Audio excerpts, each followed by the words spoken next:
OTC, yes. This is shuttle launch control at T-minus 1 hour, 55 minutes and counting. The solid rocket booster rate gyros have been turned on, and the gaseous nitrogen purge of the solid rocket booster aft skirt has begun. The rate gyros are used by the orbiter navigation systems to determine the rate of motion of the solid rocket boosters. During their 2 minutes of flight, the simulation of the first motion of the shuttle has been sent to the Johnson Space Center Range Safety and Firing Room to test the system, which indicates liftoff. At the present time, rate gyro assembly torque test is underway. Both astronauts Jack Lousma and Gordon Fullerton are presently in the orbiter and are in the process of being placed in their seats for the flight. Everything going smoothly in the countdown. They count at T-minus 1 hour, 55 minutes and counting. This is shuttle launch control. CDR, NTD on air to ground 1. How do you copy? NTD is hearing you loud and clear. How's the team ready to go this morning, Norm? Looks like we got a great day. Yeah, sure. It looks good right now, even though we are an hour down. Well, we can always turn the clock back an hour and launch at 10 right on time. Yeah, I guess we could. Okay, PLT, how do you copy me? PLT, air to ground 1, NTD. NTD, PLT's got you. I got a suit tech in front of the trigger here. That's why we're slow getting back. Okay. How am I coming in, okay? Yes, sir, on time. Okay, I can read both of you loud and clear. Thank you. CGLS, OTC, go ahead. OTC, CGLS, go. Go ahead. Did you call me? I thought you had called me earlier. No, negative. Okay. CGSS? Go ahead. Did you call? Negative. Okay. CBSE, OTC? CBSE, OTC, air to ground 1. Go ahead, this is CBSE. Can you verify reception of CDR and PLT ECGs? Roger, verify step 284. Copy. This is Steve. OTC, COSC. Go ahead. Yes, we'd like permission to pick up on step 306 at this time. Okay, you gotta go on 306. Copy, thank you. OTC, CFCT, go ahead. Hey, be advised that console C6 is just ahead of moving head disc. Here. C6, that's fine. All programs at this time are still active. Copy. COSC. Go ahead, COSC. This is shuttle launch control at T-minus 1 hour, 50 minutes and counting. Astronauts Gordon Fullerton and Jack Lousma are in the process of checking out their communications on board the orbiter and getting into their respective seats and the hookup of the biomedical life support and communication system. They had a comm test with the NASA test director and the orbiter test conductor and quipped about the fact that we were launching an hour late, that we could launch on time if we just moved the clock back 1 hour. Everything is going very smoothly.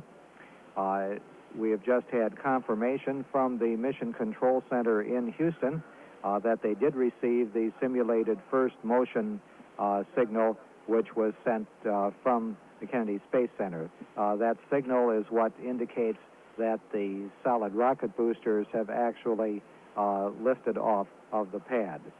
Everything going smoothly in the countdown, T-minus 1 hour, 48 minutes, 55 seconds, and counting. This is shuttle launch control. COSC, go ahead. Step 130306 is complete. Copy. F, OTC. Go ahead. You about ready for caution warning volume adjustment? Be just a second. Okay. OTC, yes? Go ahead. Yes, sir. We're going to do the pressure integrity checks at this time. Okay, copy.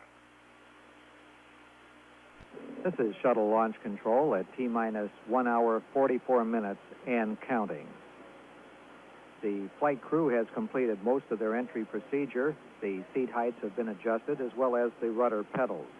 The injection seat vaping pins have been removed and placed in a special pocket in the commander and pilot space suits. Many of the communication checks have been conducted, and at the present time, they are conducting a pressure suit integrity check. During this time, the crewmen will hold their breath and verify that no leaks occur around the face barrier. They'll adjust the suit controller to the closed position to verify the suit integrity and depressurize the suit. Everything going very smoothly in the countdown at this point, expecting a launch at 11 a.m. Eastern Standard Time. The countdown at T-minus 1 hour, 43 minutes and counting. This is Shuttle Launch Control.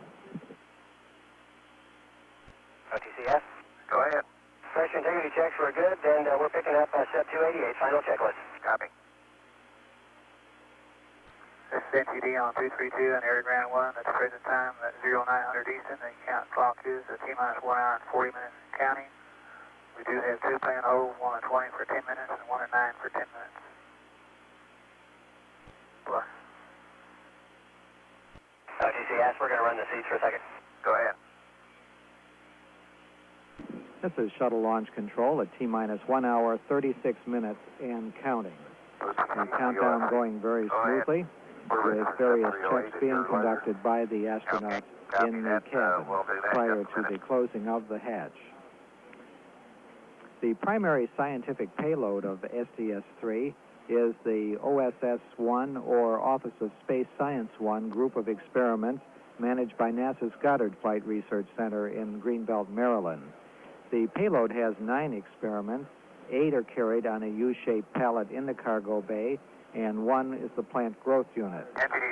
Scientists from 5 American universities, Columbia, Florida, Houston, Ohio, Iowa, and Utah State, and from the University of Kent in Great Britain, are participating in the experiment, as are scientists from the Naval Research Laboratory in Washington, D.C.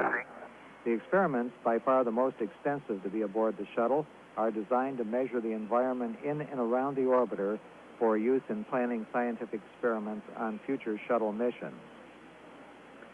One of the experiments being flown is the solar flare X-ray experiment from Columbia University. The experiment will measure the intensity of X-rays emitted during a solar flare to help determine the physical process on the sun that generates the disturbances. If a flare occurs during the mission and conditions permit, astronauts Lausma and Fullerton will change the attitude of the orbiter, placing the payload bay toward the sun so the measurements can be made. Another experiment on this mission is by scientists of the University of Florida and will collect data on how dust particles and other materials might obscure astronomical observations being made by instruments on the orbiter. Go ahead. Ready for the caution warning body test. Gotta go. One of the experiments might develop something which we've never seen before in space. The instrument is the Vehicle Charge and Potential Experiment being operated by Utah State University. This experiment will examine the orbiter's environment, the extent to which electric charges accumulate on the surfaces of the Columbia, and the manner in which electrical currents can be established to neutralize active electron emissions. The experiment will fire electron beams into the atmosphere around the orbiter, which might be visible to the crew and television cameras. These beams have been seen in vacuum chambers on Earth, but never in space, and their behavior under near weightlessness and in the vastness of space is of interest to scientists for future missions of the shuttle. The University of Kent in Canterbury, England, has an experiment which will measure the numbers, chemistry, and density of micrometeorites encountered by Columbia in orbit. One of the most active scientific experiments will be the plasma diagnostics package being conducted by the University of Iowa. This experiment is designed to study the interaction of the Columbia and its environment as it soars through the ionosphere. The instrument will be picked up by the orbiter's remote manipulator system, built by Canadians, on 3 different occasions during the planned 7-day flight, and it will be moved in and around the orbiter to take its measurements. One other experiment is designed by the Goddard Space Flight Center, which may pave the way for the design of simpler protections for instruments in space. Go ahead. Because of the extreme temperatures encountered in space, instruments must now be wrapped in insulation and provided with heaters, sensors, radiators, and electronics for temperature control. The thermal canister being flown will use heat pipes to control temperatures. If all goes as planned, the experiment will be able to maintain temperature stability of plus or minus 3 degrees centigrade. Okay. The countdown going smoothly at T-minus 1 hour, 31 minutes, 50 seconds and counting. This is shuttle launch control. OTCS? Go ahead, Al. Yes, sir. The driver locks are removed. I'm going to activate the drivers at this time. Okay. OTCS? Go ahead. Yes, sir. Drivers are activated. I'm going to panel L12. Repeat, please. Drivers are activated. I'm going to configure the OSS. Okay. COFC, OTC. Go ahead. You want to pick up on your driver EMON activation? That's perfect. OTC, CQC 212. Go ahead. QC 141. QC, copy 141. Copy. COOS, Bill, verify 318. verified. COFC, 319. That's verified. About 2021. OTCS? Go ahead, Al. Switch reconfig complete. Copy that. Okay, I'd like all personnel to verify their systems are ready for crew module closeout. Is anyone not ready? We'd like to verify. COSC would like to verify 20 and 21 first. That'll take us a couple seconds. Okay. CEPD CTC 212. Go ahead. Could you verify 316? I'll verify payload primary, main C motor switch on. Copy. CDR, OTC. Go ahead, OTC. You ready to proceed with astrocom checks? That's firm. Okay. CDR, over here, ground 2, loud and clear. How many, OTC? Gotcha, loud and clear, OTC. ICOM A is 5 square, OTC. How many? ICOM A. Loud and clear, and ICOM B, OTC. How many? CLT has you loud and clear, and ICOM B. OTC, the CDR here's you loud and clear, and UHF. How many, over? PLT has you loud and clear, and UHF. OTC, CGLS. Go ahead. GLS functional visualization is complete. Copy that. Flight, OTC. Air to ground 1. Morning, Columbia. Houston's with you. We're ready for the voice checks. Configure for air to ground 1. Good morning, Houston. This is the Columbia. We're hearing you loud and clear. Go ahead, over. Roger. This is Houston transmitting on air to ground 1. How do you copy? Jerry, we heard you loud and clear, but we haven't got our switches off yet. Still on. Roger. Okay, Houston transmitting on air ground 1. How do you read the CDR? CDR is loud and clear. Okay, I hear you the same. And the PLT, same on. PLT, Houston, you're loud and clear. Let's configure for air to ground 2. Okay. Okay, Houston, Columbia is, how do you read us in all air ground and air to air, over? Roger. CDR is loud and clear. And the PLT, cover T is handle. Roger. Gordo, you're loud and clear, and we'll see you at T-minus 25 next. Roger, T-minus 25. Thank you, Derek. CDR, OTC. All right, sir. We'd like you to stand by to perform the board advisory checks on air to ground 1, please. CDR, NTD. Go ahead, NTD. Roger. On that mark, on panel F6, the abort indicator light will come on bright. Are you ready to go? Ready to go. Okay. 3, 2, 1, mark. Mark off. Okay, you should have on panel F6 abort indicator light on bright. Okay, I don't see any abort indicator light on at all. Okay, ATSE, we show no commands going out. Okay, Mile, are you on? Mile NTD, 212.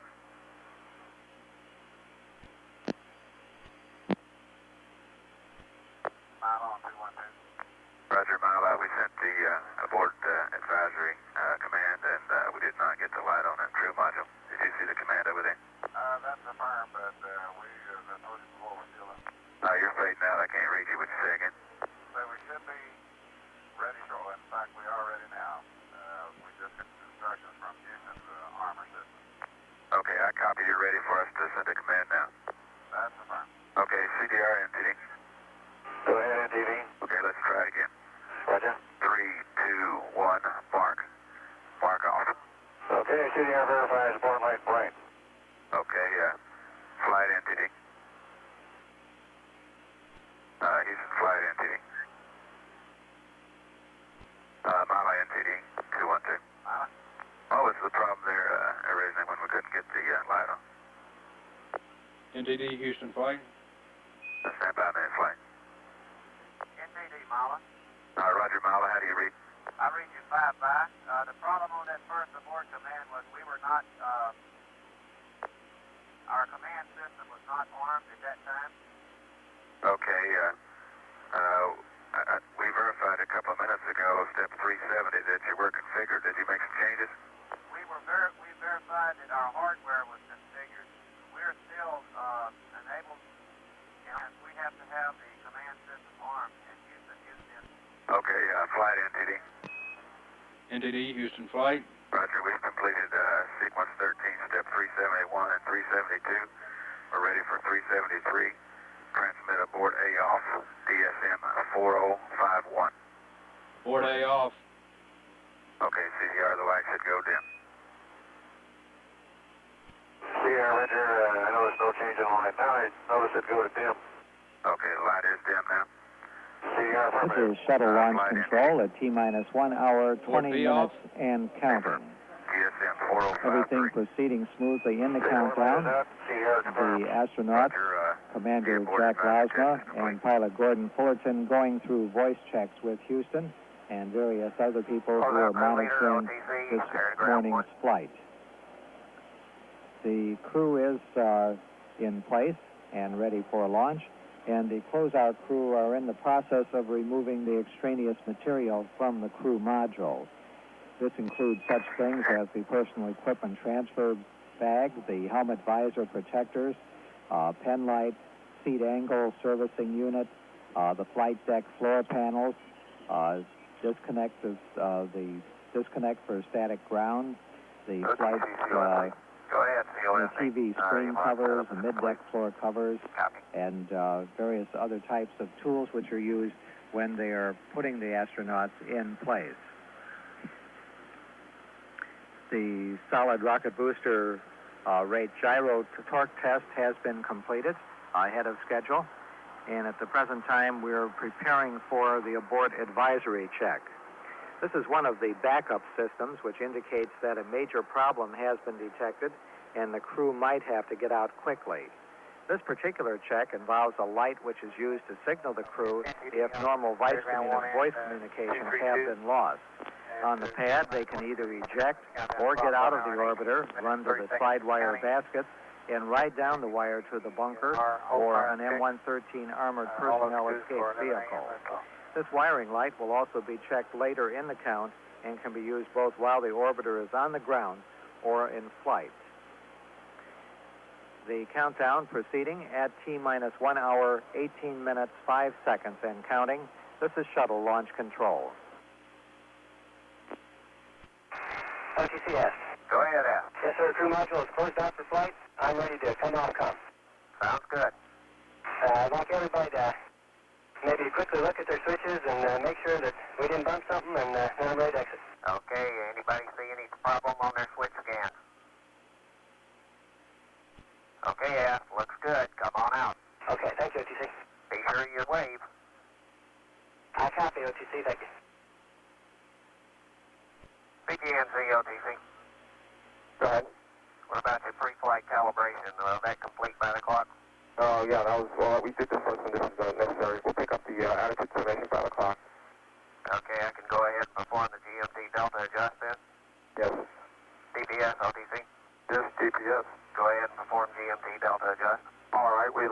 OTC on 152. Gotcha, QC, copy. Copy. JYVO, this is OSR. JYVO, OSR here. 138. This is Shuttle Launch Control at T-minus 1 hour, 13 minutes, and counting. We've had an indication from the closeout crew in the White Room at the orbiter that they have completed their closeout operation on board the orbiter. They're presently removing the walkway to get into the orbiter and are preparing to close the hatch. Just prior to this period, they cleaned the hatch seals so that they would be ready, and they'll be closing that. And once the hatch is closed and locked in place, special plugs of the orbiter insulating material will be screwed into place. The pre-flight calibration of the inertial measurement units has been completed also. The inertial measurement units are used to tell the guidance systems on the orbiter where it is in relationship to the launch pad here at the Kennedy Space Center. And the launch countdown clock has been adjusted with Greenwich Mean Time. The countdown going very smoothly at T-minus 1 hour, 11 minutes, and 50 seconds. This is Shuttle Launch Control. Go. OTC, CGC up to 12. Go ahead. The attitude determination is complete. We'll pick up our pre-flight line by the clock. Okay, copy that. CDR, OTC. Go ahead, OTC. Okay, I'd like to pick up on the cabin leak check. Let's go to panel L2A1. All right, I'm looking at it. Then ISO open until talkback's open. Okay, here comes the vent ISO open. Mark. Talkback open. Okay, verify vent talkback's closed. Vent talkback is verified to be closed. ECL. I verify ISO off and vent closed. Copy. Okay, CDR, I'd like you to monitor panel 01 and verify cabin pressure increase to approximately 16.7. You can let me know when that happens. Welcome. This is Shuttle Launch Control at T-minus 1 hour, 4 minutes, and counting. The Eastern Test Range safety hold fire checks are underway at the present time. This test verifies the ability of the range safety officer to stop the countdown during the last seconds of the count. Up in the White Room on the fixed service structure, the closeout crew is in the process of completing the sealing of the hatch on the orbiter. As soon as that is complete, the flight crew, Jack Lausma and Gordon Fullerton, will be asked to assist in conducting a pressure check of the cabin.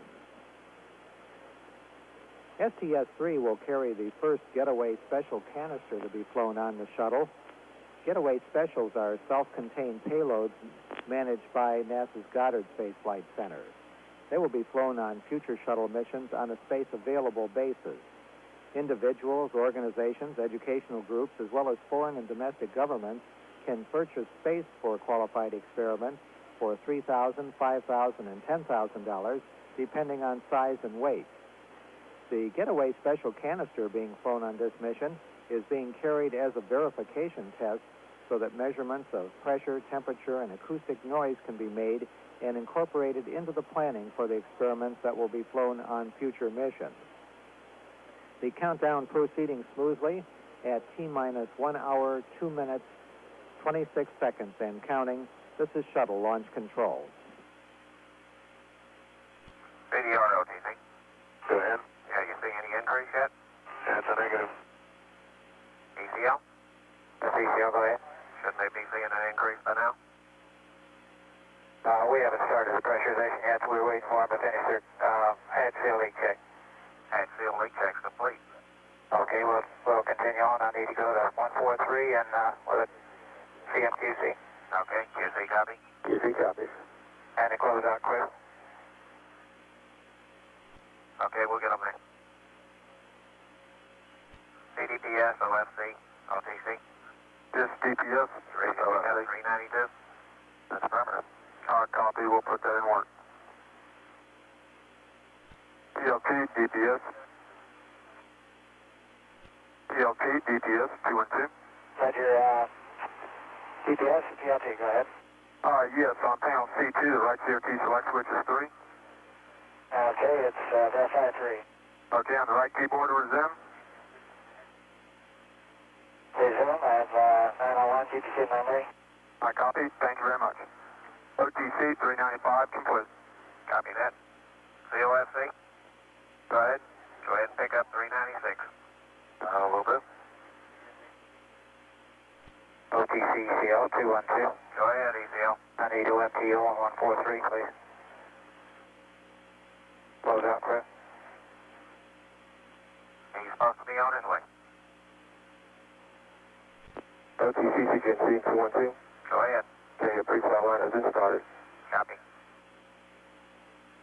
Okay, it's NTD on 232 and air to ground 1, present time.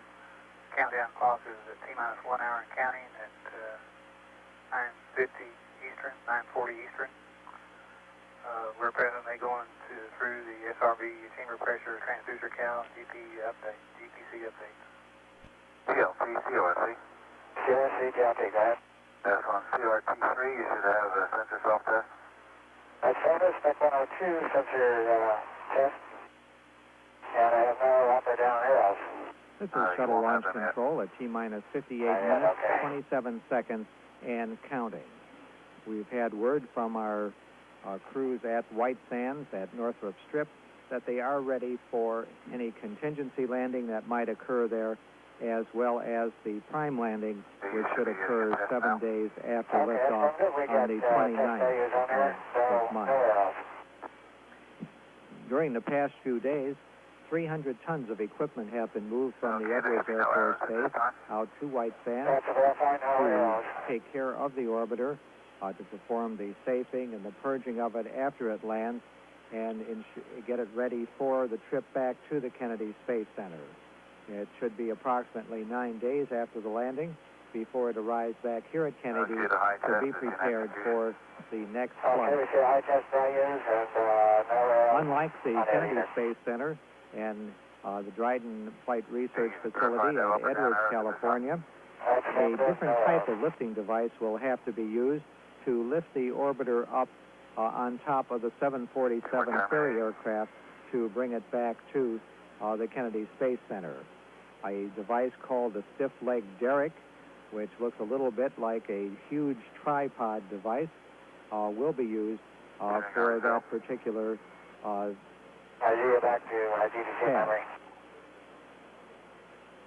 In addition to the stiff leg derrick, the various convoy trucks which purge the orbiter upon landing provide cooling for the orbiter once the evaporators are shut down, and provide comm and various other support systems have been moved out to White Sands for that purpose.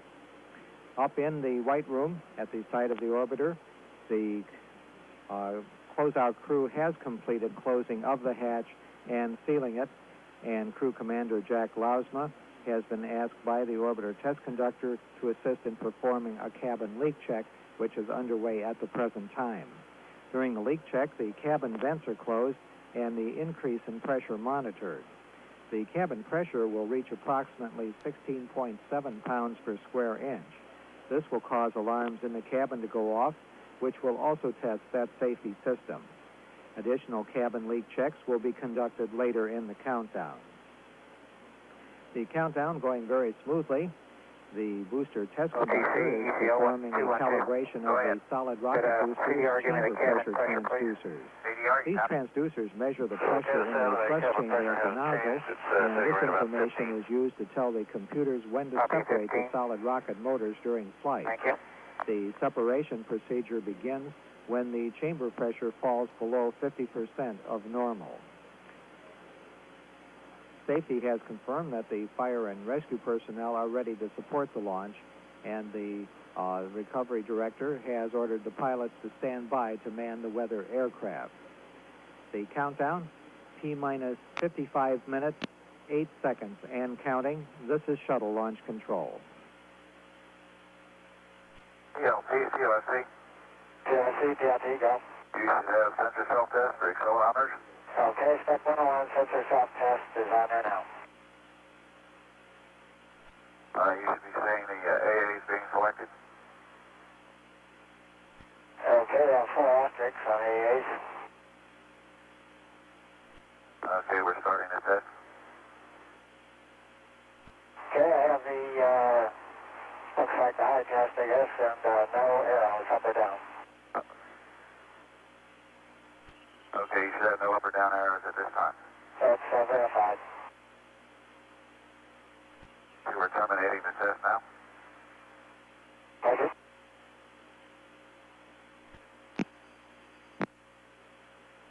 OTC ECL. Go ahead. We'll be tripping a master warning for high cabin pressure. Copy that. CDR, you getting a reading in there yet? CDR, we're not getting a reading, but I just heard the air coming in the cabin. Okay. DLT, we've resumed the right CRT. Roger, and that's verified back to GTC now. Copy, thank you. And CDR reports the cabin pressure building and a master alarm cabin atmosphere. OTC, CLSC, go ahead. Yes, step 408. We've completed RTA and AA sensor self-test. Copy. Go ahead and pick up 409. Copy. OTC, CNSC, I'm ready to pick up with step 412. Go ahead. DPS, OTC. This is DPS. Okay, go ahead and read flight critical payload MDM byte status. All right, in work. DLT, OTC. OTC, PLT. Okay, perform water boiler pre-activation. Okay. OTC, DPS. Go ahead. Step 411, MDM BSL reads complete. Copy. OTC, COSC. Go ahead. Step 409 is complete. Copy. EPD, OTC. Go ahead. Step 424. Copy. OTC, PLT. Water boiler pre-activation is complete. Copy. RCRE. RCRE, go. Okay, go ahead and start mag taking strip charts for FRSS terminal count test. Mag tape verified. OTC, PD. Go ahead, EPD. 424 complete. Copy. OTC, CH5D. Go ahead. Step 423 verified. Copy. This is shuttle launch control at T-minus 50 minutes and counting. We are coming up on a weather briefing on conditions in the launch area. The crew has begun to configure the switch panels for activation of the hydraulic auxiliary power unit water boiler, and the range safety officer has verified that the range safety system is ready for launch, and a final open-loop command network verification test has been conducted. The countdown going along smoothly, T-minus 49 minutes, 30 seconds, and counting. This is shuttle launch control. ECL, OTC. This is ECL, go ahead. Okay. CDR reports he's getting about 17 DSIG in there. Copy. CMTD on 232 and 212, all personnel should be advised the count clock is at T-minus 49 minutes and counting. Now once we do get down to T-minus 20 minutes for our next hold, at that point we'll go into a short on-net briefing, and at that time through T0 we'll expect all people to remain in their seats. CCSE, OTC 212. The CCSE. Okay, I'd like you to support S-band high power on 232. I copy. GLS, OTC. PGLS. Go ahead and perform mainline activation. Copy and work. OTC, PGLS. Go ahead. Okay, step 464 through 470 complete. Copy. This is shuttle launch control at T-minus 43 minutes and counting. The landing and recovery director has directed the chase aircraft to be manned, and in just a few minutes, John Young, commander of the first shuttle flight, will take out to check out the weather for possible return to launch site in the case of an abort of the mission. A Gulfstream is used, which is the training aircraft that is used by the astronaut for practicing landings at the various landing sites, including the Kennedy Space Center. The aircraft is specially configured so that it can come down at the sharp rate of descent that the shuttle uses during landing, and astronaut John Young will be flying those trajectories to determine that the visibility is sufficient for a return to the launch site. This is one of the constraints to launch. The weather forecast just given indicated that our weather is being affected by a weak frontal system that is just south of the Jacksonville area. At the present time, there is 4/10 cloud cover from 1,500 to 2,000 feet and 4/10 cloud cover from 30,000 to 34,000 feet. Some of these clouds are breaking up, and it should be somewhat clearer at launch time. The temperature at launch is expected to be 82 degrees, and the relative humidity 60%. The closeout crew in the white room beside the orbiter are making their final preparations for returning to the pad surface and coming back to the fallback area. Okay. The countdown going very smoothly at the T-minus 41 minute point. This is shuttle launch control. Lower fuel cell 1 current by about 10 to 20. EPD, you copy? Copy. Hey, Al?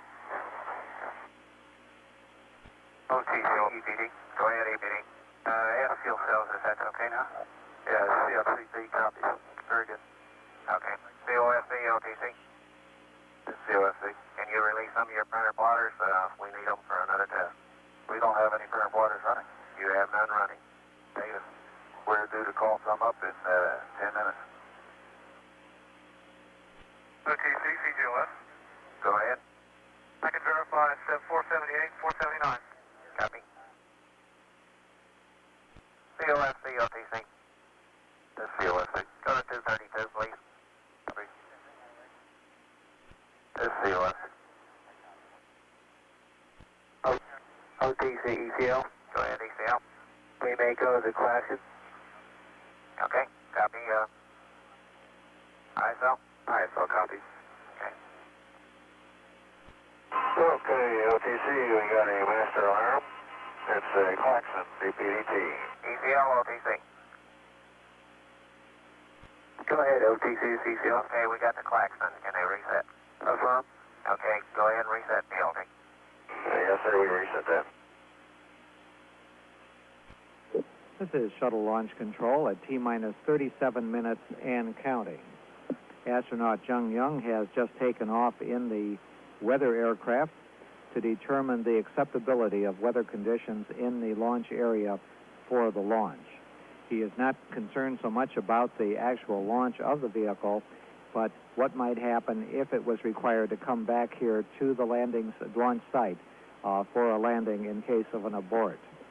He'll be flying the various landing trajectories into the shuttle landing strip, and it's been determined by the weather people that the direction of the landing strip to be used is runway 15. The ground launch sequencer mainline computer programs have been activated and are being monitored to prepare for taking over the countdown at the T-minus 9 minute point. The countdown at T-minus 36 minutes and counting. This is shuttle launch control. CDR, OTC.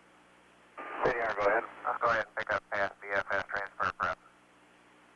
Roger, past BFS transfer prep and work. Okay, all personnel be advised that we may have a loss of data during the FEPRF source verification. C1VO, CWS. OTC, CDR, the past BFS transfer prep is complete. Copy that. OTC, CL 212. Go ahead, ECL. We've completed the 2 PSI cabin leak check. Okay, I'd like to pick up event redundancy check. You concur? That's affirmative. CDR, OTC. Go ahead, OTC. Perform cabin vent redundancy check, please. Okay, we'll perform the cabin vent redundancy check, and we report the past BFS transfer prep complete. Yes, sir, I got that. Thank you.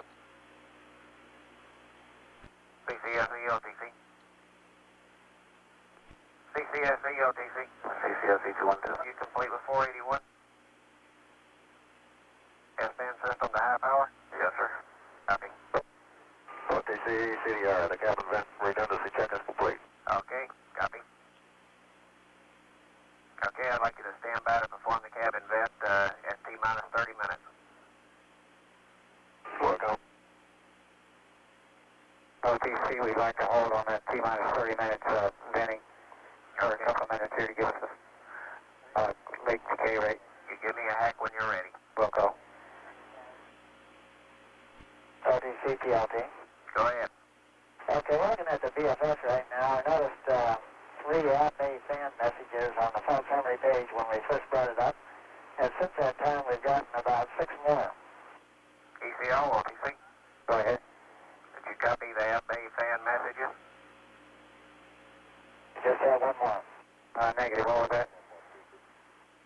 I see PLT, that's on the BFC? BFS? That's for me. The BFS is showing, we just got another cyclically appearing SM2 at-bay fan messages. OTC, CL, well, that's probably bay fan delta P's, which are high because of the cabin elevated pressure. Sounds like change in density, OTC. Okay. They should go away when we vent the cabin here in a couple of minutes. Okay. Copy that, PLT? Okay, well, have a look at them. Okay, CDR, OTC. Go ahead, OTC. All right, let's perform the Holmes GN2 pressurization. Performing Holmes GN2 pressurization. OTC, Shuttle CDR, launch control at T-minus 30 minutes and Copy counting. that, COOS, The S-band 504. telemetry system is being switched to high power and configured to change to transmit and receive signals by radio rather than through wire, as is done through much of the countdown. Go ahead and pick up 507. Roger. The support personnel at the landing sites and booster retrieval area have been told on their readiness to support the launch. That's perfect. Copy that. At the present time, everything going smoothly. This is ACD, The go ahead. cabin leak checks are being concluded at the present time, and Commander Jack Lausman has been asked to stand by to vent the cabin pressure. The countdown continuing at T-minus 29 minutes, 12 seconds and counting. This is shuttle launch control. OTC, we've completed the leak check. Okay, so you're ready to pick up with cabin vent? That's perfect. CDR, OTC. Go ahead, OTC. Go ahead and open the cabin vent. Okay, I understand you want the cabin vent ISO valve open. That's affirmative. Cabin vent ISO open, tongue back open. Copy that. Okay, stand by to give pro words CDR and ECL close cabin vents if you get a decrease in TPO2 below the baseline. Got the ECL copy. And the CDR reports klaxon, DPDT, and the cabin pressure coming down. Okay. OTC, I'll verify 513. Okay. We can go ahead and reset the klaxon, right? Affirmative. Okay, CDR, you can reset. CDR reset. EPD, OTC. Go ahead. Pick up 525. Copy. 525 complete. ISL, OTC. EPD, OTC. This is EPD. You want to power up GSE pick racks? Okay, and work. GLS, OTC. CGLS. 530 complete. That's in work. OTC, EPD. Go. GSE pick racks powered up. Copy. NTD, OTC. OTC, CGLS. Go ahead. Step 530 complete. Copy. NTD, OTC, air to ground 1. Go ahead. We're ready for air to ground voice checks. Okay, flight CDR and PLT, will you stand by to perform the simul air to ground voice checks, please? CDR, we're standing by. Flight standing by. Columbia, Houston back with you for the voice check. How do you copy? Okay, Houston, reading it loud and clear. How are you? You're loud and clear, Jack. This is shuttle launch control at T-minus 25 minutes and Loud and clear, counting. Gordo, and we have The no weather orbiter changes maneuvering for you system or cue engines card have been updates. pressurized If you to wish to have launch. the weather repeated. The cabin leak check has been completed and the cabin vents Okay, open. at this time we're recommending Presently, air-to-ground ASC voice runway checks 15, between the astronauts and Rota mission control runway in 28, Houston are and being Northrop performed. runway 17. The All prime NASA runways. test director is asked to be notified when all non-essential personnel Roger, the have STA cleared is the airborne launch now, and danger we'll give area you his report at roadblock. T-minus 9. See you there. At the present time, the only group on the pad is the closeout crew, which has been securing the orbiter access arm to be moved back at 7 minutes prior to launch. Taking a look at the orbiter to ensure that it is satisfactory in that area for launch. We have just had a word from the safety people that a large boat is in the launch area, and the Coast Guard is being notified to check that it will be out of that area before time of launch. Present time, things moving along smoothly in the countdown. T-minus 23 minutes, 45 seconds and counting. This is shuttle launch control. I repeat, the countdown clock will hold at 20 minutes for a 10-minute built-in hold. CGLS, OTC. CGLS, go. Pick up the one shot by the clock, please. Copy. CGNC on 212. Go ahead. Okay, we got 10 minutes coming to the end of pre-flight line. Copy. OTC, DPS. Go ahead. Can step 550 be verified? CDR, OTC. Go ahead, OTC. CRT-3, can you verify an item 25 with no asterisks? CRT-3, item 25, verified, no asterisk. Copy. Copy, DPS. I copied, thank you. OTC, CGLS. Go ahead. Verify step 549 and 551. This is shuttle launch control at T-minus 21 minutes and counting. That's permanent. The primary computer programs are presently being transferred to the backup computer in order for both systems to have the same information on board the orbiter. In case of a prime computer failing during flight, the backup would take over control of the shuttle vehicle. We're coming up on one of two remaining periods of holds in the countdown. T-minus 20 minutes. We will go into a 10-minute build-in hold, during which all computers in the firing room or control room are configured with the proper programs for the final portion of the countdown. At the time that we come out of the hold, the onboard computer will be changed over to the flight program. Give me a call when you're ready. Also during this hold, the inertial measurement unit's pre-flight alignment will be completed. Approximately 7 seconds away from going into our T-minus 20-minute hold. 2, 1, we're at T-minus 20 minutes and holding.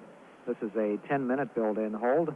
There will be one additional 10-minute build-in hold, which will occur at the T-minus 9 minutes point. All personnel monitor either 232 or air-to-ground. At this point in the countdown, Short on-net briefing. the NASA test director goes through a short briefing for all of the personnel who are monitoring this morning's launch. At the present time, everything proceeding properly at T-minus 20 minutes and holding. This is shuttle launch control. OTC, CDR, the cabin vent valves are both indicating closed, and it was done in a sequence order. Copy that. Thank you. ETL verified. This is shuttle launch control at T-minus 20 minutes and holding. We're in the process of a status check with all of the various test conductors monitoring the countdown. They must verify that all of their systems are ready to resume the count just about 5 minutes from now. The landing convoy has confirmed that they are ready to support the launch, along with all of the possible landing sites. The chase plane pilots have been ordered to man their aircraft. NASA test director Norm Carlson spoke to the flight crew and wished them good luck for all of the launch team and said, "We'll see you next Monday at Northrop Strip." Commander Jack Lausma extended his thanks from the crew to the entire launch team and said it was a tribute to all of them that we have reached this point. Copy. Okay, all personnel after the transition to Ops 101. We'll be coming out of this field in hold at exactly 10:30 a.m., moving towards a launch at 11 a.m. Eastern Standard Time. At the present time, everything going smoothly. All of the various managers who have been checked have responded. They will be ready to pick up the count. You're going to come out. This is Shuttle Launch Control. Okay, we got 48 seconds here left. 48 seconds left. Okay, let me know when you're ready. Will do. Okay, CDR and PLT, we give me a go to pick up the clock at T-minus 20, please. At approximately 3 minutes. CDR. NPD, OTC. Go ahead. Okay, we're go to resume count. Okay. Did I get a go from PLT? PLT's go. Thank you. FCT, OTC. FCT, go. Okay, when we pick up the count, go ahead and perform your fuel cell purge by the clock. Copy. OTC, sequencing. Go ahead. Okay, please my line's complete. Ready to transition to Ops 1. Copy that. This is Shuttle Launch Control at T-minus 20 minutes and holding. We're just about 40 seconds away now, or 50 seconds away from picking up the countdown once again. The NASA test directors have verified to safety that the closeout crew rescue locker equipment has been replaced and the locker secured. The White Room personnel have secured the White Room and have gone down to the launch pad surface, where they position the elevators with their power off and doors closed, and then start back to the roadblock and their launch position. Go ahead. 20 seconds away from picking up the countdown once again, moving towards a launch at 11 a.m. Eastern Standard Time. Attention all personnel, the countdown clock. We have had verification that pre-flight alignment of the inertial measurement unit has been completed. 1, mark. We're at T-minus 20 minutes and counting. So I T-minus 20 minutes and counting. Copy. A purge of the 3 fuel cells on board is underway. The fuel cells are purged by flowing the normal reactants, hydrogen and oxygen, through them. The countdown going smoothly. One more build-in hold remaining in the countdown, which will come at the T-minus 9 minute point. The countdown clock at T-minus 19 minutes, 30 seconds and counting. This is Shuttle Launch Control. Okay. DPS, OTC. This is DPS, wing report 629, ops transition, GTC's in 101. Copy that. COFC, OTC. Go ahead, page 407. That's at work. And do we have a clear for Spec 99 Pro and GNC? PLT, OTC. Go ahead. Configure pass and DFS for horizontal set displays. Okay, stand by. We're still clearing the fault page on a pass, and we haven't quite got the BFS in off line yet. Okay, copy. This is Shuttle Launch Control at T-minus 18 minutes and counting. As we came out of the hold at the T-minus 20 minute point, the computer was transitioned to Ops 101. At that point, the primary computers on board will be dumped and compared with the onboard computer to verify that it has the proper configuration for launch. The flight crew is configuring that computer for the comparison test at the present time, and they also have been checking the horizontal situation displays. A gimbal check of the main propulsion system is also being performed. A gimbal simply means that the engines are moved from side to side to ensure that they can steer the vehicle properly during the flight. The countdown continuing satisfactory at T-minus 17 minutes, 10 seconds and counting. This is Shuttle Launch Control. Shift 630, 631, and 632 are not performed. And I can verify 642. Copy. OTC, PLT, we have the BFS to ops line complete. We're working on the horizontal sets. Copy that. OTC, CH1D. Go ahead. I verify deviation 13-26 on page 420. Gotcha. OTC, CGNC, verify step 651. Copy. OTC, DPS. Go, DP. 652 is verified. Copy. OTC, CFCP, go ahead. Okay, fuel cell This is purge shuttle launch complete, control ready for, at T-minus fuel cell 15 thermal minutes conditioning. and counting. The Okay, abort you got it. advisory checks are underway once again. This is the system which is used to inform the crew of problems and the necessity of aborting the mission if the voice system should fail. The cross vent valves between the orbital maneuvering system and the remote control system are also being configured for the launch. All of the tech support team members have been polled and have verified that they are ready to go ahead. The chase plane pilots have been ordered to start their engines. The countdown, T-minus 14 minutes, 25 seconds and counting. This is shuttle launch control. If I can perform the MPS helium reconfigure. Okay, that's it. And we have checked pass and BFS spec 50s and they're ready to go. Repeat, please. We have checked spec 50 on both pass and BFS and they are ready to go. Copy that, thank you. Okay, CDR, I guess we'd like to go ahead with the abort advisory checks. NTD, LTC. Go ahead. Go ahead and pick up abort advisory checks. Okay, flight, mile NTD. Flight NTD. Roger, are you ready for abort advisory checks? Standing by. Okay, mile NTD. Mile is ready for board advisory check. Okay, and your arms? That's firm. Okay, CDR on mark. 3, 2, 1, mark. Mark off. CDR verifies the bright abort light. Okay, flight NTD. Board A off. CDR verified dim. CDR verifies the dim abort light. Board B off. CDR verify off. CDR verifies the abort light is off. Okay, flight, send AB on. Should come on bright, CDR. CDR verifies the bright abort light. Okay, flight, B off. Board B off. Should be dim, CDR. CDR verifies a slightly dimmer abort light, but not as dim as the first time. Okay, A off, flight. A off. Should go off, CDR.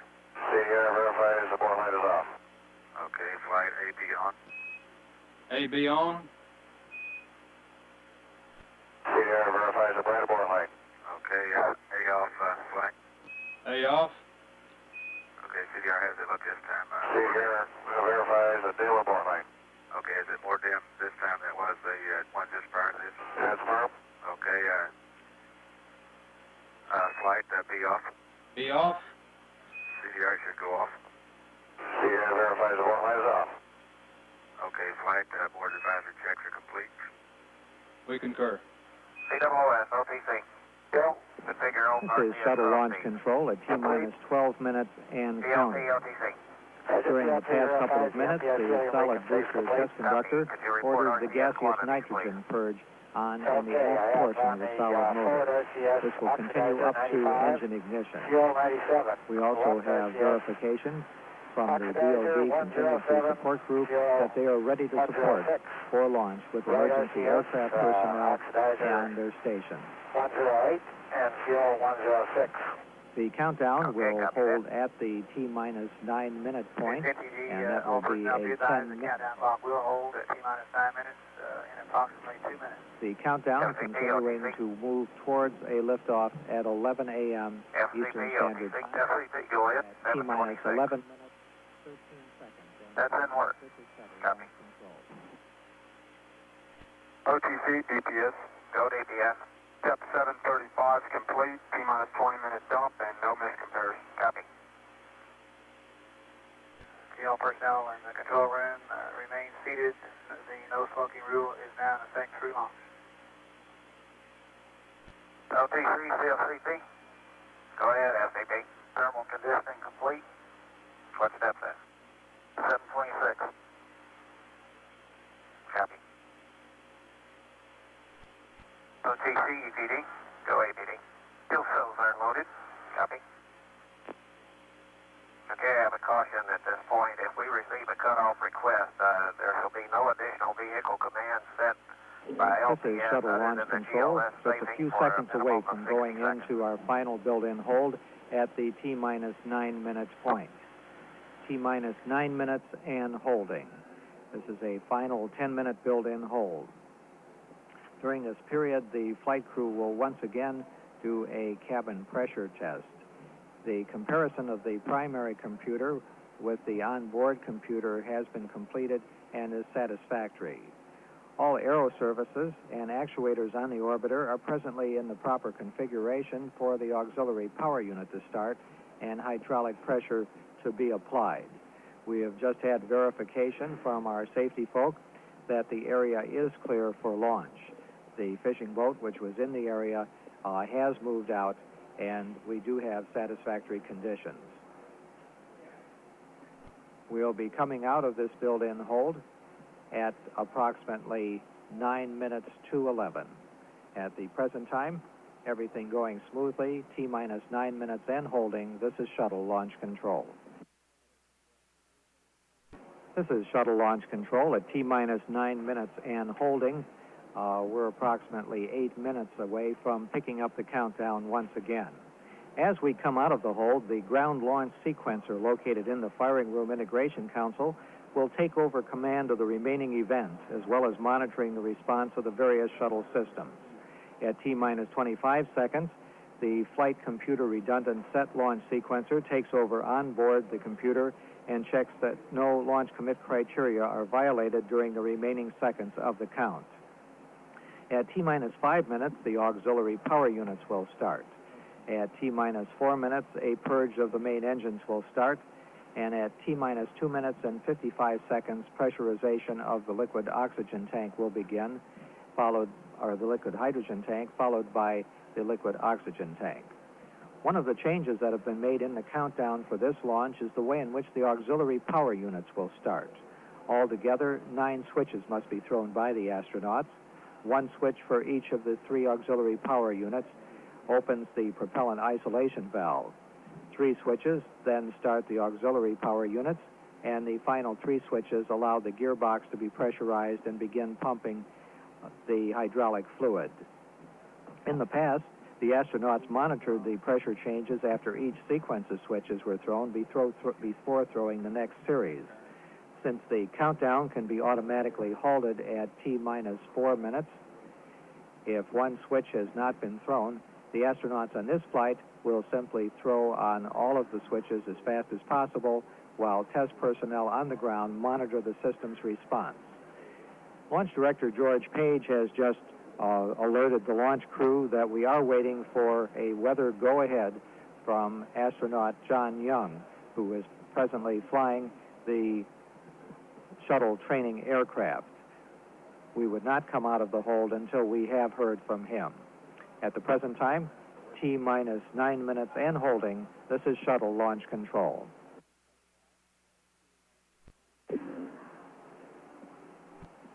This is shuttle launch control at T-minus 9 minutes and holding.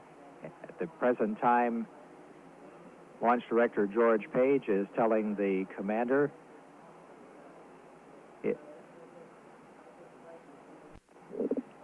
this is shuttle launch control, T-minus 9 minutes. We are preparing to come out of the countdown. We have just been given a go by Launch Director George Page. He just talked to the crew and said that he was sorry about the 1-hour delay, but wished them a good launch. The Commander Jack Lausma said that he appreciated the fact that they have the hopes and the prayers of the American people with them on this launch. About 1 minute away from coming out of the countdown. Following ignition of the solid motors and liftoff of the vehicle at 11 o'clock, the vehicle will take approximately 7 seconds to clear the tower. At that point, the shuttle velocity will be greater than 100 feet per second and increasing. When the velocity reaches 121 feet per second, the vehicle will begin to pitch over, followed by a roll maneuver to align it properly with the flight azimuth. At 44 seconds into the flight, the vehicle will encounter the greatest structural loads on it, and the crew will reduce the main engine thrust to 72%. At 1 minute and 3 seconds, the vehicle is through the max Q area, and the crew will increase the thrust back to 100%. 10 seconds away from picking up the countdown. During this hold, the launch team was briefed on the way in which a halt can be called. And we're at T-minus 9 minutes and counting. The launch events are now being controlled by the ground launch sequencer from now up to T-minus 25 seconds when they switch to the onboard redundant set launch sequencer. The ground launch sequencer is part of the launch processing system and operates by relaying commands to the computer's onboard computers, which they then report back to the launch processing system that the commands have been executed. The primary job of the computers is to check that all of the launch commit criteria, such as propellant loads, temperatures, pressures, and other measurements, are proper. The launch and recovery director has ordered the chase planes to take off. We're coming up on the 8-minute point in the countdown. ALT, LTC. Go ahead. Like to set the AC sensors to monitor, please. Okay. T-minus 8 minutes and counting. Everything proceeding smoothly towards a liftoff at 11 a.m. Eastern Standard Time. AC bus sensors are in monitor. The liquid oxygen fill and drain valve in the external tank has been closed and topping of the tank completed. The crew access arm will be retracted in just a few seconds.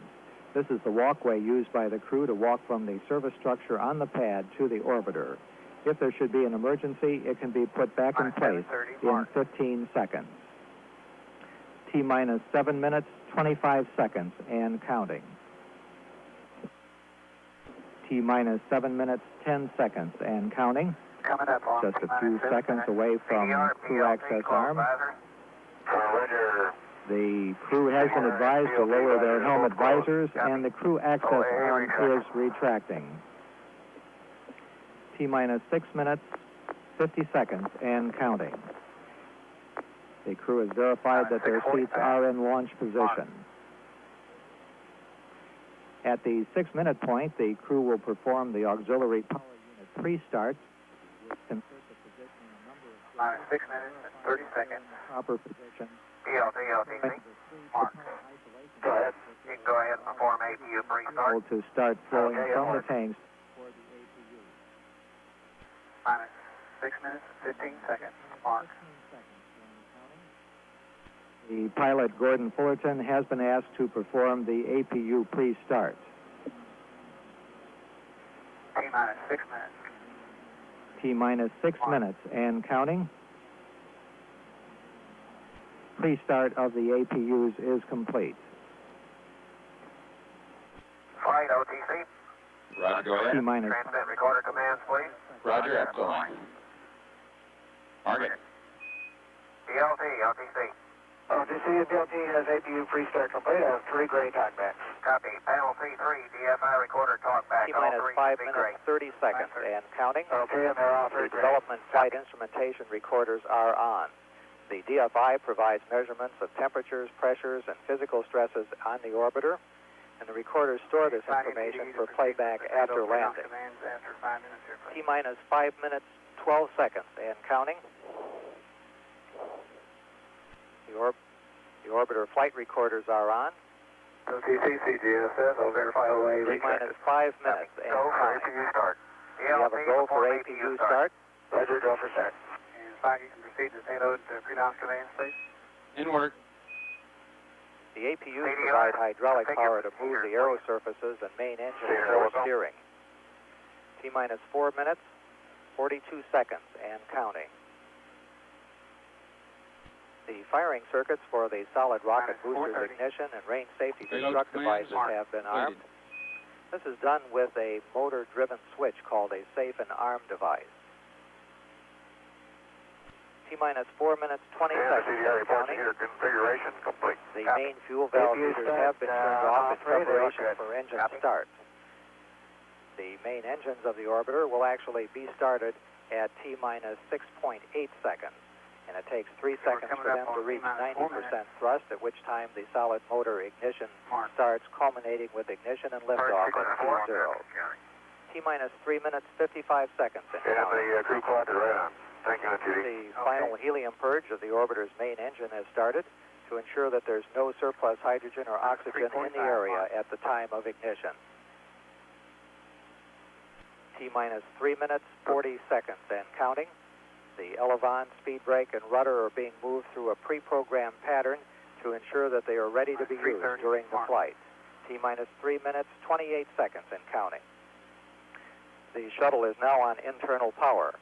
However, the fuel cells are still receiving their fuels from the ground support equipment for about another minute. Minus 315, mark.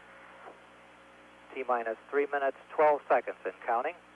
The profile checks of the aero surfaces are now complete, and the engine gimbal or movement check of the main engines on the orbiter is underway to ensure that they are ready for flight control. T-minus 3 minutes and counting.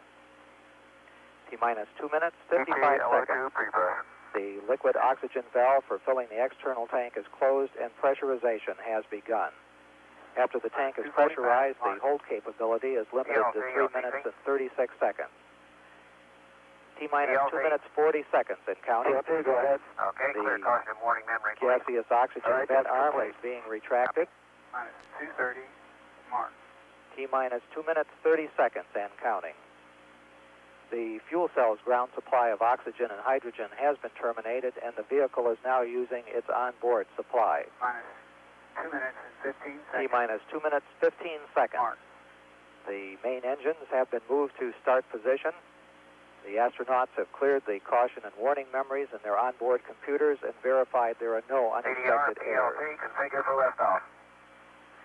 T-minus 2 minutes and counting. The astronauts are configuring the APUs, or auxiliary power units, for liftoff. The liquid hydrogen vent valve has been closed and flight pressurization underway. T-minus 1 minute, 45 seconds and counting. The computers are automatically verifying the readiness of the main engines at the T-minus 1 minute point. T-minus 1 minute, 30 seconds and counting. T-minus 1 minute, 20 seconds and counting. Minus 115. T-minus 1 minute, 15 seconds. The liquid hydrogen tank is at flight pressure. Coming up on the 1 minute point in our countdown. 1 minute prior to the liftoff of the third Space Shuttle mission. T-minus 1 minute and counting. The firing system for the sound suppression water system on the pad is armed. T-minus 50 seconds and counting. T-minus 45. We're 14 seconds away from switching command of the countdown from the ground computers to onboard computers. The development flight instrumentation recorders are on. T-minus 33 seconds and counting. The GOX vent arm is fully retracted, and we're switching control of the countdown to the onboard computers. T-minus 25 seconds. The sequencer on the orbiter is now controlling the final seconds. T-minus 20 seconds. T-minus 15. 14, 13, 12, 10. We are low for main engine ignition. 8, 7, 6. We have main engine ignition. 3, 2, 1, 0. Lift off. We do have lift off. Power clear. Power. Rolling over, Houston. Roger, Columbia rolling. Houston now controlling. Mission control confirms roll maneuver started. Going to the blue sky, Houston. 20 seconds. Thrust looks good. Roger, sounds good. 26 seconds. Roll maneuver completed. 30 seconds. 1 nautical mile in altitude. Throttling engines down now to 68% as programmed. 38 seconds. Flopboard status looks good. Mission control. 42 seconds. Columbia now 3 nautical miles in altitude. 46 seconds. Coming up now and prey to maximum aerodynamic pressure on the vehicle. 55 seconds. Pass through max Q. Still looking good. Throttling engines back to 100%. Giving a go at throttle up. Columbia, Houston, you're go at throttle up. Roger, go throttle up. We're going here too. Mark 1 minute 10 seconds. Columbia now 7 nautical miles in altitude, 4 nautical miles downrange. Velocity now reading 2,700 feet per second. 460, the max airspeed, Houston. Roger, 460.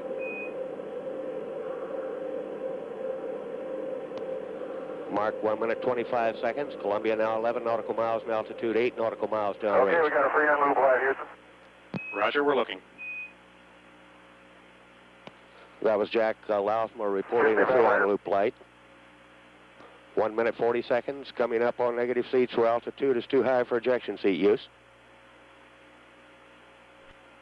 Columbia, Houston, negative seats. Negative seats. Mark 1 minute 55 seconds. Columbia now 21 nautical miles in altitude, 19 nautical miles downrange. CC 50, Houston. 2 minutes 2 seconds. DC Standing 50. by for solid rocket booster separation confirmation. Okay, there's 103. 2 minutes 15 seconds. Confirm solid rocket booster separation. Roger, Columbia, we confirm guidance converged. 2 minutes 23 seconds. Onboard guidance is converging as programmed. Columbia is now steering for a precise window in space for main engine cutoff. 2 minutes 30 seconds. Standing by for 2-engine TAL capability. Bingo converge at 8:35, Houston. Roger. Columbia, Houston, you have 2-engine TAL capability. Roger, 2-engine tail. 2 minutes 45 seconds. I'd call up by Capcom. Terry Hart says that Columbia now has a 2-engine auto landing capability at Rota Naval Air Station, Spain. Columbia now 42 nautical miles in altitude, 58 nautical miles downrange. Okay, Houston, looks like the water well is working real good. Roger, copy. Boy, the first part of this ride is a real burn. 3 minutes 10 seconds. Columbia's 3 main engines. And we got some flakes going by the window. We got some just right after liftoff. Roger, we copy, Jack. 3 Looks minutes. like a blizzard out there. Lots of light little flakes. Roger. 3 minutes 30 seconds. Columbia now 51 nautical miles in altitude. Return status check and mission control by Flight Director Tom Holloway. 3 minutes 40 seconds. Lousma and Fullerton given a go to continue. Mark 3 minutes 45 seconds. Columbia now 53 nautical miles in altitude, 104 nautical miles downrange. Really moving out now. Velocity now reading 7,800 feet per second. Houston, I show the number 3 APU oil temp climbing up there. Number 3 APU, we'll take a look at it. 4 minutes 2 seconds. Standing by for negative return. Columbia, Houston, stand by for negative return. Mark, your negative return. Negative return. 4 minutes 12 seconds. With that call up, Lousma and Fullerton committed to space travel. They can no longer turn around and return to the launch site. 4 minutes 20 seconds. There's APU temp. Roger, we're still looking. 4 minutes 28 seconds. That was a report of an APU temp light. 4 minutes 33 seconds. Columbia now 60 nautical Columbia, miles. Houston, we recommend water spray boiler number 3 to Bravo. 4 minutes 40 seconds. Columbia now 61 nautical miles in altitude, 170 Okay, nautical Bravo miles now. downrange. 4 minutes 55 seconds. Columbia now 62 nautical miles in altitude, 5 minutes 2 seconds. Standing by for Presto Columbia, Mico. Houston, stand by for Presto Mico. Mark it, you're Presto Mico with normal throttle. Roger. 2 to Mico. Thank you. 5 minutes 22 seconds. A Presto Mico call from Capcom Hart says should Columbia lose but one engine, press on, keep flying forward. Columbia's engines have enough energy to achieve normal altitude and velocity at cutoff. 5 minutes 35 seconds. Columbia now 63 nautical miles in altitude, 255 nautical miles downrange. Velocity now reading 12,300 Columbia, feet per Houston, second. we're still watching the temps on APU 3. They're still climbing. We'll keep you advised. Okay, we are also. Mark 5 minutes 55 seconds. Standing by for single engine TAL capability. Columbia, Houston, you have single engine TAL capability. Roger. Single engine tail. 6 minutes 5 seconds. That report from Capcom Hart indicates if a 2-engine failure occurred, Lousma and Fullerton are capable of an emergency landing at Rota Naval Air Station, Spain. 6 minutes 20 seconds. Columbia now 63 nautical miles in altitude, 340 nautical miles downrange. Velocity now reading 14,800 feet per second. Roger, we copy. That was Commander Jack Lousma reporting another message on APU 3. 6 minutes 45 seconds. Columbia now 62 nautical miles in altitude, 398 nautical miles downrange. Columbia Houston, no action required at this time, but be advised we're thinking of shutting down APU-3 after single engine press to MECO. Okay, Ray. Jerry. Mark 7 minutes. Columbia pitching over now, diving to decrease or increase velocity, decrease altitude, giving Columbia her most favorable latitude. 7 minutes 10 seconds. Standing by now for horizon and the upper part of our window now, boy. It's really a beauty, Jerry. Roger, sounds good, Jack. Standing by now for single engine press to MECO, call up by Capcom Terry Hart. 7 minutes 25 seconds. Columbia now 60 nautical miles in altitude, 505 nautical miles downrange. Columbia Houston, single engine press to MECO. Single engine press. 7 minutes 38 seconds. That report says that Lousman... Columbia Houston, we recommend you secure APU-3. Over. Okay, shut down APU-3.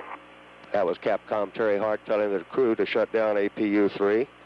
The single engine press to MECO call says that the crew can achieve normal engine cutoff targets even if 2 engines go out. 8 minutes 4 seconds. Columbia now 59 nautical miles in altitude, 630 nautical miles downrange. G-forces building for Lousman Fullerton coming up to 3 Gs. 8 minutes 18 seconds. Columbia's 3 main engines slowly being throttled back now. Should be throttled at 68% at 6 seconds before main engine cutoff. Mark 8 minutes 30 seconds. Standing by now for main engine cutoff. Columbia now... And there's MECO, Houston, 25.680 right on the button. And 285 up. Roger, sounds like a good one. 8 Well, minutes... you got a good attitude for Seymour, standing by. 8 minutes... Roger. 46 seconds. Confirmed shutdown. Columbia again returned to space. Not yet returned to orbit. Standing by now for external tank sep. Roger, Sep. Confirm external tank separation. 9 minutes 2 seconds. Columbia now performing an evasive maneuver, moving below and beyond the external tank. 9 minutes 14 seconds. Go, no-go status check and mission control by Flight Director Tom Holloway for the first Ohms burn. Okay, Houston, this is our go for now. Ohms 1 here. You concur? Columbia Houston, we concur. Your go for nominal Ohms 1. APU shutdown on time. Roger. 9 minutes 38 seconds. Given a go for Ohms 1 and the APU shutdown on time. 9 minutes 50 seconds. Columbia now maneuvering to Ohms 1 burn attitude. Using the 2 6,000-pound thrust engines, Ohms 1 will be posigrade, moving Columbia forward and higher on her flight path, placing Columbia into a limited lifetime orbit. Report Columbia now at burn attitude, in burn attitude. 10 minutes 43 seconds. A prop systems controller reports ignition, 2 good engines. Columbia doing the first Ohms burn now. Columbia Houston, 30 seconds left. Configure LOS. The burn's looking real good going over the hill. We'll see you at Madrid. Okay, Terry, the burn is looking real good. It was on time, and see you at Madrid. This is Shuttle Control Houston, 12 minutes mission elapsed time. Prop reports cutoff on the first Ohms burn. We have loss of signal now with Columbia through Bermuda. The next station to acquire will be Madrid. 12 minutes 25 seconds. We expect Madrid acquisition in about 6.5 minutes. This is Shuttle Control Houston, 15 minutes 24 seconds mission elapsed time. Flight Dynamics Officer Ron Epps reports the following results for the first Ohms burn. Time of ignition, 10 minutes 33 seconds, mission elapsed time. Delta V, 153 feet per second. Burn duration, 1 minute 27 seconds.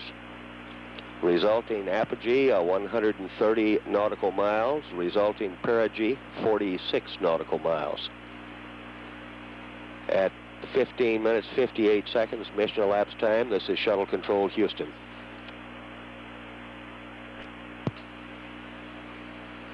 This is Shuttle Control, Houston, 18 minutes, 35 seconds, mission elapsed time. Standing by now for reacquisition of signal with Columbia through Madrid. We now have acquisition of signal with Madrid. Now processing Madrid Columbia, data. Houston, we're AOS Madrid. Configure AOS. Okay, we're here in Madrid. Okay, Houston, we got a good burn with uptime and everything. 131 by 46, as you can see, and I'll give you a gimbal check. Roger, sounds good, and we're ready for the gimbal check.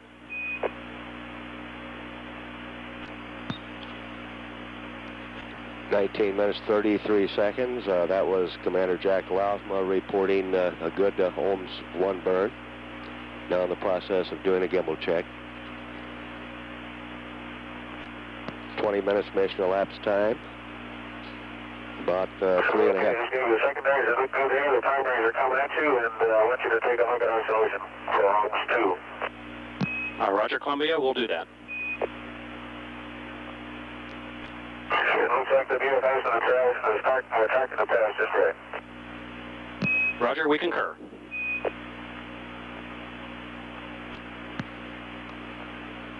Oh. Shuttle Control, Houston, 20 minutes, 55 seconds mission elapsed time. About 2.5 minutes remaining on this pass through Madrid. Columbia, Houston, the targets look good to us. Your nav is good, and the TVC is good. You're go for Ohms 2. Okay, go for Ohms 2. We're on the dishing our maneuver now. Roger. The external tank doors have been closed as scheduled. That was Capcom Terry Hart passing along to Jack Lausma and Gordon Fullerton. A go for the second Ohms burn. Giving a go for the second Ohms burn.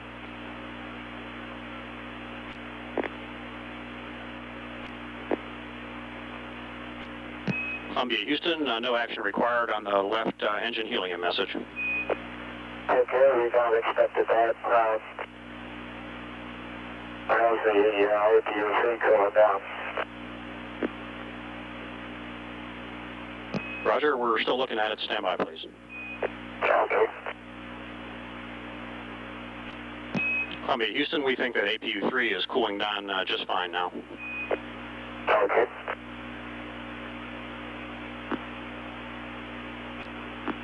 Columbia, Houston, we have 20 seconds left here at Madrid. Configure LOS, and we'll see you at Indian Ocean at about T-5.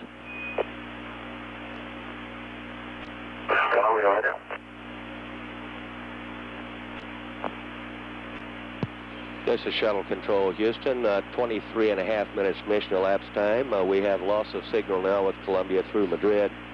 The next station to acquire will be Indian Ocean Station in approximately 12.5 minutes. Meanwhile, we will report that the APU number 3 was secured following single-engine press to MECO purely as a precautionary shutdown. The consideration is that there are 3 good APUs on board, and this shutdown should have no mission impact. Shuttle Control, Houston, 24 minutes, 42 seconds mission elapsed time. We've been provided the maximum heart rates for the crew at liftoff. They read as follows for the commander, Jack Lausma, 132, and for the pilot, Gordon Fullerton, 92. We repeat, those were the maximum heart rates at liftoff.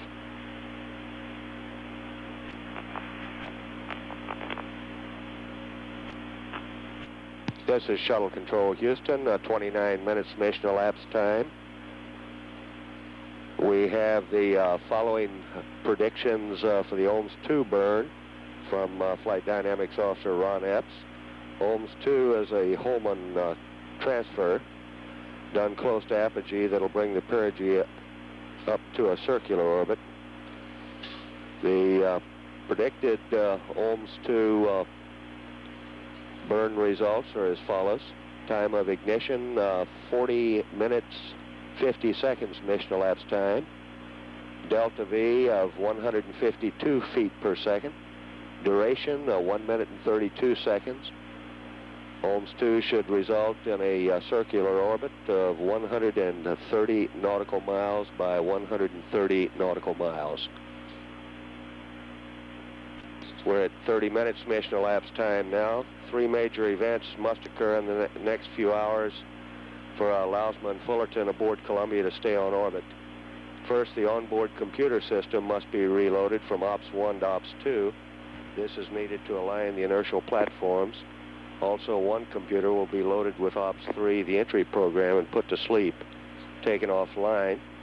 Second, the payload bay doors must be opened to provide cooling through the radiators to Columbia. The flash evaporator has a lifetime of several hours. Third, at least 2 of the 3 fuel cells must be purged with hydrogen and oxygen to rid the impurities. The fuel cells can survive only so many hours without purging. In the mission, they will be purged periodically. We'll follow these 3 activities as they occur. We're at 31 minutes mission elapsed time, about 5 minutes away now from reacquiring Columbia through Indian Ocean Station. This is Shuttle Control, Houston.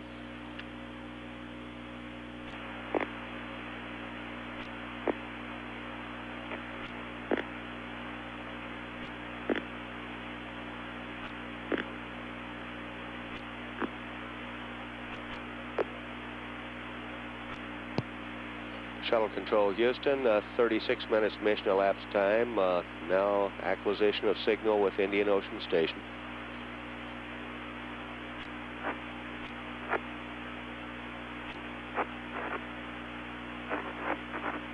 We will be in acquisition with Columbia through Indian Ocean for about 7 minutes. Now processing data through Indian Ocean Station. Columbia, Houston through Indy Ocean. Configure AOS, please. Okay, Jerry, we're configured AOS, and we're in the burn attitude, 4 minutes till take. How do you copy? You're loud and clear, and we'll take a good look at you.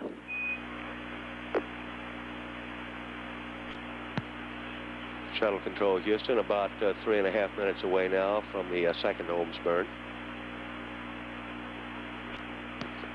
Giving a go for the second OMS Houston, burn. you're looking real good at TIG -3.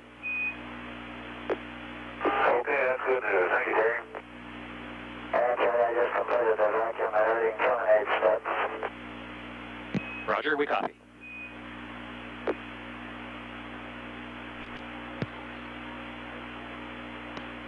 .39 minutes, 45 seconds mission elapsed time, about a minute away now from ignition for OMS 2.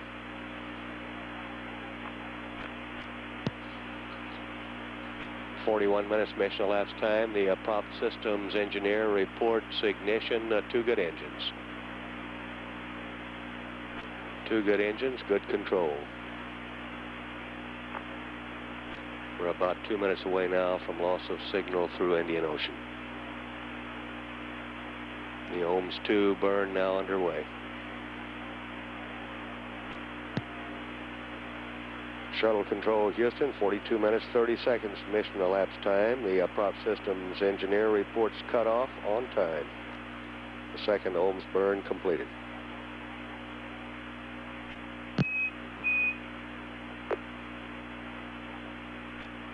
Columbia, Houston, a good burn. We have 20 seconds left at Indian Ocean. Configure LOS, and your go for payload bay doors.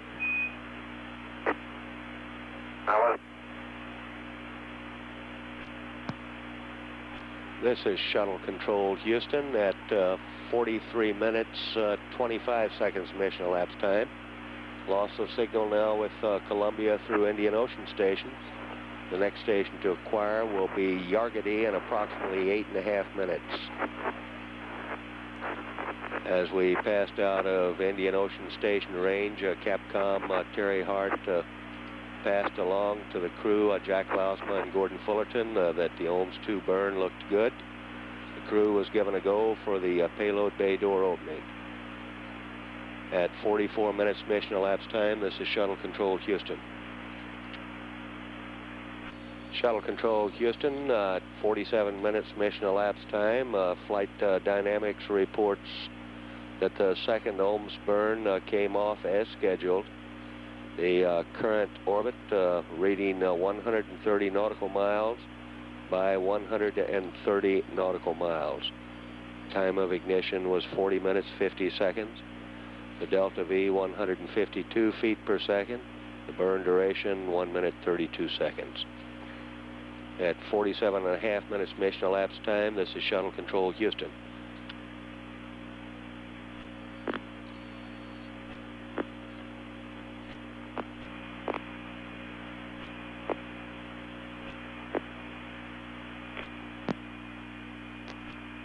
Shuttle Control Houston at 52 minutes mission elapsed time, standing by now for reacquisition of signal with Columbia through Yargady. Columbia, Houston through Yargady. How do you copy? Houston, PLT, how do you read? Columbia, Houston, you're loud and clear now, Gordo. Okay, Terry, just starting into bubble 1 in the post insertion there, and when I did the 106 Pro for the recall, almost the first step there, the BFS went to standalone. Roger, we copy. We have no data now. We're about 9 minutes from Auroral. We'll be able to help you some then, maybe. We'll think about it, though. Okay, see any harm in trying a auto reset to the BFS? See if it'll jump back on. Stand by, please.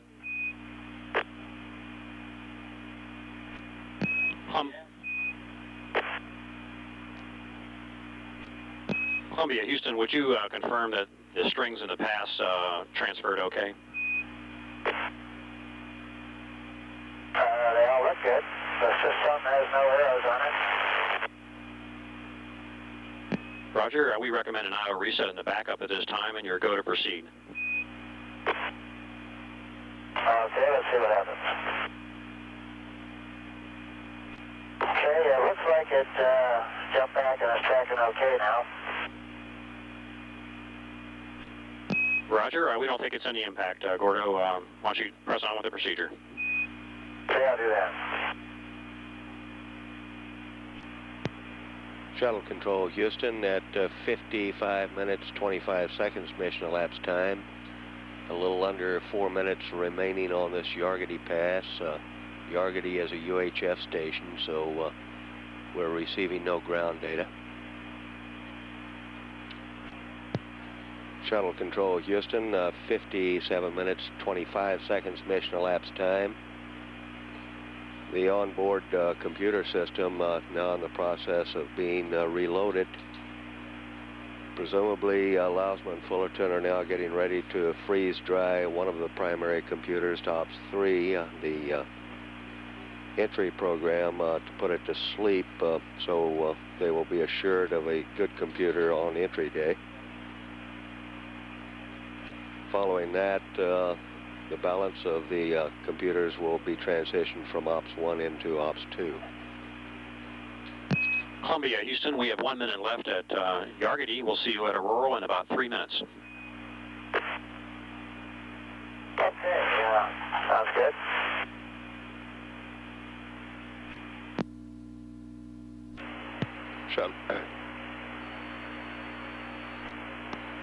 Shuttle Control Houston, 59 minutes 30 seconds mission elapsed time. Loss of signal now through Yargady. Next station to acquire will be Auroral Valley in approximately 1.5 minutes.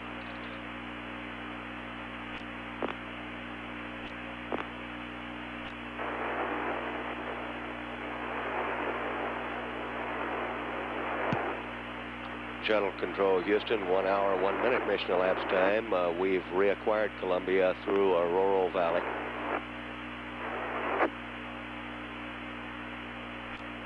Now processing data through Auroral Valley. Columbia, Houston, we're AOS Auroral. Configure AOS, please. Okay, we're configured AOS. Just did a 201 Pro. You can watch it come in hopefully. Roger. DPS reports a good freeze-dry machine on board. DPS reports Columbia Houston, we see a good Ops 201, and we have a request on an APU switch when you have a second to listen. Okay, go ahead with that. Roger, we have better instrumentation on the Alpha water spray boiler controllers, and we would like you to take APU, or rather water spray boiler 3 back to Alpha at this time so we can monitor it better. Okay, Jerry, 3's at Alpha now. Thank you.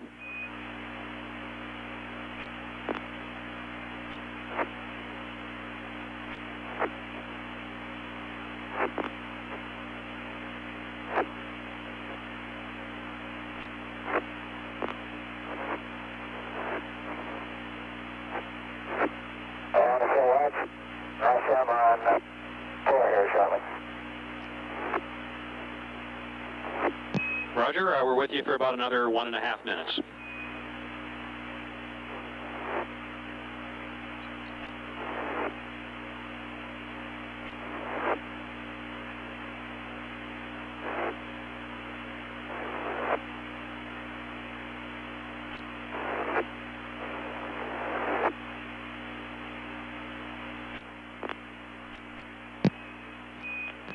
Columbia, Houston, 30 seconds left here at Aurora. We'll see you stateside at 1 hour and 30 minutes.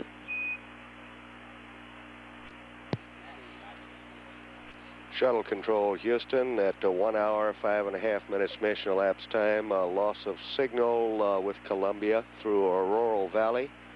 Columbia will next be acquired over the States in approximately 24 minutes. INCO reported that the last call by Capcom Terry Hart probably did not reach the crew. Meanwhile, as we have loss of signal, Columbia should shortly be maneuvered to payload bay door opening attitude. At 1 hour, 6 minutes mission elapsed time, this is Shuttle Control, Houston.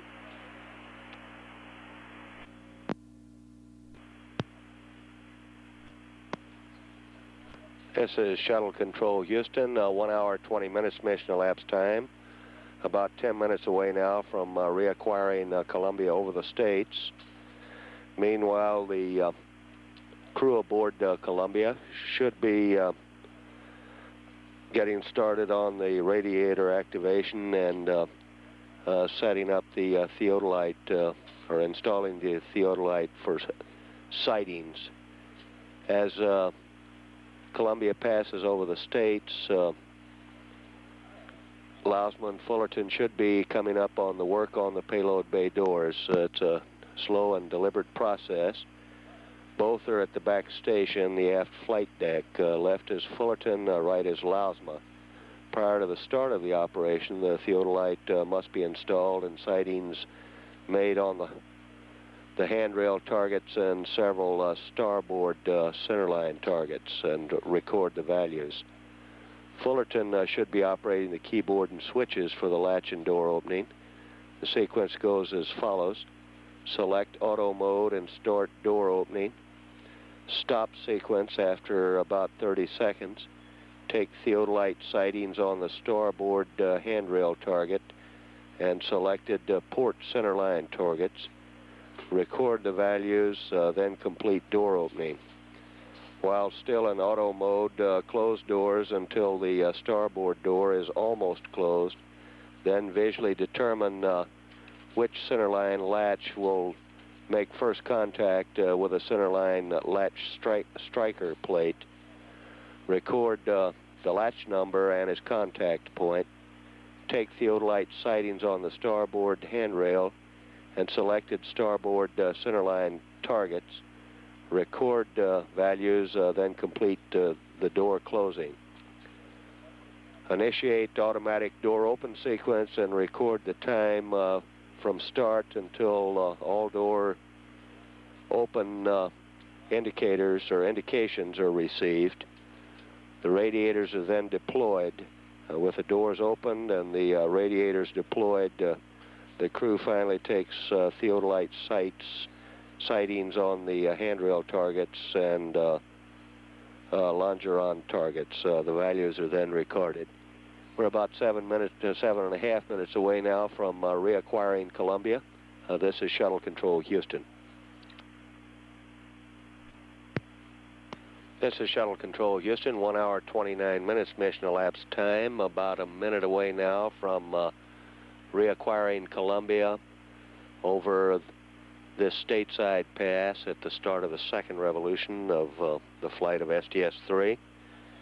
Meanwhile, over the States, we should have television showing the payload bay door operations. Television transmission would be approximately 6 minutes and 47 seconds coming through the Mila station. We're about 30 seconds away now from reacquisition at 1 hour, 30 minutes mission elapsed time. This is Shuttle Control Houston. Shuttle Control Houston, 1 hour, 30 minutes mission elapsed time. We have acquisition of signal through Buckhorn. Processing data now through Buckhorn. Columbia, Houston, we're back with you, AOS at Buckhorn. Welcome back stateside. The Columbia, Houston, how do you copy? The DPS controller reports the onboard computer configuration in on-orbit configuration at this time. Columbia, Houston, on UHF through Goldstone, how do you copy? You're loud and clear through Goldstone. How many, Terry? You're loud and clear, Jack. We're having a little bit of difficulty locking onto you. I'll be with you in a second with some data. Okay, we need to have you take a look at Spec 87. We got under circ pump control, line temps, number 3 column, the weather speed brake PDU is reading 306 off scale high. That's weather speed brake PDU. Roger, we copy that, Jack, and we'll start thinking about it. We should have some data here shortly. Okay, Terry, I'm looking at MELF 1.3 Echo on page 1-17, and that says in block 1 that if it's 300 degrees with off-scale high, it's a transducer shift or failed. Roger, we're with you, and let us think about that some more. Okay, you're not coming through very well at all. Maybe it's my wireless comm. Negative, Jack. I think it's just the UHF. We're maybe going over the horizon on Goldstone here. We're hoping to be able to acquire shortly through Mila, and we copied your last.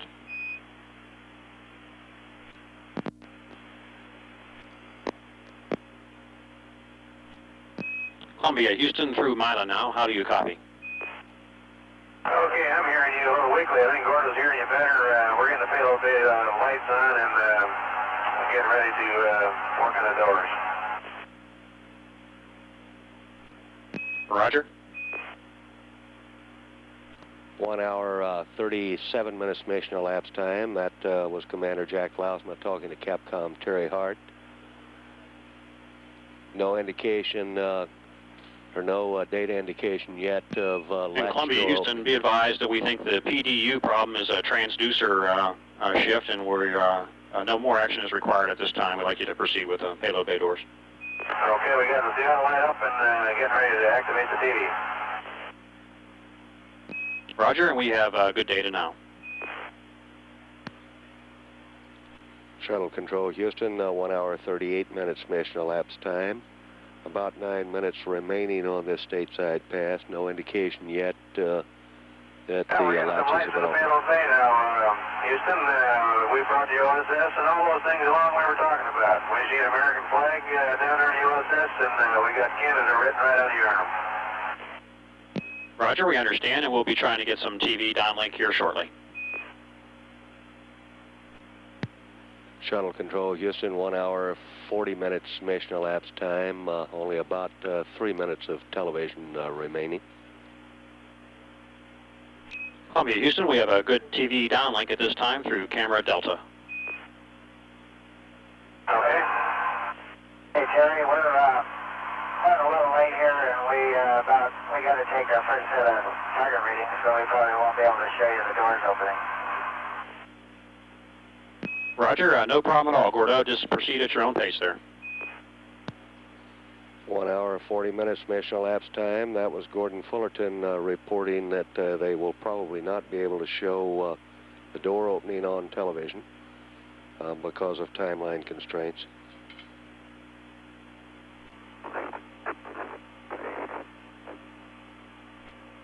Shuttle Control Houston, 1 hour, 44 minutes mission elapsed time, about 3 minutes remaining on the stateside pass. Columbia Houston, you'll be go for vernier RCS operations when you get to that point. Okay, Jerry, sounds good. We got a couple satellite readings under our belt. We're working pretty good.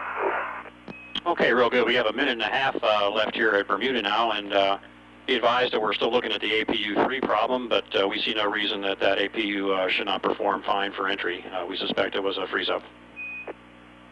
Okay. Somebody's ahead of my mind. That was the one we downloaded all the water from. You've got that right. We did, so it's not understood entirely. And be advised you have a new state vector on board, just a small change. No consequence. Your nav is good. And we've uplinked Timbu's and your entry refs mats. Over. All right, everything else is looking good here. Columbia Houston, 30 seconds left, and a correction, the Timbu's did not make it up. We do have the RCS quantities on board. We'll pick up the Timbu's later. We'll see you at Dakar at 1+54. Okay, Jerry, see you there.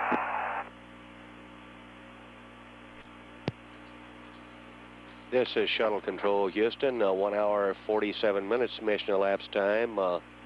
Loss of signal now with Columbia on this stateside pass. The next station to acquire will be Dakar in a little less than 7 minutes. 1 hour, 47 minutes mission elapsed time. This is Shuttle Control Houston. Shuttle Control Houston, 1 hour, 53 minutes, 34 seconds mission elapsed time. Standing by now for a reacquisition of Columbia through Dakar. Dakar is a UHF station, so we will process no data in mission control. Columbia Houston on UHF through Dakar for 3 minutes. Columbia Houston, UHF through Dakar for 2 minutes. Columbia Houston in the blind. We'll talk to you next at Yargady at 2+27. Over. Shuttle Control Houston, 1 hour, 56 minutes mission elapsed time. We expect no voice contact with the crew through Dakar. However, we'll stand by and continue to monitor.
Shuttle Control Houston, 1 hour, 57 minutes mission elapsed time.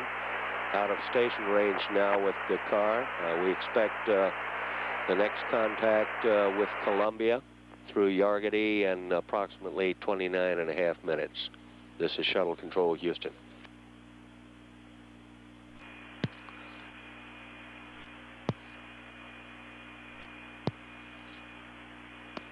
This is Shuttle Control Houston, 2 hours, 27 minutes mission elapsed time. Standing by now for reacquisition of signal with Columbia through Yargady. Yargady is a UHF station, so this will be voice contact only.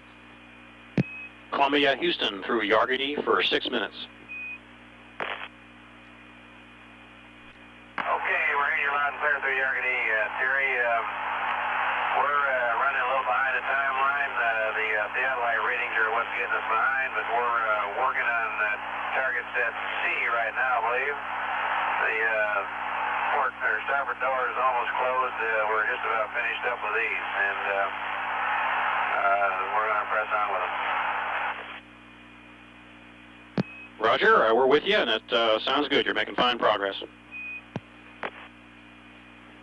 What you probably want to know is how it looked, and we saw all the latches dead even, and all right on the no deflection trajectory. Roger, sounds good, Gordo.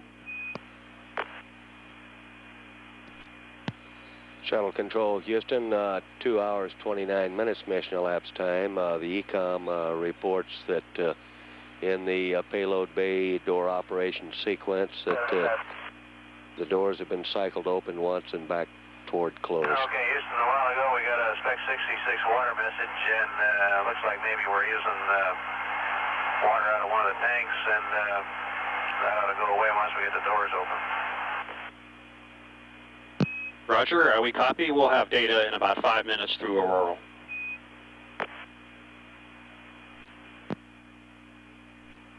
Shuttle Control Houston, about a minute Columbia, left. Houston, 1 minute left here at Yargady. We'll see you at Auroral in about 2. Okay, Jerry. That was Capcom Terry Hart advising the crew of Columbia. Less than a minute now through Auroral. We will through Yargady. We will almost immediately pick up at loss of signal by reacquiring through Auroral. Loss of signal now with Yargady, less than a minute away from reacquisition through Auroral Valley. We're at 2 hours, 34 minutes mission elapsed time.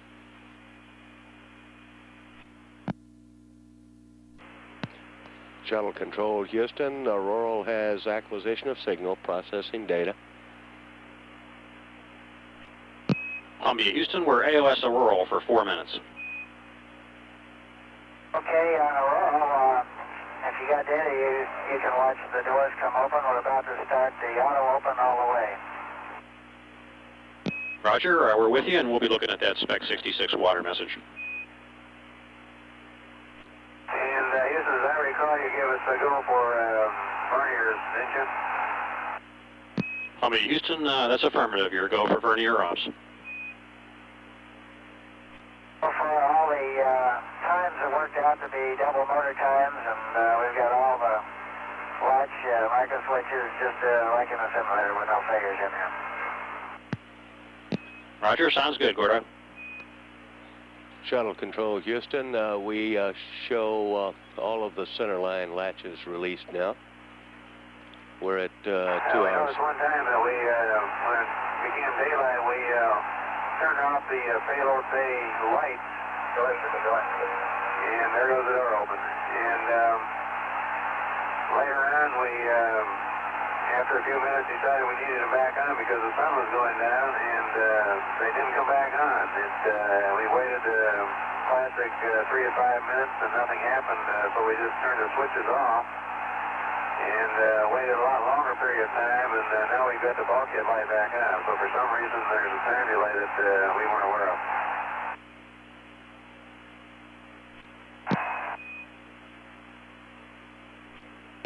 Roger, we copy that, Jack, and understand all the lights that you want and have turned on have come on at this time. Yeah, right now we're just operating with a bulkhead light. It seems to adequately light up the payload bay.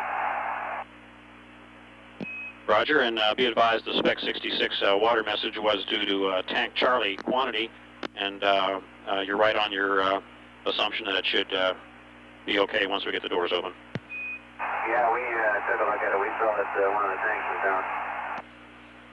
2 hours, 38 minutes mission elapsed. We got the starboard door open, and there goes the port door. We show both the starboard and port doors open. As we don't see any marks there at all that weren't there before we left. Roger. Columbia, Houston, 20 seconds left here at Aurora. Hawaii is next at 2 plus 5-4. See you there. Yes, sir. And we got both the doors open, 317. Looks like the sun's coming up. Roger, we show you on the Terminator.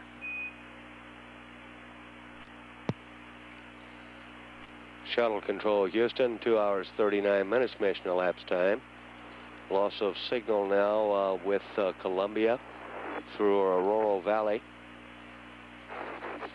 And at the conclusion of this pass, we showed both payload bay doors open. Both payload bay doors open. We're at 2 hours, 39 minutes mission elapsed time. This is Shuttle Control Houston. This is Shuttle Control Houston, 2 hours, 53 minutes mission elapsed time, less than a minute away now from reacquiring Columbia through Hawaii.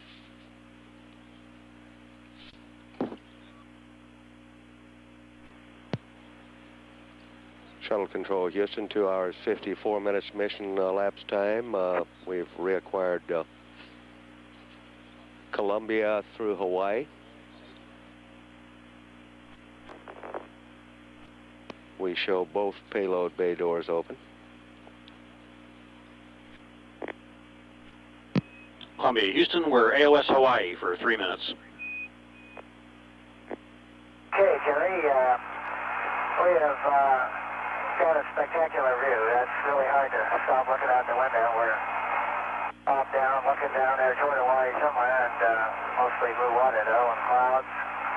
Doors are open. I'm working on bubble 5, powering up the RMS to temp mode.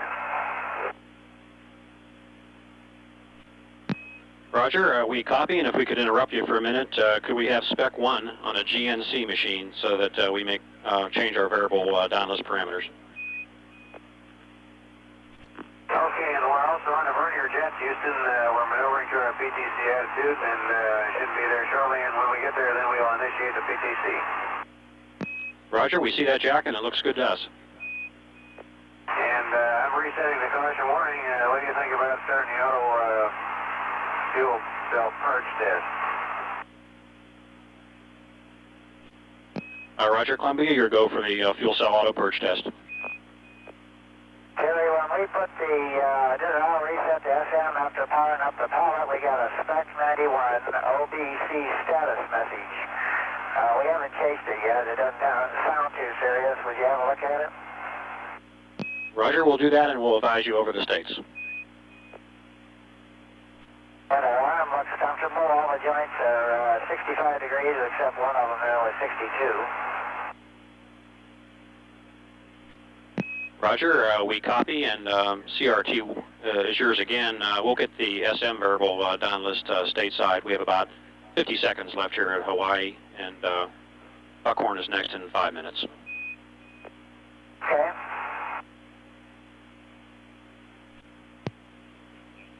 Shuttle Control Houston, 2 hours, 57 minutes mission elapsed Columbia, time. Houston, the Spec 91 payload message was ops normal, no problem, and we'll see you stateside in about 5. We show the start. That's the deal. We show the start of the purging of fuel cell number 1.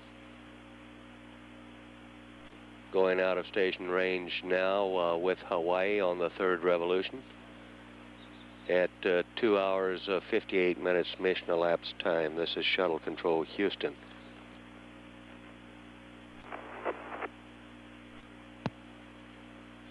This is Shuttle Control Houston, 2 hours, 59 minutes mission elapsed time, about 3 minutes away now from reacquiring Columbia over the States.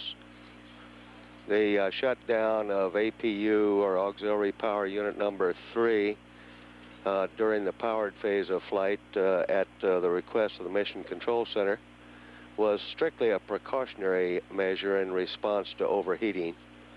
Although analysis is not complete, the problem is believed to have been due to a freeze-up in the water spray boiler, an ascent peculiar problem. We'd also seen similar problems in STS-1 and 2. The APU is fully expected to perform properly for entry.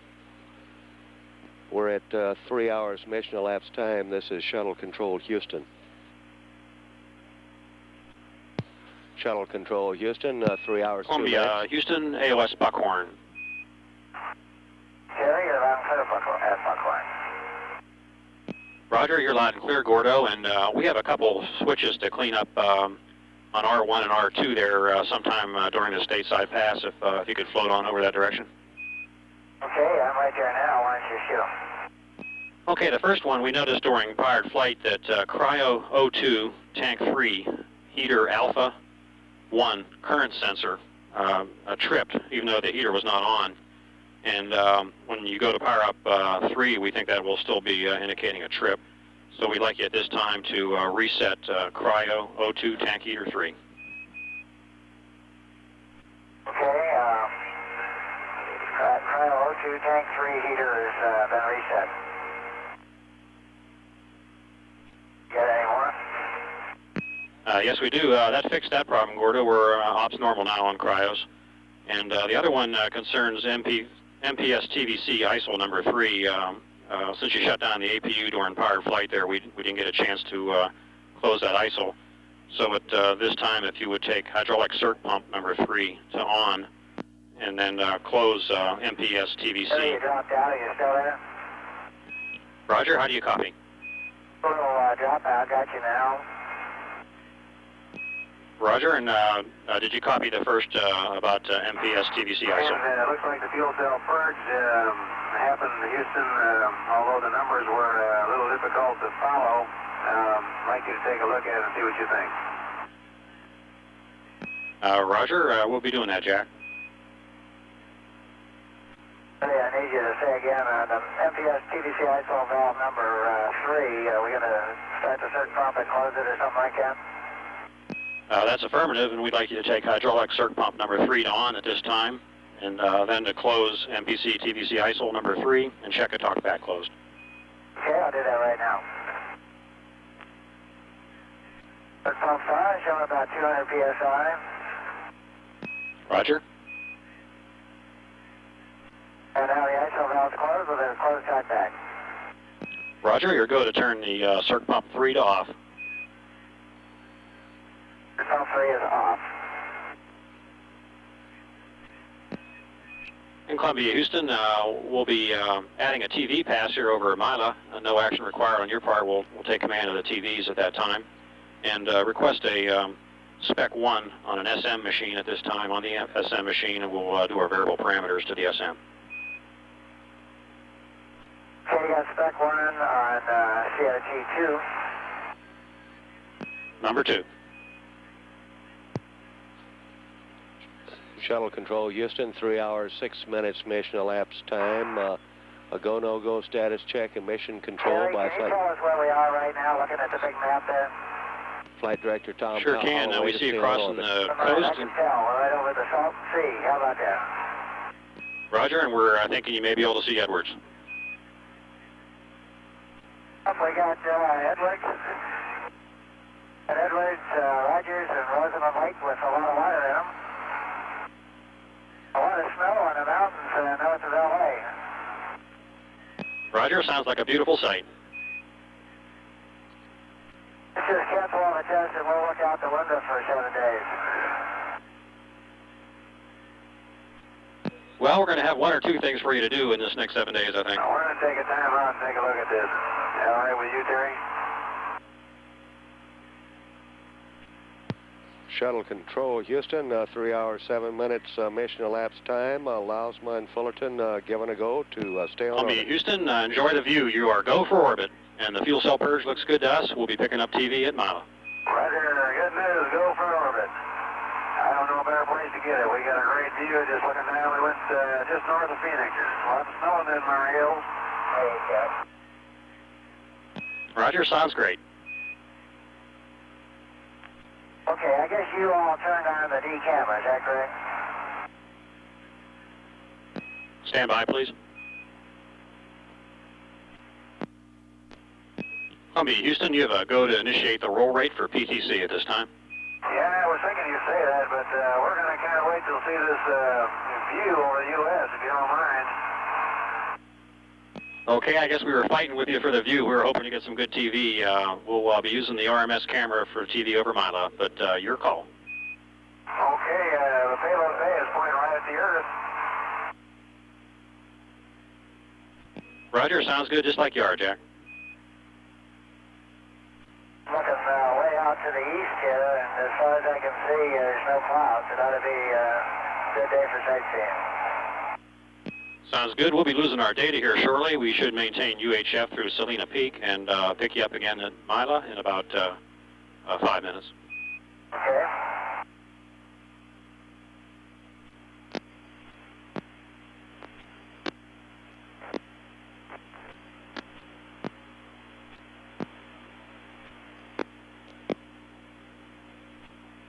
Columbia, Houston, we have a beautiful view from camera Delta at this time, looking back through the tail section, and we see United States down there. Okay, what are we over right now, Jerry? Roger, we're just coming up AOS at Mila, and you're, I'd say, a little bit south and somewhat to the west of Chicago, maybe a couple hundred miles south of Chicago. Yeah, we got Lake Michigan in the state of Michigan up there. Looks like they got some snow up there and ice in the lakes. That was Commander Jack Lausma describing his home state of Michigan. We're at 3 hours, 12 minutes mission elapsed time. Well, I have to say hello to all my home state folks and relatives back in Michigan. I think most of them are down watching the launch, but here we are. It looks like it's a little chilly in Michigan today. Well, I'm sure they appreciate hearing from you. Columbia, Houston, we have a spectacular view of the East Coast. That was Capcom Terry Hart talking to the crew of Columbia. We're at 3 hours, 15 minutes mission elapsed time. Columbia, Houston, we hate to interrupt your sightseeing, but we'd like to talk to you about 2 or 3 things here in the last 5 minutes of this pass here through Bermuda. Columbia, Houston, how do you copy? Andrew. Columbia, you're loud and clear. How are we? Heard you along, I think. I don't know why you lost us there. Go ahead with your comments, though. Roger. First out, after you do the Star Tracker activation, we'd like you to go ahead and select the Star Tracker mode, and we might pick up some stars of opportunity a little later before we do the IMU align.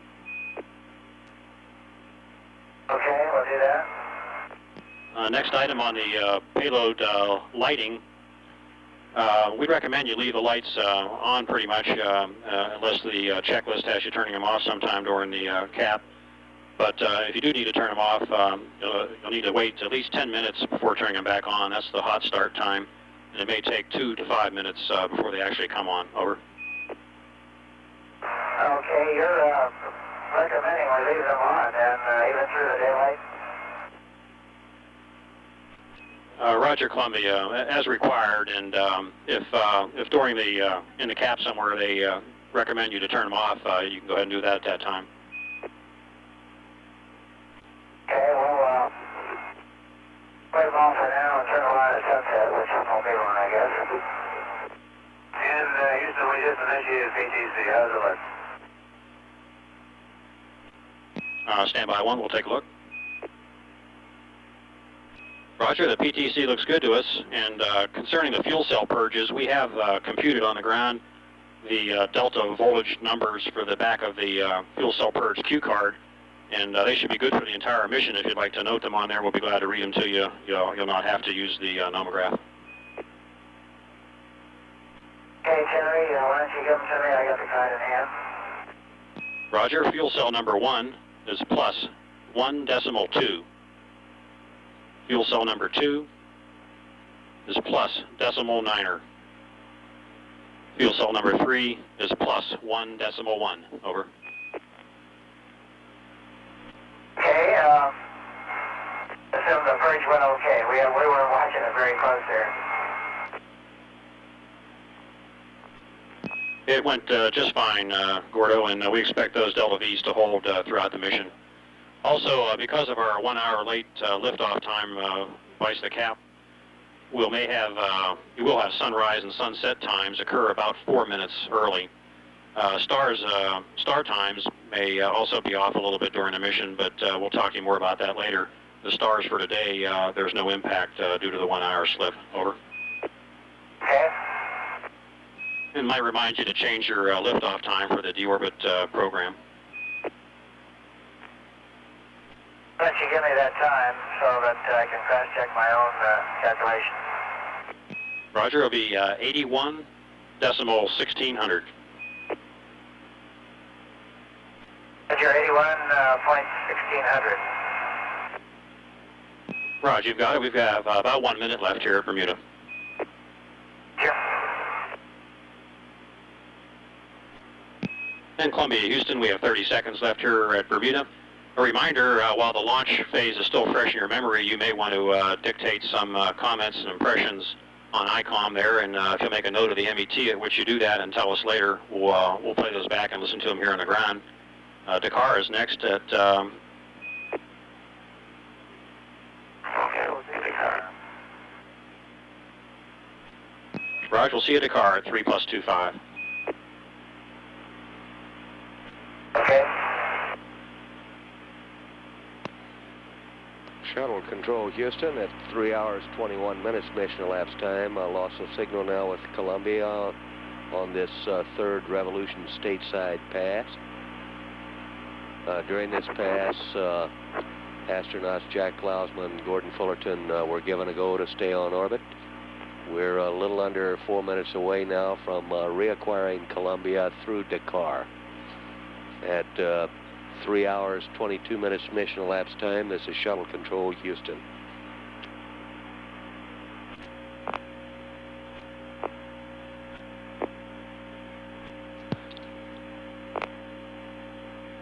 This is Shuttle Control Houston, 3 hours and 25 minutes mission elapsed time. Standing by now for reacquisition of signal with Columbia through Dakar. Dakar is a UHF station only.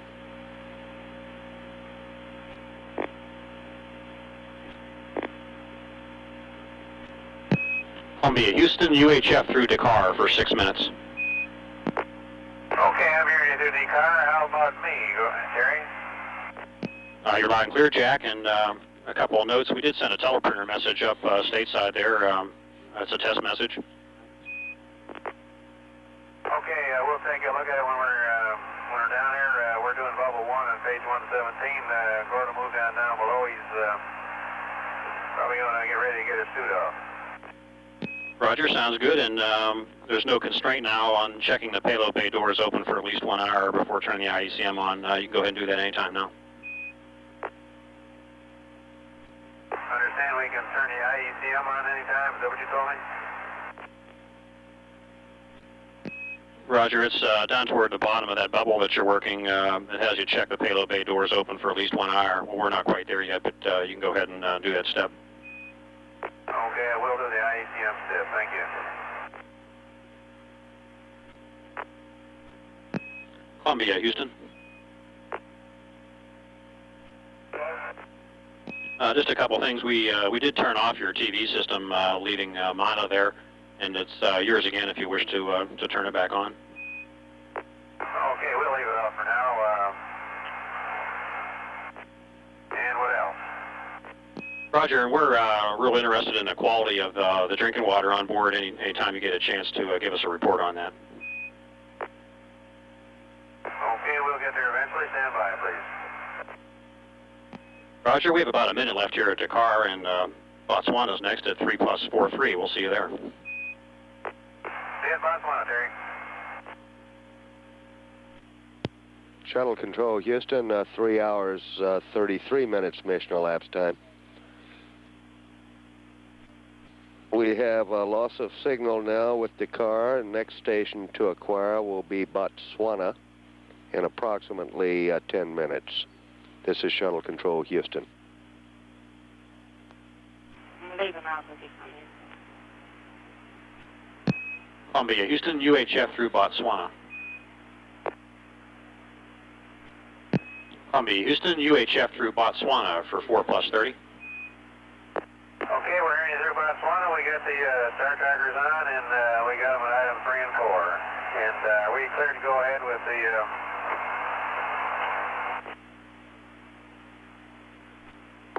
cleared to go ahead with the desired ResMed update. Stand by, please, Jack. Roger, your rest mats are on board and your go for desired rest mats update. Okay, we'll get that momentarily. Roger, and be advised there's very heavy rainstorms through the Botswana site, and we may or may not be able to track you through this pass. Okay. Columbia, Houston, 1 minute left here at Botswana, and it sounds like you're pretty well on the timeline again. Yeah, I think we're catching up pretty good. We're getting this Seattle lights at Delta right now. Roger, good work, and we'll see you next at Yargity at 4+01.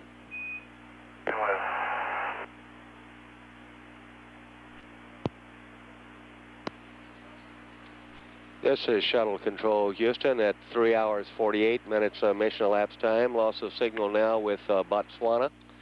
The next station to acquire will be Yargity in 12 and a half minutes approximately. This is Shuttle Control Houston. This is Shuttle Control Houston at 3 hours 52 minutes mission elapsed time. The first change of shift news briefing is presently scheduled for 2:30 this afternoon. Presently scheduled for 2:30. This change of shift briefing would involve Flight Director Tom Holloway.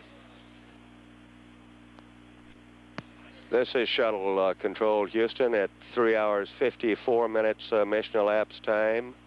The first change of shift news conference for Flight Director Tom Holloway is now scheduled for 2:30 p.m.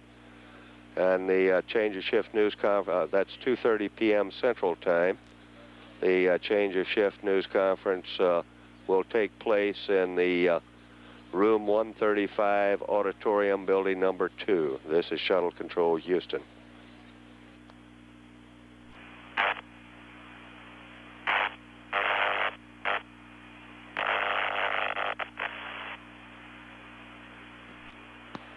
This is Shuttle Control Houston at 4 hours mission elapsed time. Approximately 30 seconds away now from reacquiring Columbia through Yargity. We'll stand by. Columbia, Houston, UHF through Yargity for 6+30. Okay, I'm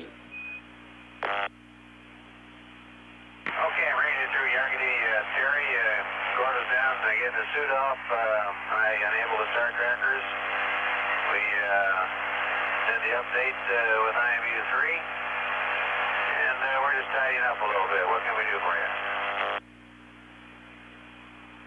Well, I think we have no open items for you, Jack. Everything sounds good. It looks like you're on the timeline, and we'll be looking forward to getting into the cap here shortly. Okay,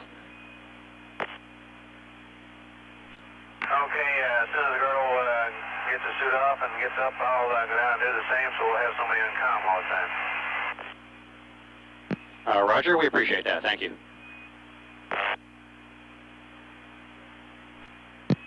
Columbia, Houston, 1 minute left here at Yargity. Hawaii is next at 4+26. We'll see you there. Okay, Terry, see you in Hawaii. This is Shuttle Control Houston at 4 hours 8 minutes mission elapsed time. Loss of signal now with Columbia through Yargity. The next station to acquire will be Hawaii in approximately 18 minutes. This is Shuttle Control Houston.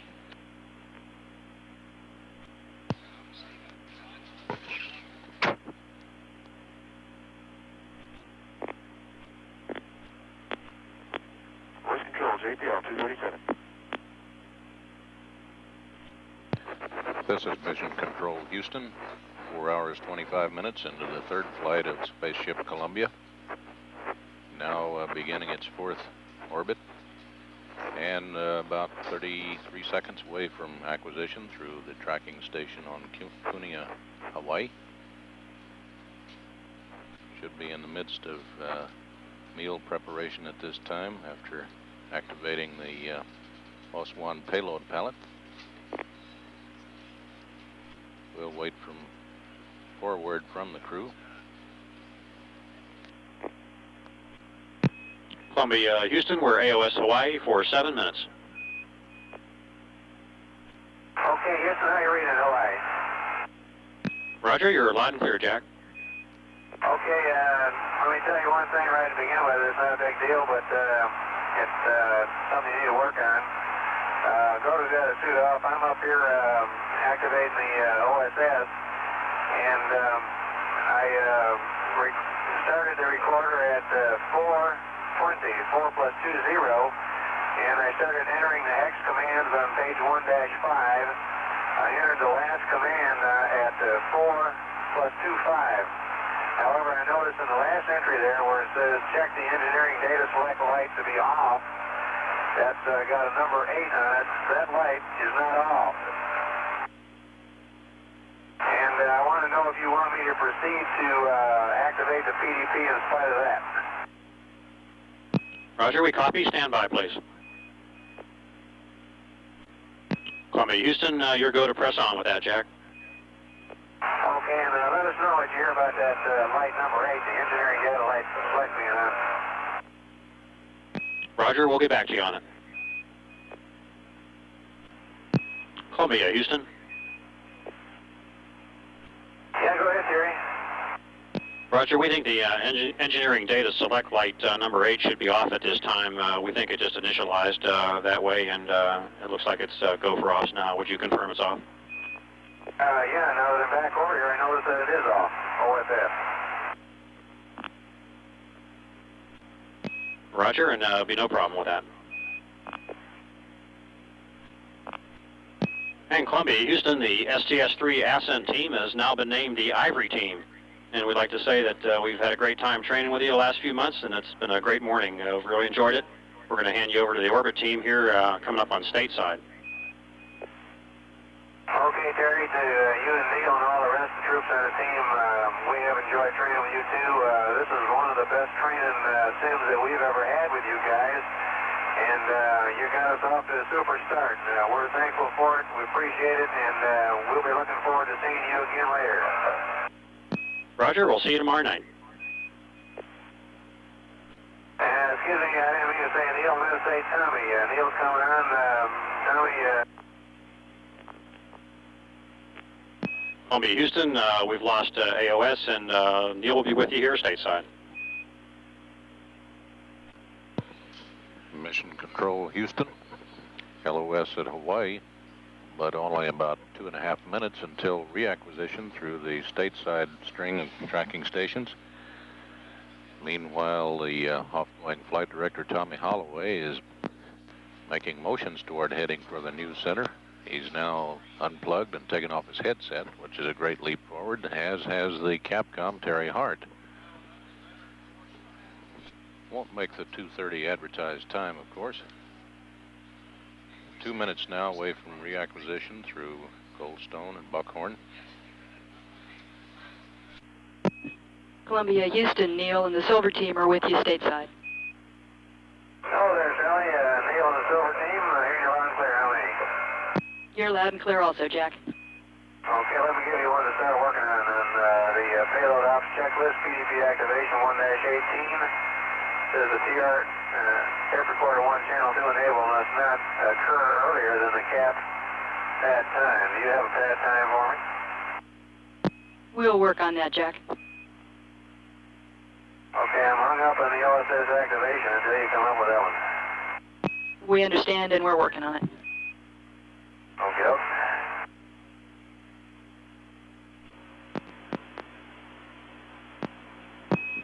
And Jack, while we're working on that, you've got to go to power off the APU fuel pump valve cool B and also the APU controller power.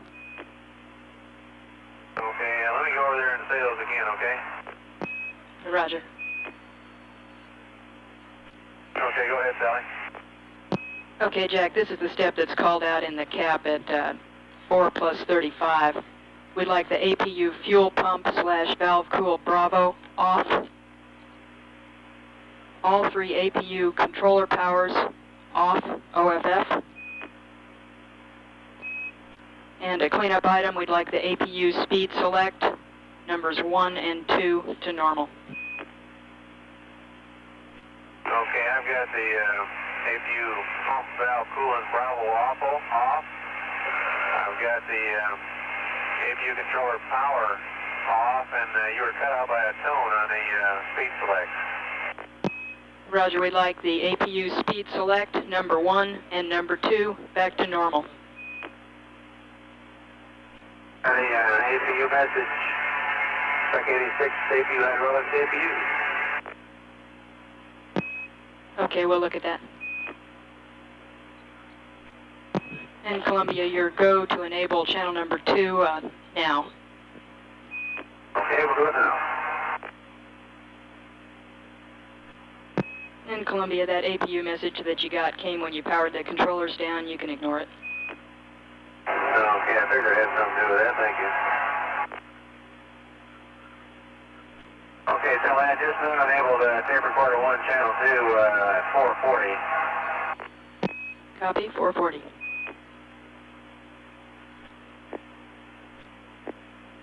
Sally, how do you rate? You're loud and clear, Gordo. Okay, I've been busy myself on the mid-deck here, and I just pulled some paper off the teleprinter. Looks like we got a test message that has all the characters on there. It's followed by some gibberish. We may have had something get onto Center 2 there. Roger, we copy that. You sent anything intentionally beyond the test message, which has 66 lines of 1 line of each character in a set? Negative, Gordo. Line 66, the end of test message, is the last line that we transmitted. Okay, well, we haven't missed anything crucial then. Okay, well, you go ahead. I'll continue to activate the PDP, get the RDP on. Roger, Jack, go ahead. It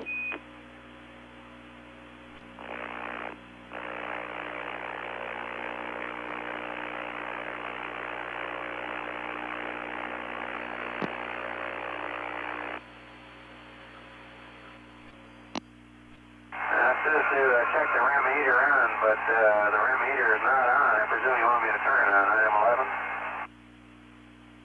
Stand by. Jack, we would like you to turn that heater on now. Okay.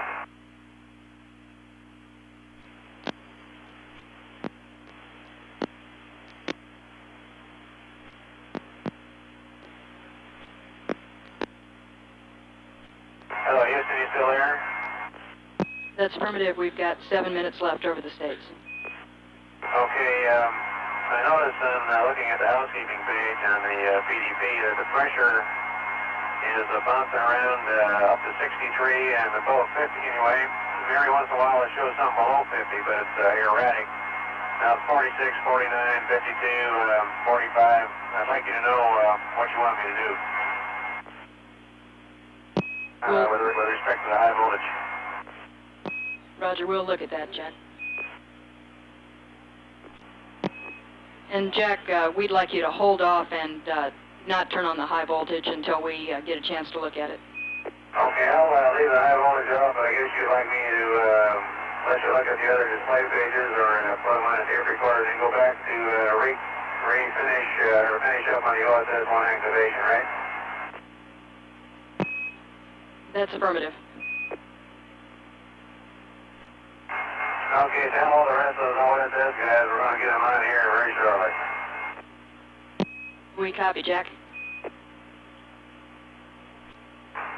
Looks like our amps are just a little bit high, Sally, on the command data system on the Spec 91. I got 2.2. It ought to be something less than 2.0. What do you want me to do with that one? Stand by, Jack. Sally, is there any reason I shouldn't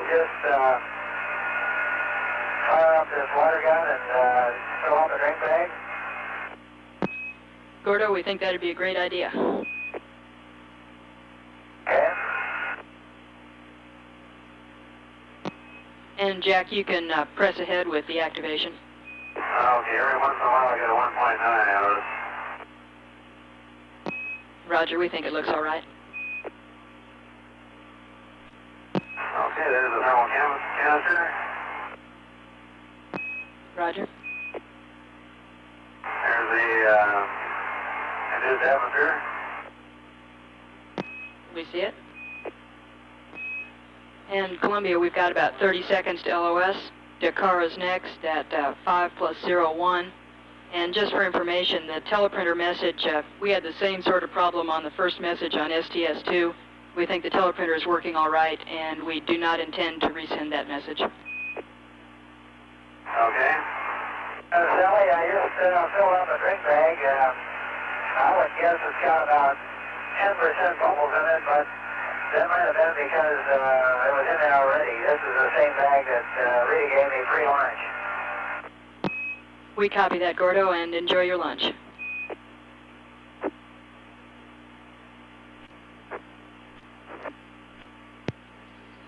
This is Mission Control Houston.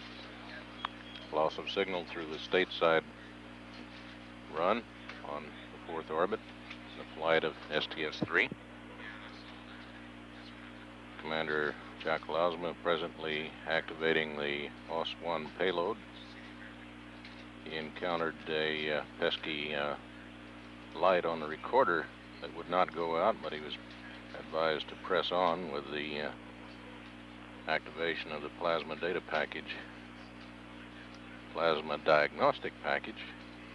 Also to turn off the APU fuel coolant pumps. Sally Ride currently Capcom on this particular shift with Neil Hutchinson's team. The off-going flight director Tommy Holloway has now added another color to the rainbow of flight director colors to join red, white, and blue, and bronze, and silver, and all of the others that have gone in the past. We're about 4 minutes now away from reacquisition of Columbia through the station at Dakar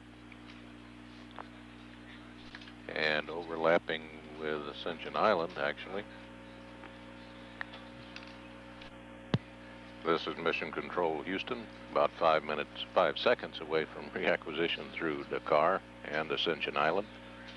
It's reported that the consumables aboard Columbia are somewhat above the nominal quantities remaining for this point in the flight plan. We've got almost 10 minutes here of tracking our, at least voice communications through Dakar and Ascension. Should be AOS at this time.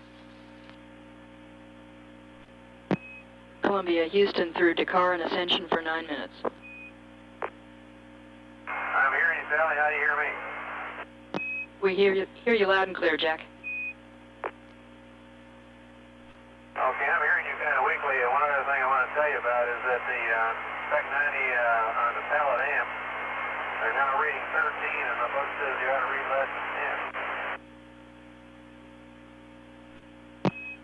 Roger, Jack. We saw that going over the hill stateside, and there's no need for you to look at the MAL on that. Just press right ahead. We think it's all right, and we'll look at it a little longer.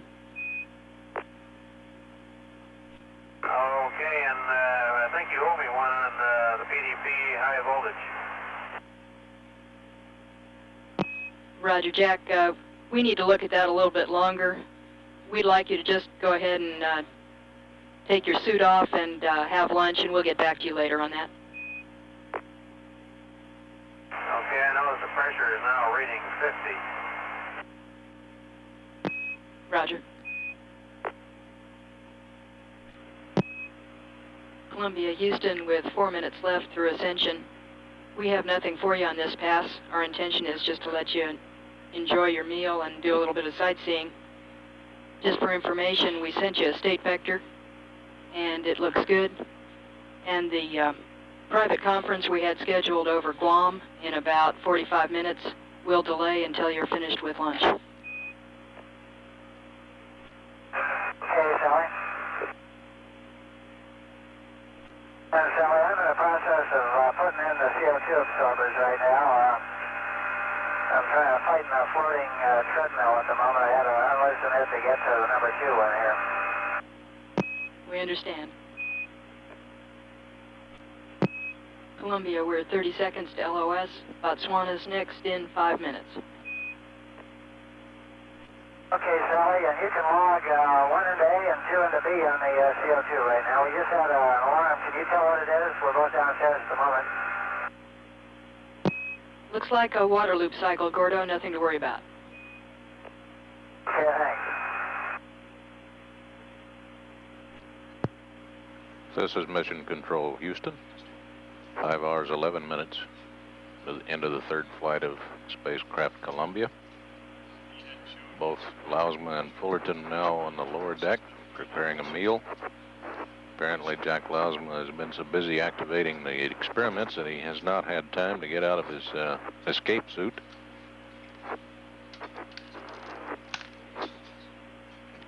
While they're preparing their meal, the private conference with the surgeon that had been scheduled for later on has been deferred. Currently, the spacecraft systems appear to be in excellent condition. The alarm they heard from on the lower deck turned out to be just the water loop cycling, as reported to the flight director here. Nothing to worry about. 3 minutes now until reacquisition through the voice relay station at Botswana. Return at that time, however, conversation may be rather scant in as much as the flight control team here and Capcom Sally Ride are going to let the crew pretty well alone while they have their first meal in space. Back in 2 minutes for Botswana. This is Mission Control, Houston. Mission Control, Houston. 10 seconds now away from reacquisition through voice relay station at Botswana. And we'll stand by in case there's any conversation here. Columbia, Houston through Botswana for 5 minutes. How do you read? Sally, we have you loud and clear. You're the same, Gordo?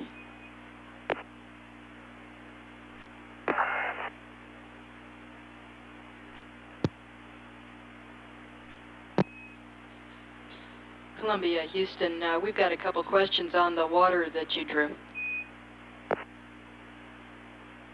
Say again the question? Roger, we're real interested in the quality of the water, and we had a couple questions. We were wondering whether you got the water out of the chiller or whether that was ambient, and we also wanted to make sure that that was the bag that you carried with you on board and whether it had been filled pre-flight. I think about yes to all of the above. Let's see, I used the chilled water. I filled the bag that Rita had filled for us, and we put in our suit pocket prior to lunch. I had drunk that entirely. I refilled it completely, and I've drunk most of it again. So that's about my water quantity so far, is I guess about 16 ounces. Okay, and we'd appreciate an update next time you have a chance to use the water gun. Okay, it tasted okay. There was a very slight, maybe chlorine taste to it, I think, but certainly not unpalatable. That's good news. Columbia, we're 30 seconds to LOS. Yargity is next in about 13 minutes. Okay, Sally, we're flying through the black night, and it's really black. I'll see you, Yargity. Okay. Mission Control, Houston. Loss of signal through Botswana. 13 minutes away from reacquisition through, it appears, Yaragati, Australia, the next station coming up. At discussion there on the quality and quantity of water drunk aboard Columbia thus far into the flight. Gordo Fullerton discussing the quantity that he had drunk from a water bag that had been filled pre-flight. He mentioned the name Rita, and of course Rita is the JSC nutritionist, Rita Rapp, who's been involved in food development since day one of the manned space program. We'll return in 12 minutes through Uragati at 5 hours 22 minutes into day one of 7-day flight of Columbia. This is Mission Control, Houston.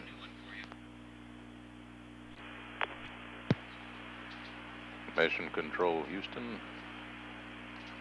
An acquisition through Uragati, Australia, imminent. Columbia, Houston, with you through Yargadi for 7 minutes. Okay, got you loud and clear. That's what Terry's little calculator says. I didn't get a chance to get it out and report to him, but you can pass the word.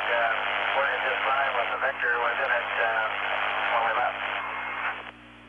Okay, we'll pass the word to him, and I'm glad that we're up with a calculator. And we've got nothing for you this pass. Okay, I guess I haven't got much for you except to say this is unbelievably much fun, Sally. You gotta try it. Sounds like a good idea to me.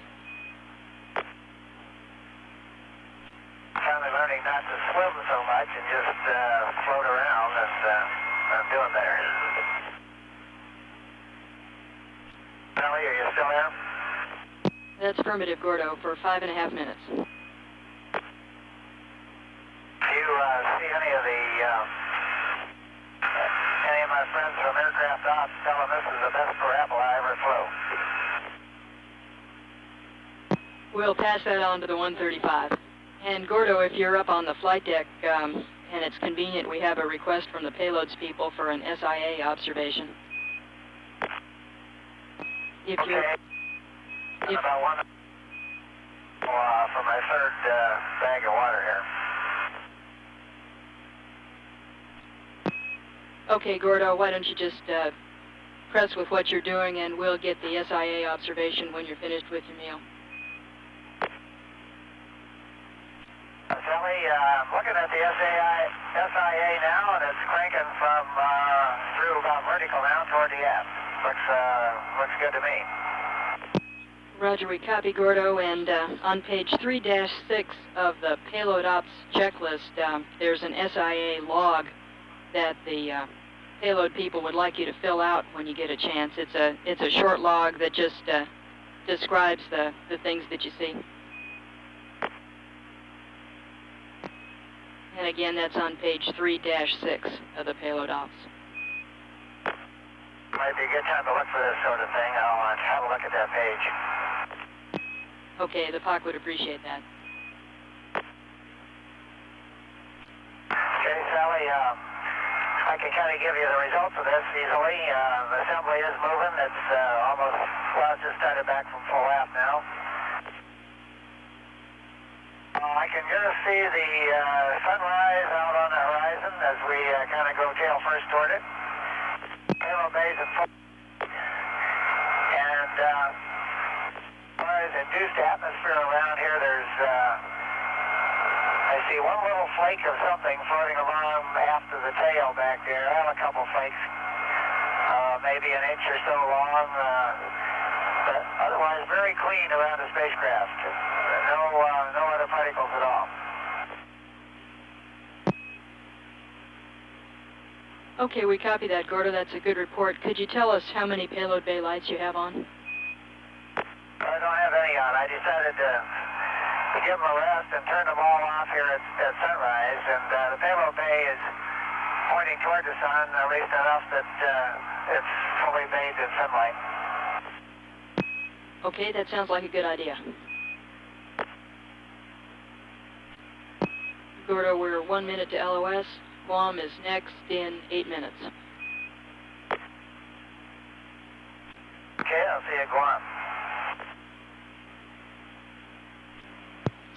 Mission Control Houston, LOS at Uragati. We're 6.5 minutes away from reacquisition through Guam. Gordon Fullerton commented that this launch was the best parabola he ever flew in his life, and this was a message for the people that operate the KC-135 zero-G simulating aircraft that is operated by JSC. Goes under the opprobrium of Vomit Comet. He was currently on his third bag of cold drinking water, 8-ounce bag. Meanwhile, Columbia is in an orbit measuring 130.7 nautical miles at perigee by 131.0 at apogee, which is 0.3 of a mile out of circular, which I suppose is marginally acceptable. Period of the orbit, 89 minutes, 28 seconds. Back in 5 minutes through Guam. This is Mission Control, Houston. Mission Control, Houston. Acquisition through Guam in 10 seconds. Columbia, Houston through Guam for 3.5 minutes. Hey, Charlie, got your last item? Got you the same. CDR has got his blue pants and blue shirt on. Yes, looking pretty spiffy. I'm sure he does. Columbia, Houston with 2 minutes left in this pass. We were wondering who's got the galley duty and how your lunch is coming. Well, we're going slow on the galley stuff. I tried some of my turkey sandwich, my pre-lunch turkey sandwich. I found it a little bit dry, so I'm going to get after something out of the pantry here in a moment.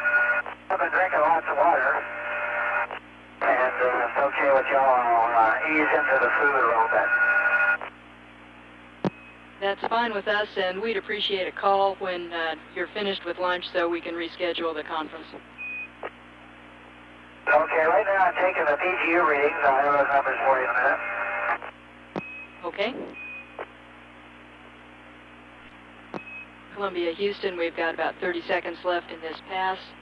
Hawaii's next at 6+01. And for information for Jack, looks like the pressure in the PDP has stabilized, and we'll be turning the high voltage on from the ground. So you needn't do anything else with that. Okay, I'll pass that on. Okay, and we'll talk to you at Hawaii.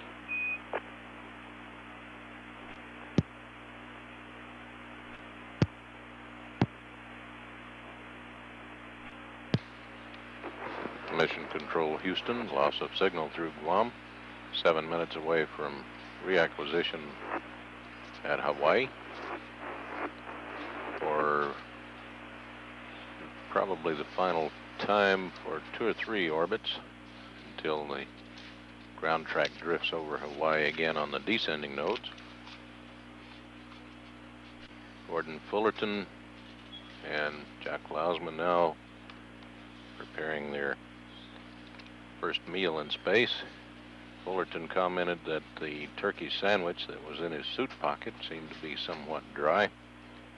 These sandwiches carried in their escape suit pockets are for potential delays on the pad where crew might get hungry, and for snacking on until they get out of their suits and have their regular meal using the food warmer, the carry-on food warmer that we're using on these orbital flight tests, and until the galleys are fitted on Columbia and Challenger soon to come online on Flight 6. 5 hours, 54 minutes into the flight of Columbia, back at Hawaii in 6 minutes. Mission Control, Houston.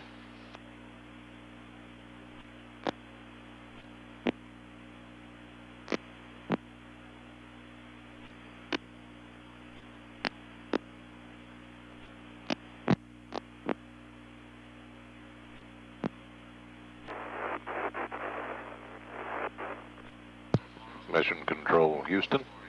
10 seconds away from acquisition through Hawaii.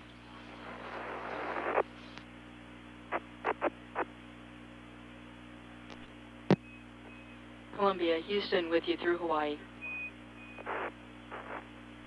Ron Fess, Ellie. You want to copy some PGU numbers? Again, it looks good. Go ahead with the PGU. We're ready. Okay, I took the reading at 0550. The power light was on. The chamber temps are 25.9, 25.8, 25.5, 25.7, 26.4, and 27.6.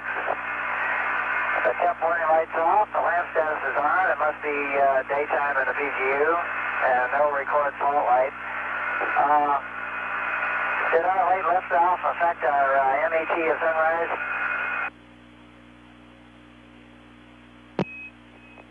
Stand by. Gordo, we copied all the PGU numbers, and there was daytime in the PGU, and we're tracking down an answer for you now on the MET and how the sunrise is affected. Okay. The way we have used the WCS, and it's working as advertised as far as I can tell.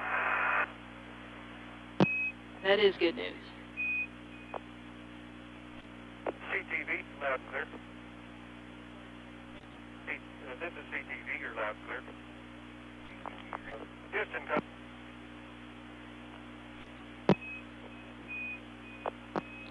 Columbia, we're approaching a short keyhole over Hawaii. We'll be back with you in 30 seconds. Okay.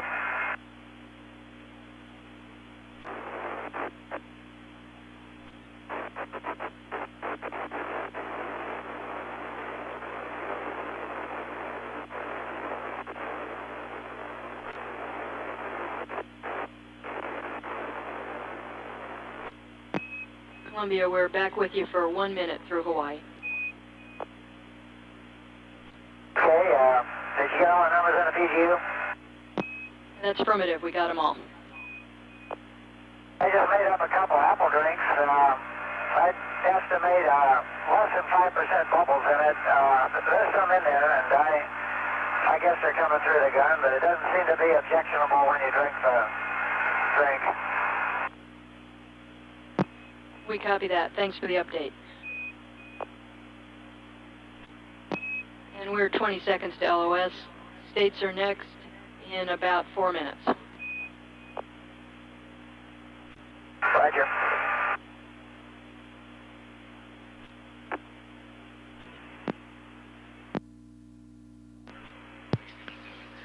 Mission Control, Houston. We've had loss of signal through Hawaii. And reacquisition through the state side tracking stations in about 2.5 minutes. Columbia now about a quarter of a way through orbit number 5. We'll return at AOS Goldstone in 2 minutes.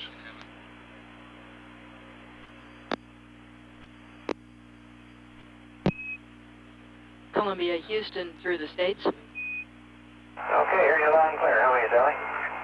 You're loud and clear, Jack. And if there's somebody on the mid deck, on the flight deck, I've got a couple switches for you to throw. Okay, I'm on the flight deck. Go ahead. Okay, these are down on panel A12. And these are some switches that the PDP calls out for you to do when you get the alarm. And if you throw them now, I think you can avoid the alarm. They're the APU heater gas gen / fuel pump switches. All 3 of them to A auto. okay, I put the APU heater, gas, gen, fuel pump, switches, 3 of them to A auto. That's affirmative. And the only other note that I've got for you is that we've sent up quite a few Timbus since the launch, and at your convenience, we'd like you to do an SM checkpoint. And you're cleared anytime you like to do an item 48 and clear the error log. Okay, item 48 and checkpoint. And did you find anything out about the high voltage, the PDP? That's affirmative, Jack. We have. We saw the pressure stabilize, and we'll be commanding the high voltage on from the ground, so you don't need to worry about that anymore. Okay.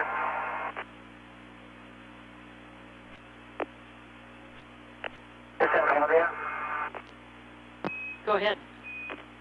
I'm not mistaken. I'm looking out over the tail here. Just came up from downstairs, and I think I'm looking at our landing site, Northern Strip, CAVU down there. That looks just about right to us. That's it for sure. I can see Holloman, the salt flow north of the white sand there.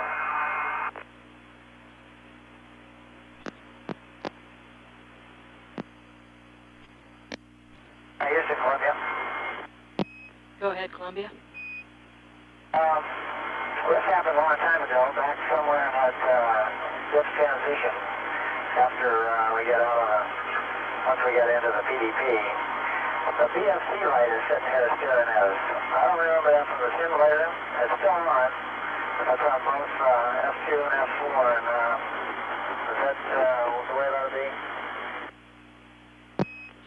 We copy that. Let us look at it, Gordo. It was a 4-year shift, and when I did the first 06 recall, the BFS went standalone. But somewhere, the dial reset made it track again, and then at some later time that the light came on somewhere in that process, and it's still on. Okay, we copy. Okay, Sally, we got your checkpoint taken care of, and the item 48. We see that, Jack. It looks good. And we activated the gas. Copy. The gas is activated. And, Columbia, we see that you did an item 48 to GNC. We'd like one to SM also, please. Okay, I'll fix you up. What are we over right now? Looks to us like you're right over the Gulf Coast. All right, I believe I'm looking at you. How do we look down here? Great. You have Cirrus out here to the east of town now. Roger. And you ought to be coming up on Florida pretty soon, so you can take a look at the launch site. Well, if it isn't any closer than it was at launch, I don't think we'll see much of it. Roger. Columbia, Houston will be coming up on an IMU alignment here shortly. We noticed that while you were in PTC, the target suppress bit was set in both star trackers, and you'll need to take both of those back to the track mode. Yeah, I just put them back to track a couple of minutes ago. I noticed that they jumped out too. Okay, and you'll need to cycle the shutters to get that to take. And Gordo, that BFC CRT, I'm sorry, the BFC light came on when the BFS went standalone. That's ops normal for that, for when the BFS does go standalone. We're looking at a way to reset it, but you may just have to live with that light. Columbia, Houston, with a minute and a half left in the stateside pass. If you've got a cap out, you might want to note that we've rescheduled the medical conference for the next Guam pass, which occurs at 0720. Okay, we'll see him at 0720. Roger.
seconds left in this pass.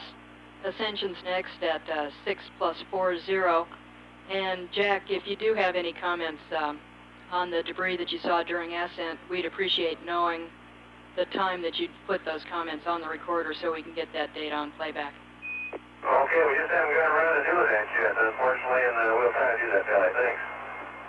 Okay, that's fine, and there's no hurry on that. We'd just like to know if you do put any comments on the recorder.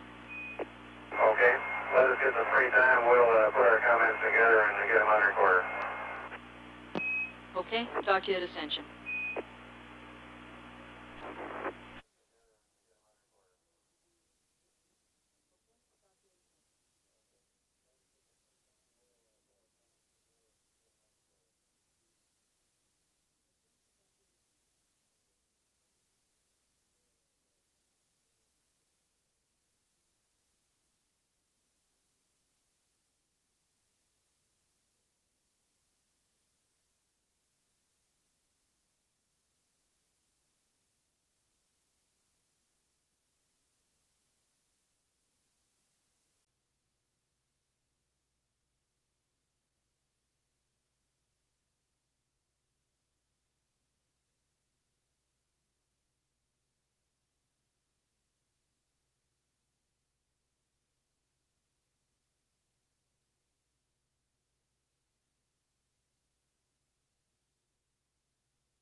Columbia, we've got 30 seconds left in this pass.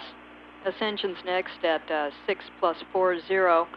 And Jack, if you do have any comments on the debris that you saw during ascent, we'd appreciate knowing the time that you put those comments on the recorder so we can get that data on playback. Okay, we just haven't gotten around to doing that yet, unfortunately, and we'll try to do that, Kelly. Thanks.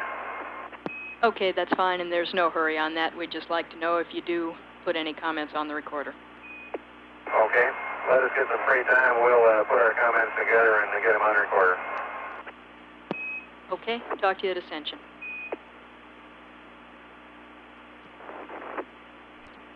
Mission Control Houston, loss of signal through the array of stateside stations. We're 12 minutes away from reacquisition through Ascension Island on the 5th orbit, and Columbia on flight number 3.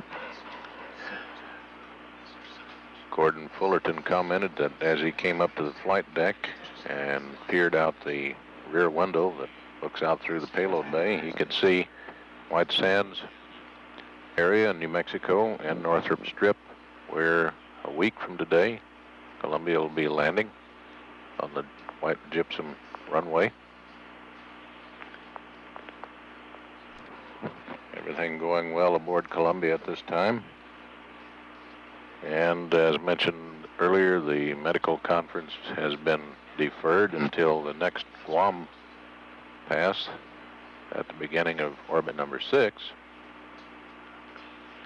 We'll return at Ascension Island in 11 minutes. Mission Control, Houston. Mission Control, Houston. 1 minute away from acquisition through Ascension Island. Here with the Silver team of flight controllers. The ECOM, Charlie Dumas, has arranged a way of keeping track of the thermal balance aboard Columbia as well as consumables. He's got a high technology device sitting on top of his console, which consists of a wooden frame on top of which is mounted a cardboard sun and a small plastic model of an armadillo, which is called a thermodillo. He can orient the thermodillo toward the sun, nose toward the sun, tail toward the sun, or top toward the sun. On a vertical pole underneath this contraption, there are green, white, and red bands on which the consumadillo is placed to show the current status of consumables. AOS now, We copy. Thank you. Okay, we're en route to the IMU alignment attitude, and we'll try to get this IMU alignment. Notice the shutters are still closed, however, and we've been in darkness some time. I hope we expect them to come open. I will cycle them if they don't. And the, Jack, the target suppress bits are set again. We'd like you to cycle the shutters. Okay. And did I hear you say you want me to cycle the shutters? That's affirmative. We need you to cycle the shutters and then get the trackers back in the track mode. Okay, the trackers have been in a track mode. I did cycle the shutters and they went closed again. Okay, we copy that. And Jack, we see the trackers in the track mode, and we see that you're cycling the shutters again. Okay, looks like they're going to stay open this time. I guess I'll get used to them. Roger. And 35 millimeter has been used to photograph windows. We have definitely some stuff to photograph on windows 2, 3, 4, and 5. All the others are either fairly clear or completely clear. The aft windows are perfectly clear. We copy that, Gordo. And the camera seems to be working normally. Okay, that's good. Columbia, we're 30 seconds to LOS. Botswana's next at 6 plus 51 in about 8 minutes. Okay, 6 plus 51, and we got 2 stars in there just lickety split. We saw him come in. In darkness, you can see the verniers fire with plumes about 20 to 30 feet long. Is that right?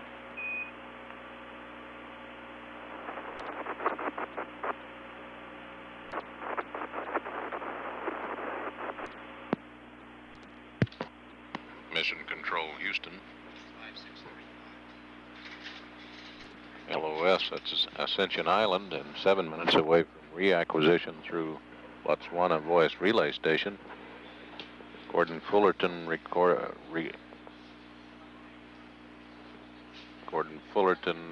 reported that the RCS plumes appeared to spout out some 30 to 40 feet on the night side where they were visible. We're some 7 minutes now away from reacquisition through Botswana. The following pass through Guam will be the private medical conversation with the flight surgeon. At 6 hours 44 minutes into the third flight of Orbiter Columbia, Mission Control, Houston.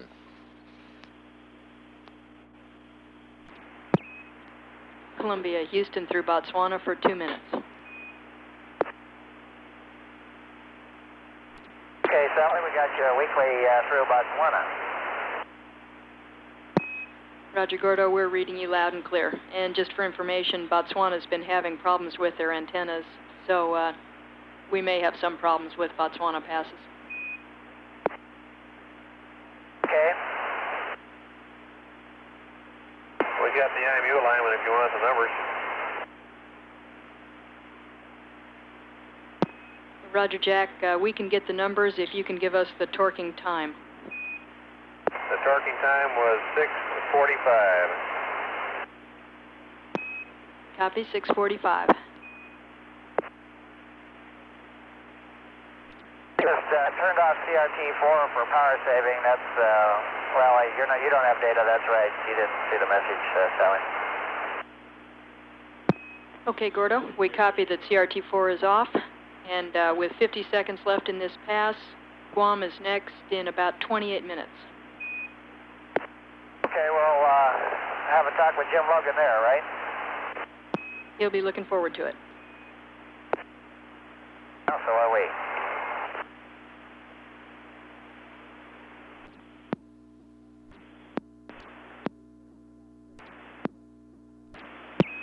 Columbia, Houston, we've got 30 seconds left in this pass, and stateside's next at 7 plus 44. Okay, we'll see at Stateside Valley, and we are in the gravity gradient attitude, and we're now establishing free drift, step 2. Roger, we see that, and it looks good so far. You saw me in normal jets there for a while, luckily, and then tried to fire. We saw that too. Mission Control Houston, LOS at Guam, the last 30 seconds of which was a brief conversation between Capcom Sally Ride and the crew, who is now setting up the free drift attitude, aiming toward gravity gradient. The flight surgeon, Dr. Jim Logan, apparently had finished his private conversation with the crew and handed over the last 30 seconds of that pass back to the operations group here. 14 minutes away from acquisition at the West Coast stations, Buckhorn, Goldstone, and so forth, and we'll return at that time. Everything going well aboard Columbia now. No major systems problems, no minor systems problems to speak of. At 7 hours 29 minutes into the flight of Columbia, Mission Control Houston. Mission Columbia, Control Houston, back with you over the States. I think I heard you call, Sally, did you? That's affirmative. Stateside for 14 minutes. Where we are? Okay, we're in gravity gradient. Seems to be very stable. Roll is just about zero rates. Pitch seems to be right around 0.038 positive, and yaw about minus 0.056, 0.057. So it's captured and doing very well. That sounds good, Jack.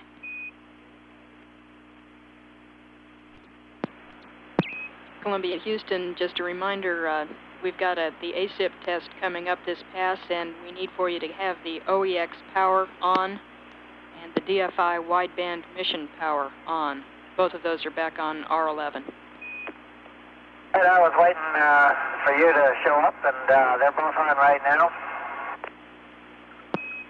Okay, good. We'll get a couple commands in, and then we'll be giving you some switches to throw associated with that test later. Okay, and then nose down attitude, of course, and waiting to coast in here in California, expecting a nice tour of the Southwest.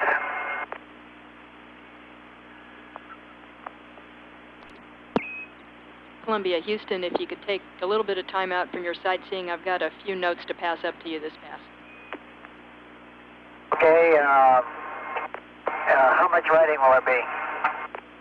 Shouldn't be any writing. I think we can walk you through all of them. Okay, shoot 'em.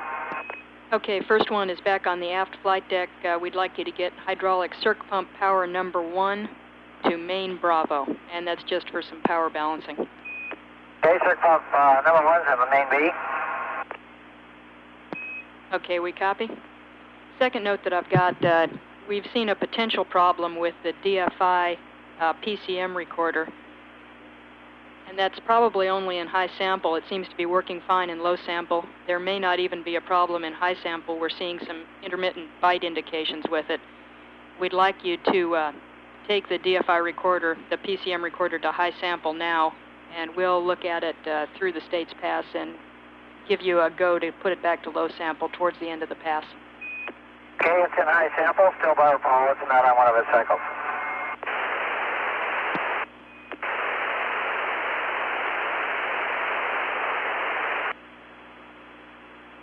Okay, we see that.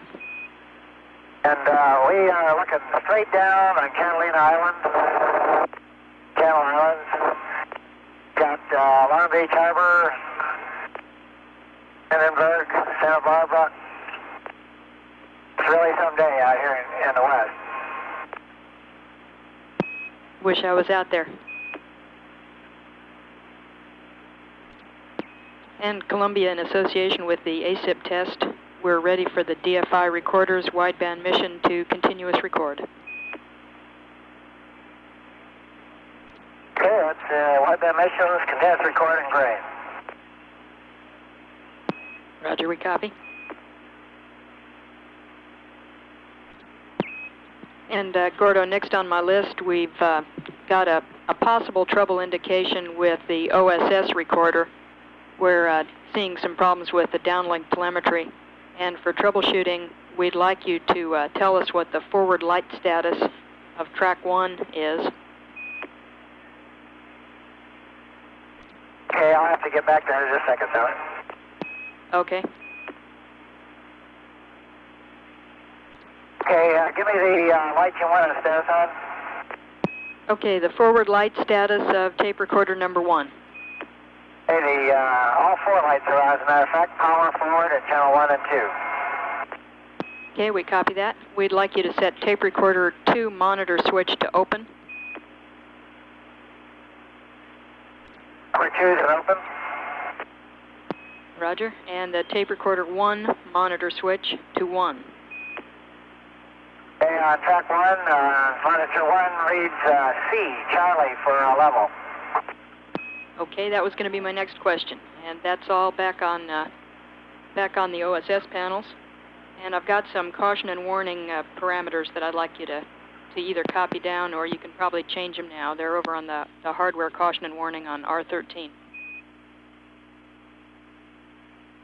Boy, we might have a side hand over or something. I'm ready to copy when you come back.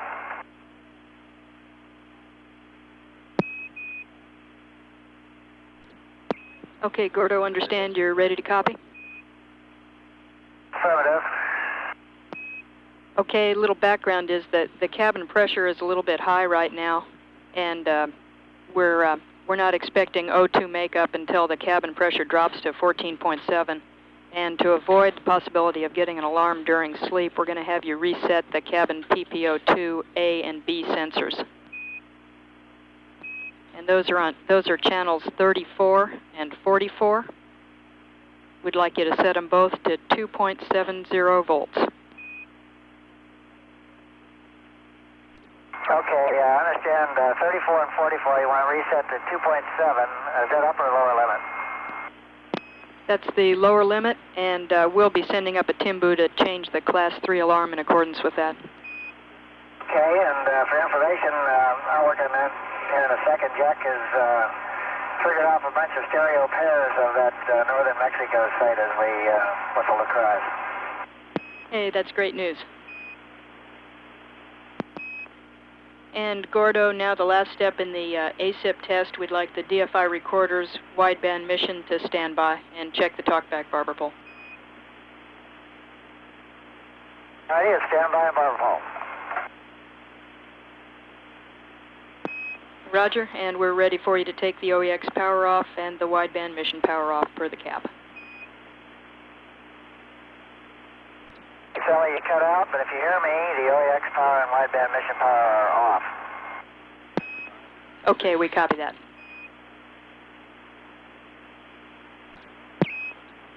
Columbia, Houston, we'd like to send you a DEU equivalent to try and solve the water loop cycling alarm that we got earlier. If you could call up an SM Spec 60, we could get to work on that. Okay, Jack's getting it for you. Okay, CRT2, Sally. Copy, CRT2.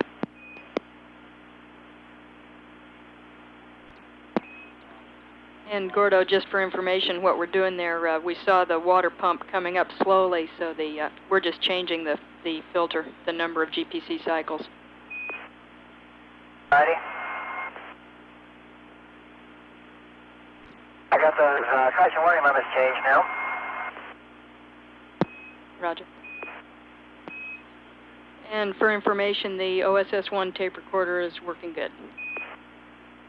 Hey, that's good news. Okay. Got any more word on the high voltage on the PDP? Looks to us like the high voltage is working good.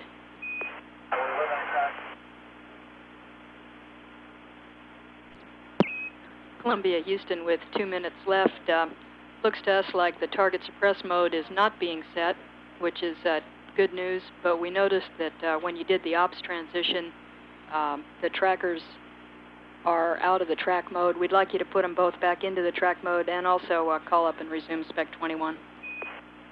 Okay, I'll do it. What's the MPS pipes look back there? Are they going to need another vacuum inerting? That's affirmative, Gordo. We will want that. All right.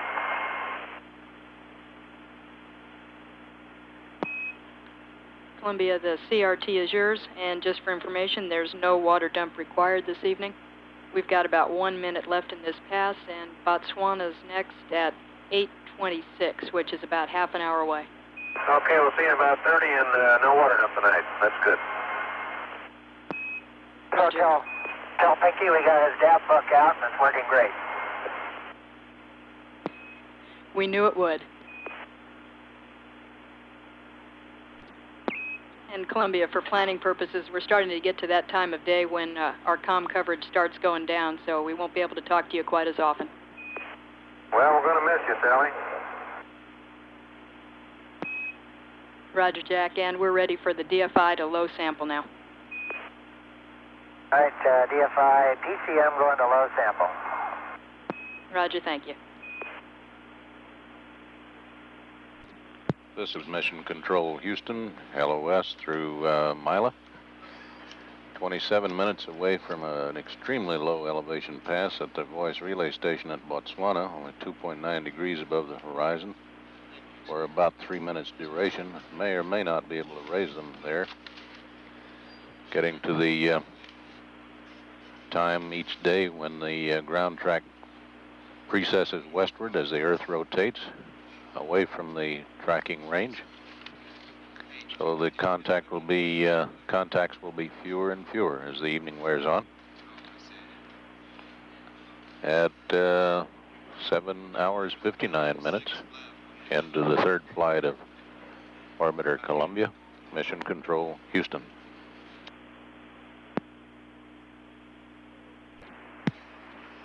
Mission Control Houston, some 20 seconds away now from acquisition through Botswana voice relay station. However, with the low elevation angle, it's unlikely that Sally Ride will be able to raise the crew in such a short pass, a tad over 3 minutes. Columbia, Houston through Botswana, over.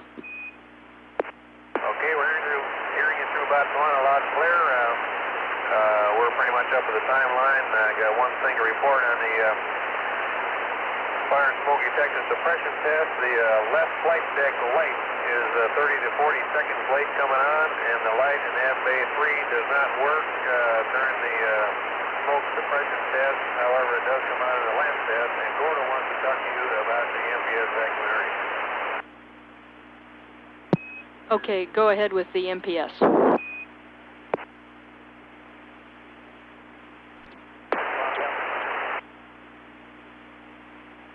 And Gordo, you're coming in real weak.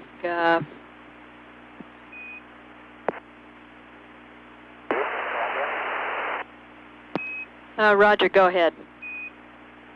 Okay, I checked the pressures, turned on the flight instrument power, and they were both taped were off scale low, so per the checklist, I did not do any more vacuum inerting. I wasn't sure whether you meant to go ahead and do it anyway, or just do it that way as printed. Go ahead. Stand by.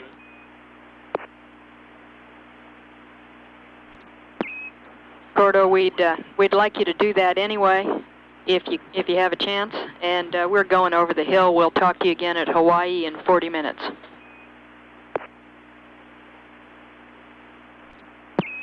Columbia, Houston, we've got 1 minute left in this pass. How do you read?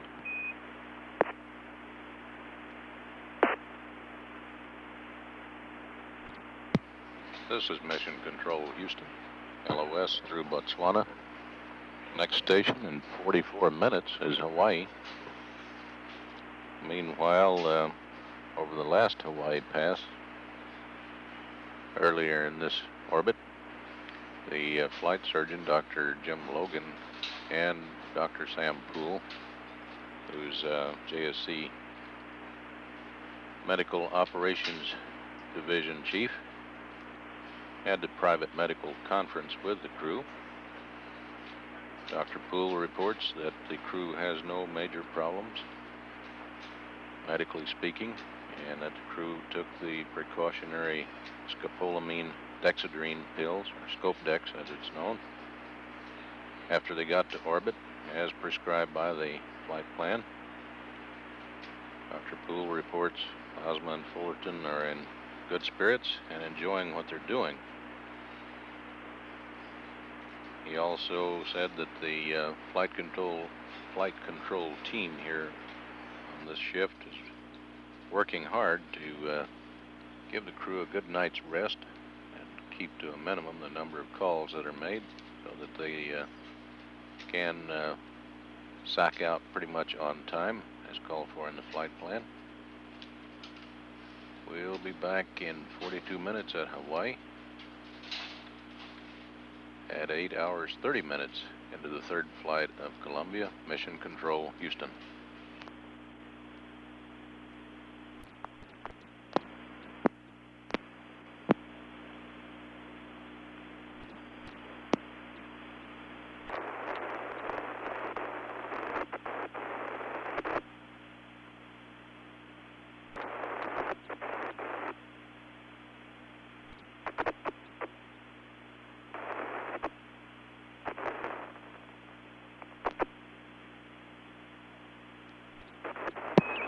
Columbia, Houston through Hawaii. How do you read? Oh, there you are. Aloha through Hawaii. Aloha through Hawaii. This is a short pass. We've only got about 40 seconds left, and we'll talk to you stateside in 4 minutes. Okay, Sally, can you answer the question we gave you last time about the vacuum inerting on the MPS? That's affirmative. We'd like you to do that again for 30 minutes. Want me to do it even though there's absolutely nothing on either of the gauges. They're off scale or low. Is that correct? That's affirmative. We can get the reading on the ground. We see the pressure in the system here on the ground. I gotcha. Okay, well, I wasn't sure about that, so I held up, and I'll get that started right away. Okay.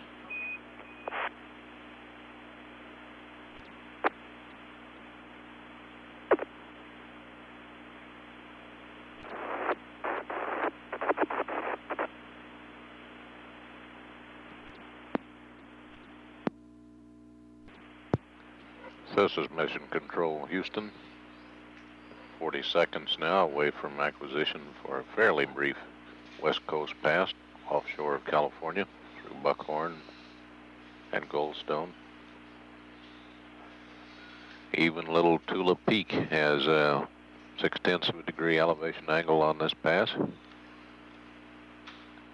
Partway through orbit number 7 of Columbia on this third flight. Fuel cells aboard Columbia are generating a combined total of 12.8 kilowatts. Cabin pressure is holding at 14.9 pounds per square inch at a temperature of 85.6 degrees Fahrenheit, and the humidity is 31%. Somewhat lower than the average Houston day. 5 minutes of this stateside pass. Next station after that will be Botswana, followed by Indian Ocean Station. Columbia, Houston, back with you through the States for 5.5 minutes. Okay, and we hear the teleprompter having at it. Roger, the message that's coming up is entry weather.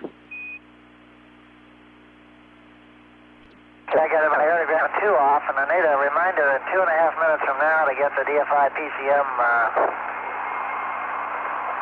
turned back to low sample. It's recording the dump, which I started 2.5 minutes ago. Okay, we'll try and remind you to do that. And we're going to try and go back and get some playback data to see your caution and warning and fire smoke tests. If you happen to note down in your cap the time that you performed that, it would help us out. Okay, the facts are, Sally, that I did a little bit early, and I'd say it was around 8 hours. Okay, we'll start looking around 8 hours, and could you tell us whether the AV bay light was AV bay 3A or 3B? Yes, it was 3 on the left side, so it'd be 3A, right? Okay, that's correct, 3 alpha. Got some visual observations for you, if we got time. Go ahead. Okay, I'm looking aft right now, and I came back to see if anything came out when I opened the fill and drains. Possibly something did. I see some long, they look like flat, long, white things, about a foot long, maybe 18 inches long, and 4 or 5 wide, with kind of irregular edges along the long side. Then about 5 or 6 of those just come floating out, sort of head on out above the tail. We copy that. Did you happen to get a picture of them? Yes, I tried 1 Hasselblad of it, just with the regular Earth exterior setting.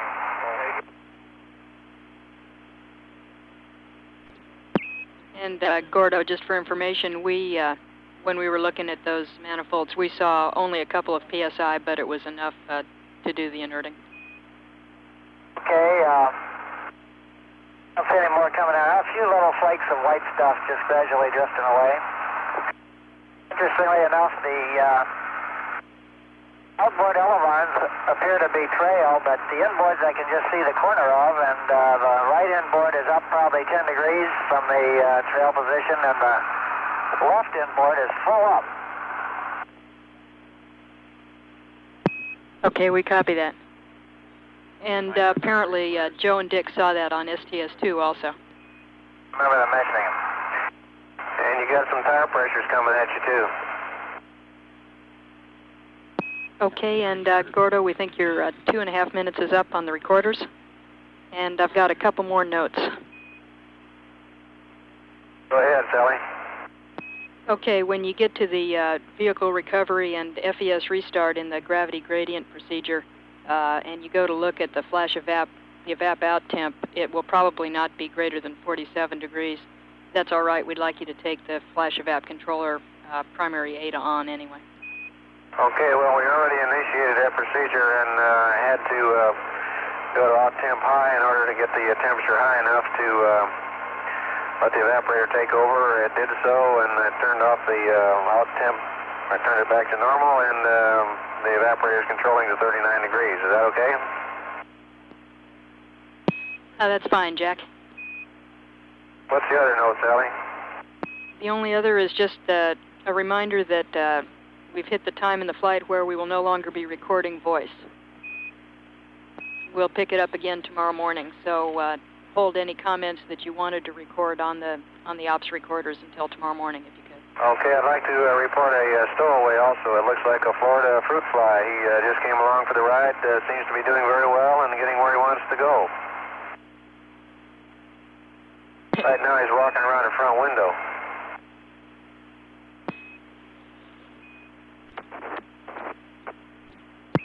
And Columbia, with 40 seconds left in this pass until a long LOS, just an update on the PGU times. You asked about the sunrise, sunset times.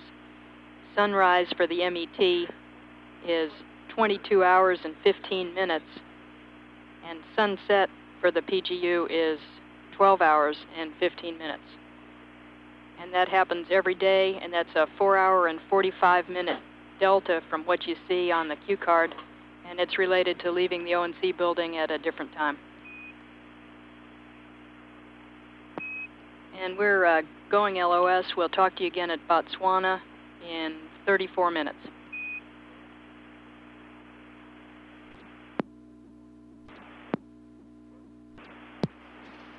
This is Mission Control, Houston. LOS through the stateside pass, 32 minutes until reacquisition through Botswana voice relay station.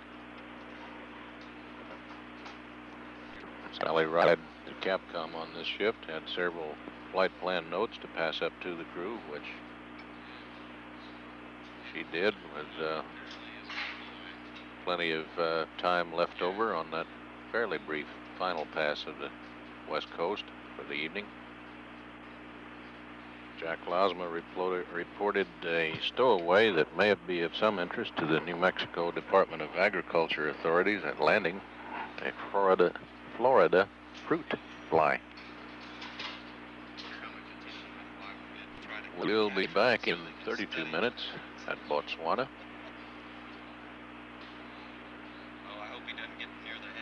Columbia near halfway point in orbit number 7 at 9 hours 27 minutes elapsed time.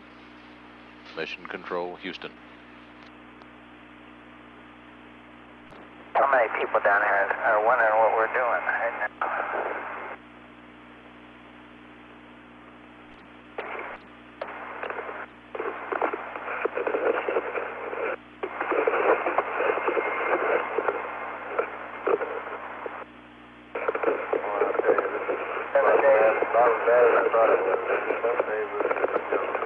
How do you have this stuff?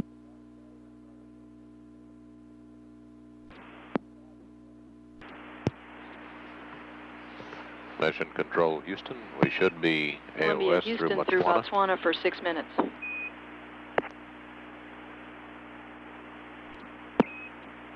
Columbia, Houston through Botswana. How do you read? Okay, we're hearing you loud and clear, Sally. We're in the SIA attitude. We copy, Jack. You're loud and clear also. And you may have noticed that the teleprinter message that we tried to send up last pass, we did not get the message up. We had a problem here on the ground, just a procedural problem. And what you heard and what you'll see on the teleprinter if you go down there is just the initialization message. And we'll resend that message later on. Okay. I completed the vacuum and everything terminate and turned it off. I made one goof on the process. During the time we were dumping there, I was in low sample rather than high sample. Will that hurt you? Negative, Gordo. That's all right. And Gordo, I've got a note on the cabin temperature. Our analysis indicates, just looking at the data down here, it looks like the cabin's getting a little bit cool, about the way it was on STS-1 and STS-2, and we think the situation's going to get colder when you finally get to tail sun later on this evening. And our best guess is that you'll need to do a little more than just pin the cabin temp controller in full hot to stay warm tonight. What we'd like you to do is to set up a mismatch in the water loop, the interchanger. Okay, well, keep that in mind when we set up for pre-sleep. One thing about this procedure is that it takes the cabin quite a while to respond to this change. In fact, the cabin temp may only change by about 4 degrees in the entire night pass. So, I guess we'd recommend that you set that up as soon as it's reasonable for you. And to do that, we'd just like you to take loop 2 to the loop 2 bypass mode to manual, and manual to decrease until loop 2 is in full interchanger flow. Okay, loop 2 bypass manually in full decrease until it's as far as it'll go. That's affirmative, and that turns out to be just the next step that you would go to in the orbit ops procedure for cabin temp control, if you want to refer to that. Okay, so that means the number that I'm going to read on spec 88 is going to be a high number. That's affirmative. And you want us to do that now? It's not necessary for you to do that now, but that's just a word of advice that we think the cabin may be getting cooler, and the sooner you do that, the warmer you'll get. Okay. I gotta say, so far it's been exactly right. Very nice. I'm shirt sleeves, I've been doing most of the running around. Jack has been sitting still, and he needed his jacket to stay warm. Okay, that sounds good. And when you get around to doing the temp monitor that's called out later on this evening, we'd be interested in hearing what the temperatures are. Right. And Gordo, could you verify that you got the word on the PGU sunset sunrise times that I passed up over the last site? No, I didn't, but I'll copy them right now if you want to give them to me again. Okay, the PGU sunset is at 12 plus 15 every day, and the PGU sunrise will be at 22 plus 15 every day. And you'll notice that that's a 4-hour and 45-minute delta from what's on the cue card, and that's just a result of when they carried the thing out of the O&C building. So there's not really any correlation to the launch slip. Okay, I got them logged on. And I've got the loop 2 interchanger flow to 1290, which looks like about the max it'll go. Okay, that sounds good.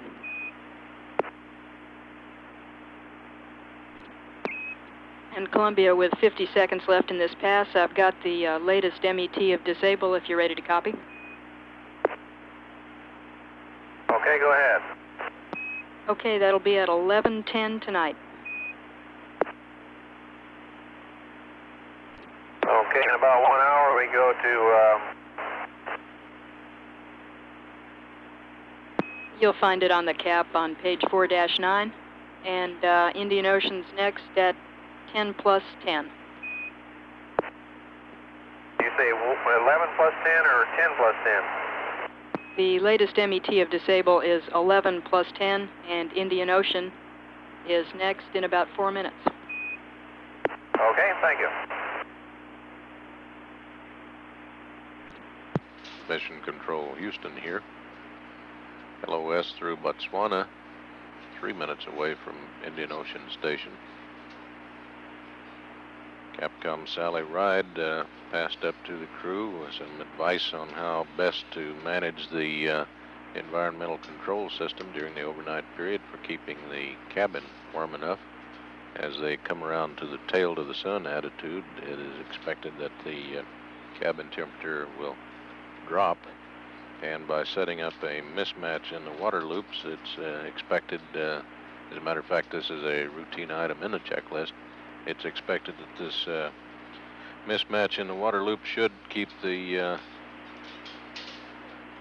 cabin from getting quite as cold as otherwise. We'll be back in about 3 minutes at Indian Ocean Station at 10 hours, 7 minutes. Elapsed time, Mission Control Houston.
Columbia Houston through Indian Ocean for 3.5 minutes. Okay,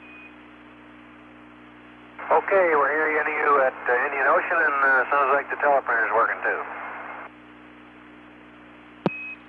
Roger, Jack, and we'd like to reset a limit for you, an FDA limit. If you could give us SM Spec 60, we'll start a DEU equivalent to lower the lower limit of the exit temperature of fuel cell 1. It's running a little bit low right now, and we don't want it to trip the limit during sleep. Okay, we'll buy that. and you got spec 60 on CRT2, Sally.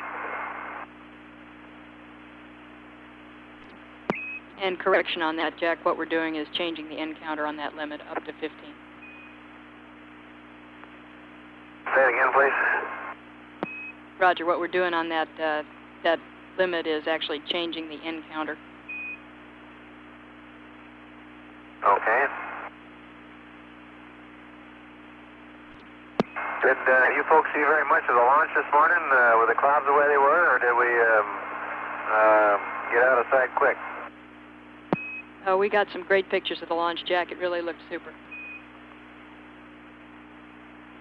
Oh, that's good. Looked a little cloudy, it does. You should have been down here. We did get VFR on top in a hurry. I bet. If you guys have a chance, the POC would like another SIA observation. I'd like to have you fill out another data log sometime between 10:55 and 11:20 this evening. That's just if you get a chance. And that'll be during the dark pass.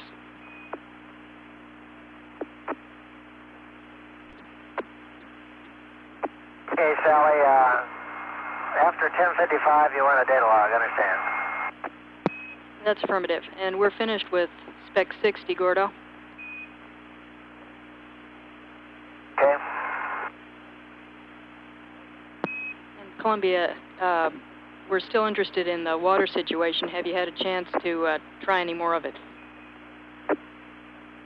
We've been mixing drinks, or Carl's been mixing most of the drinks, and we've been putting quite a few of them away. They all seem to have about the same number of bubbles in them. I guess we'll bring some back. I would say it's probably about 10 to 20% bubbles. What do you say, Gordo?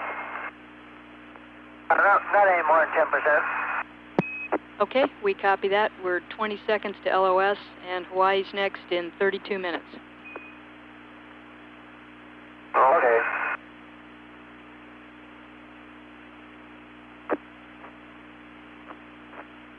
I've had a pretty good meal, Sally, if you're still there. Steak, rice, and broccoli. Sounds great. You missed barbecue down here.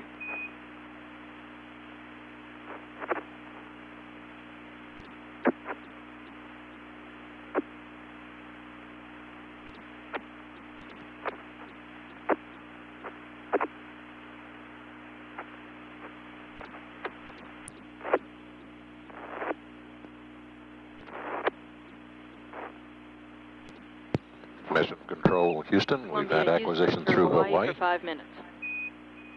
Okay, Sally, you're loud and clear. You're loud and clear also, Gordo, and you could do us a favor and go down to the middeck and verify that the teleprinter message containing the entry weather data did make it on board and looks good. We'd appreciate that and consider the teleprinter good and send you another one this pass. Okay, we did that. In fact, the message looks good, although I noticed you had what looks like 30,000 scattered or 30,000 broken, I forget which, for KSC. Did that mean 3,000 or 300? Stand by.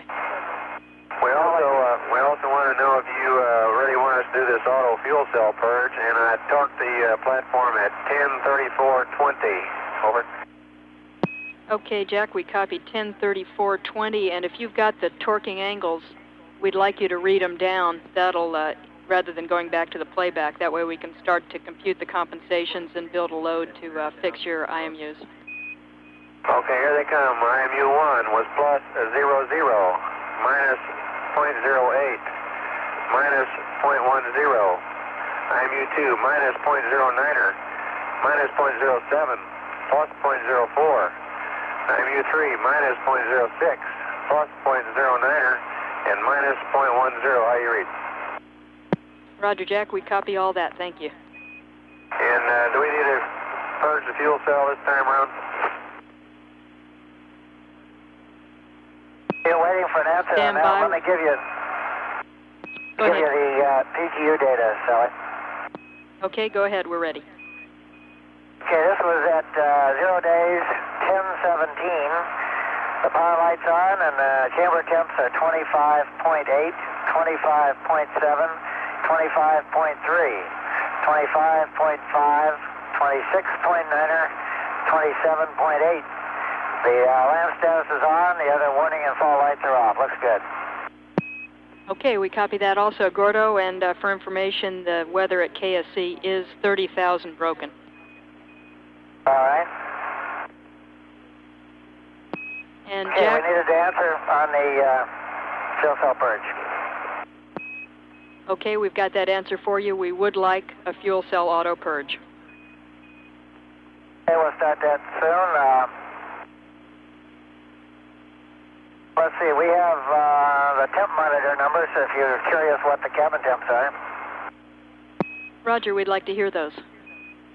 Okay, I'll read it to you. Jack 1 is 71.2, number 2, 77.3. And going on in numerical order, 74.6, 78.0, 72.5, 68.6. Jack 7 has gone open. It says O/L out of limits. It must be open or something. And Jack 8 is 70.6. Over. We copy that. And Jack 9 is 98.6. Roger, Jack, copy. We have the cabin temp in full heat right now.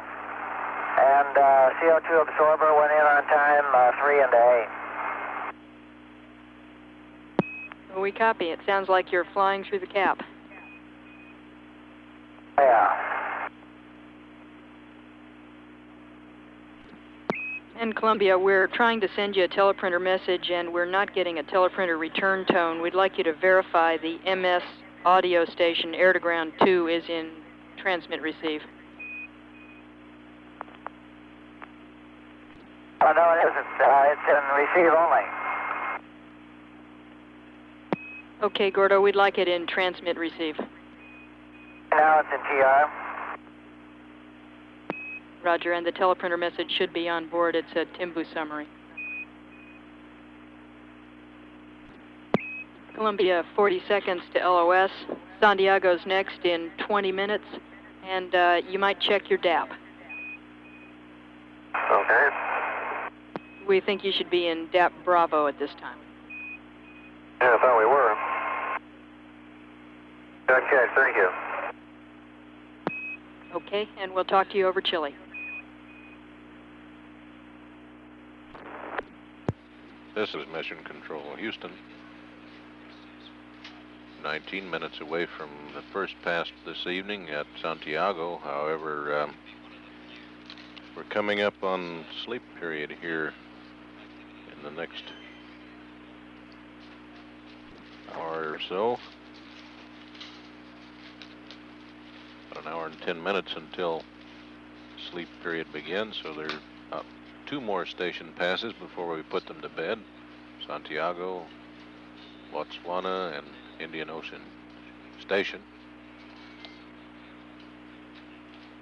We'll return at Santiago in 18 minutes. This is Mission Control at 10 hours 52 minutes into day 1 of STS-3, the 3rd flight of Orbiter Columbia.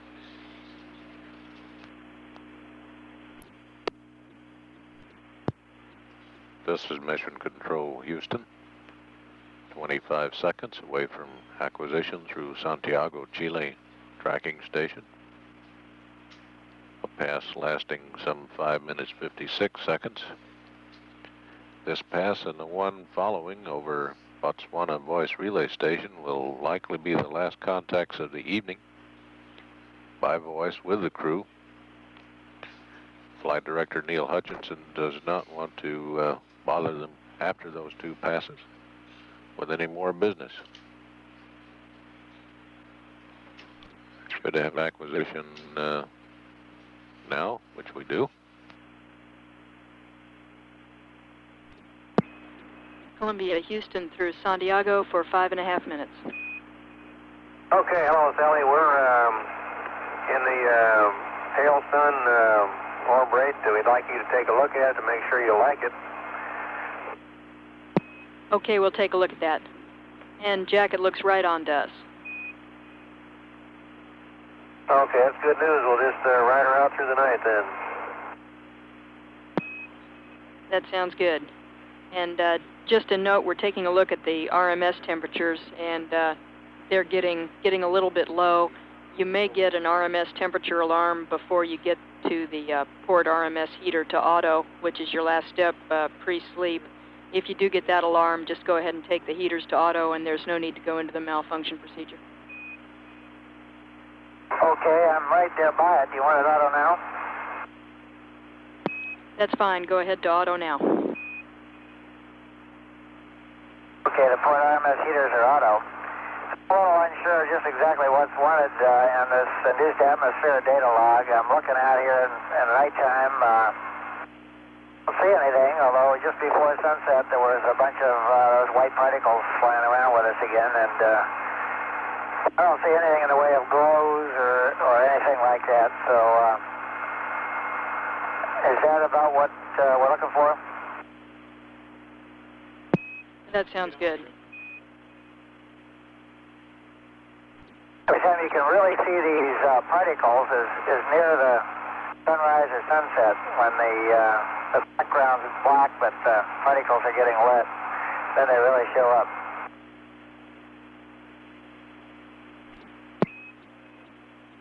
Okay, Gordo, and if you have nothing more for us, we'd like to kind of start a summary of things that we've seen that we may not have tagged you up on completely.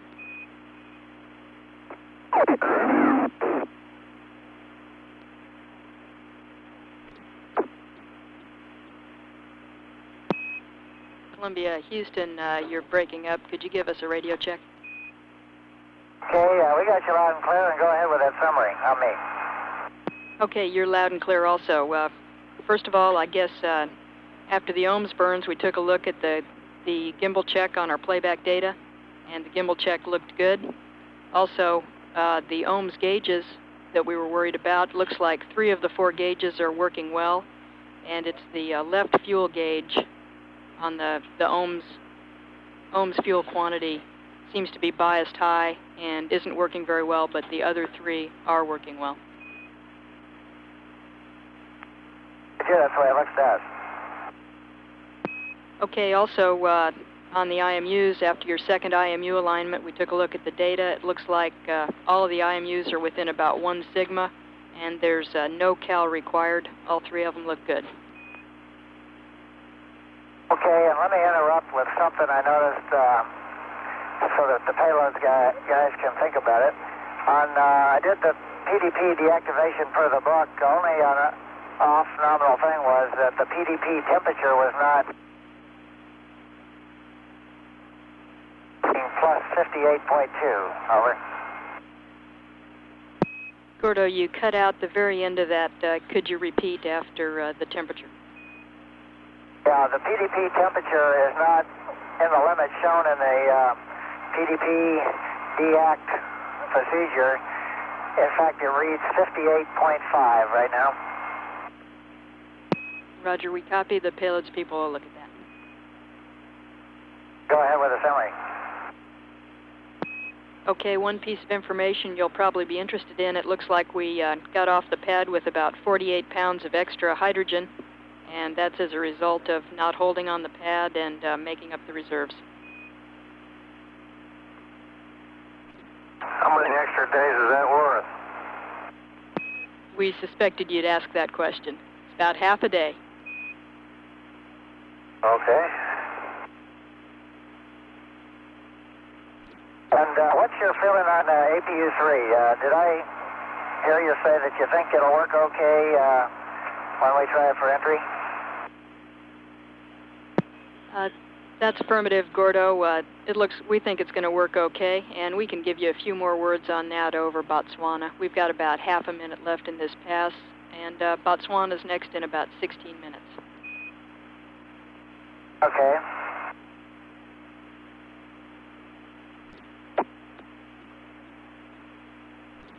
Mission Control Houston, LOS through Santiago, Botswana in 15 minutes. Capcom Sally Ride, summarize the major system status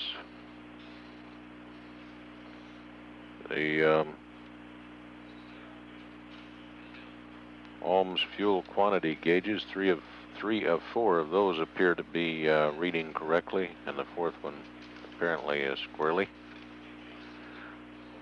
All inertial measurement units are within the same tolerance limit, so there needs to be no further work on getting those to agree. According to the people here in the systems group and mission control, the APU number 3 appears to be all right and will be usable on entry day. And the current fuel cell purge is apparently proceeding well, according to the ground data. Back in 14 minutes for Botswana and the final pass of the evening. Mission Control Houston at 11 hours 18 minutes. Mission elapsed time. Mission Control Houston, about 7 seconds away from acquisition through Botswana voice relay station, which likely will be the final pass of the evening as far as voice contact with the crew of Columbia. Columbia Houston through Botswana for 5.5 minutes, over.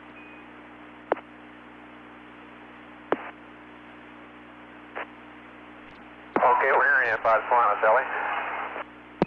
Roger, Jack, you're loud and clear. And if you have nothing for us, we can continue with the summary.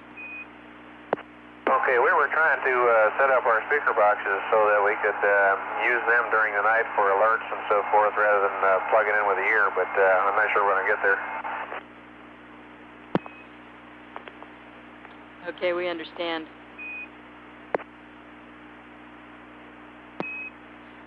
First of all, your fuel cell purge looked good. And just for information, all the fuel cells look like they're running real well. Well, that sure is good news, isn't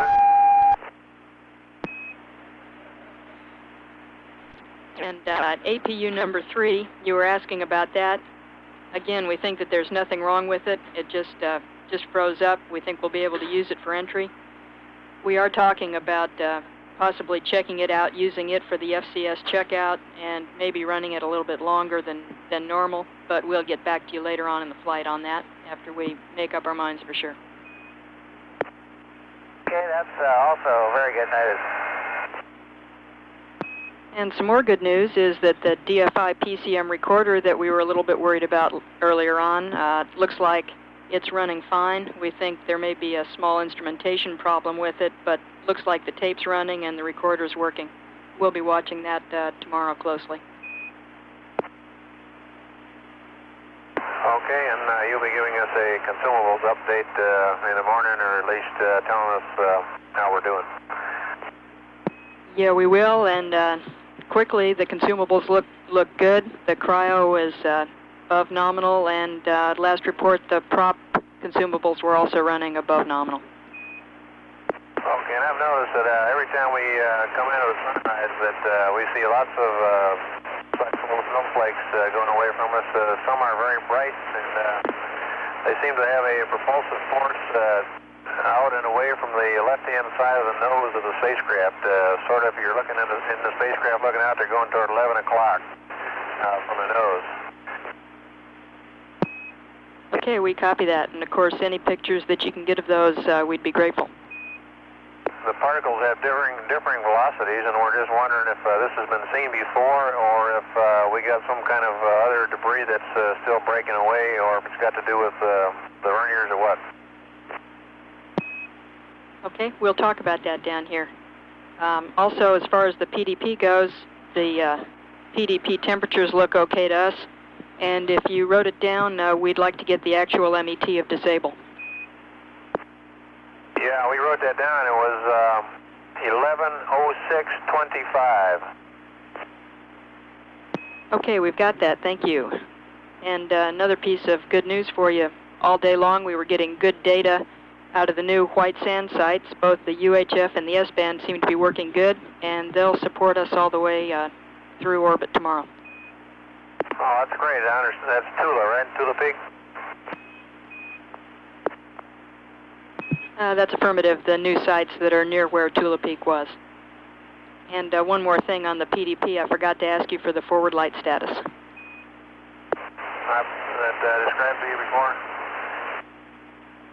Some of them are real big. They look like a satellite almost, but and very, very bright. Others are small, about the size of a, look like the size of an eraser and a pencil.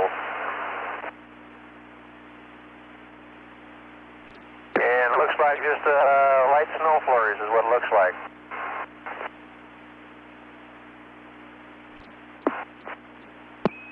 Okay, we copy that. And as far as the PDP goes, we got the actual MET of disable. We'd also like the forward light status. It was off. After I turned it off, disabled, it was off. Roger, we copy that. And another piece of information is we sent you a state vector a little while ago, and we've been watching it. It looks like it's good for the next Northrop opportunity. Okay, thank you. And on the tape recorder forward light status, right now we got channel 1 on and channel 2 off on tape recorder 1, but we have power light on and a forward light on, and a channel 1 light on and a channel 2 light off on tape recorder 1. Okay, we copy that. And we've got 30 seconds left in this pass. Indian Ocean is our last pass of the evening, and that's coming up in 3 minutes. I'm wondering if you want us to turn the display lights off on the OSS command panel. We got all those red lights burning, and thought maybe you'd want to turn them off by going display switch off. Let us think about that. And of course... And Jack, sounds good to us. Go ahead and turn those off. Okay, display switch only, but power switch on, right? That's affirmative.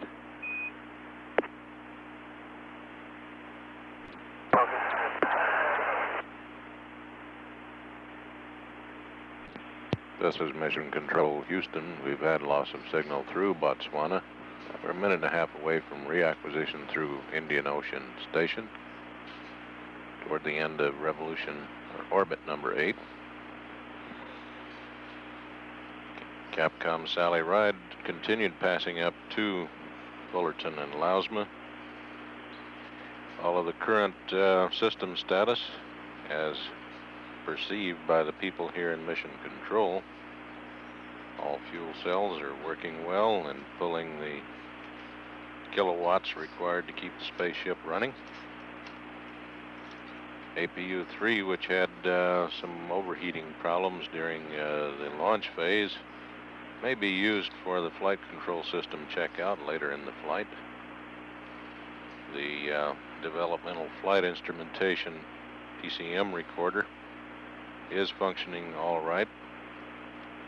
All consumables are above the nominal red lines for this point in the flight plan. The portable S-band and VHF stations that have been moved to the White Sands Missile Range to support landing on the 29th of March are working and have been tracking and relaying communications to Columbia throughout the day. So they're all green.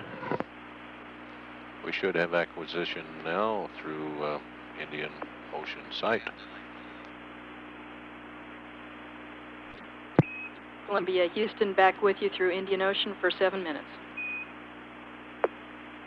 Hey, Sally, I'm Claire. We're fiddling with the speaker mic and tone volume. It looks like this bypass tone volume down on MO42F needs to be full clockwise max power to be a good waker-upper.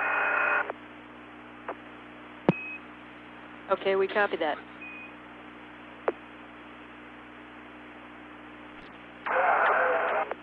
We haven't heard anything we've recognized on the UHF, so I think we'll sleep with it on. And Gordo's going to sleep down below with the with the speaker working, although he's not going to be able to transmit over it. He will have his wireless there if he wants to transmit. I'll be sleeping up in the front seat with HIU and the plug in my ear. Okay? Okay, that sounds good to us. And just a reminder that if you do decide to turn the UHF off, we'd like you to turn it off on panel 06, not from the ATUs. Turn it off at 06, okay? And by the way, I wasn't feeling too good earlier today, but I'm feeling a lot better now. And if the folks are interested in all that way, that's the latest status. Hey, that sounds great. We appreciate hearing those words.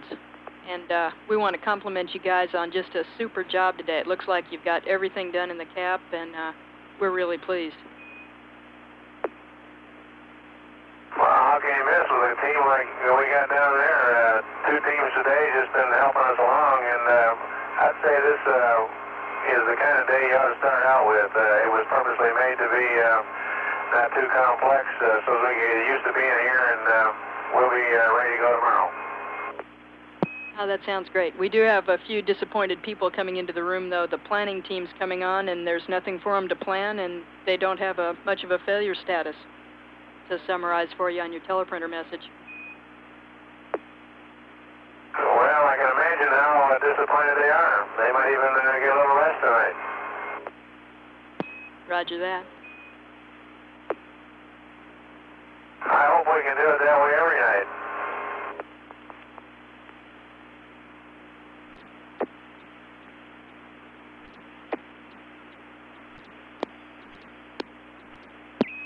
Columbia, just a note of interest. Cripp says that he remembered seeing several particles floating around on orbit also. It looked like things that were being emitted from the spacecraft, so apparently this has been seen before.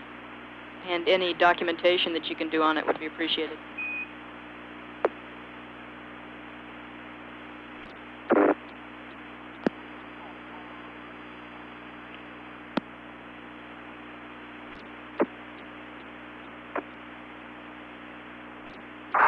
Are you still there? That's affirmative, Jack. We've got 1 more minute.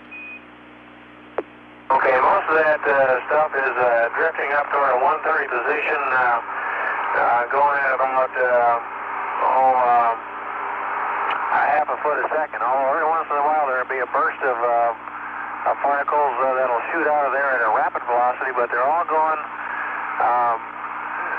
upward at a 130 direction and more toward the nose of the spacecraft, kind of over the right or the left wingtip.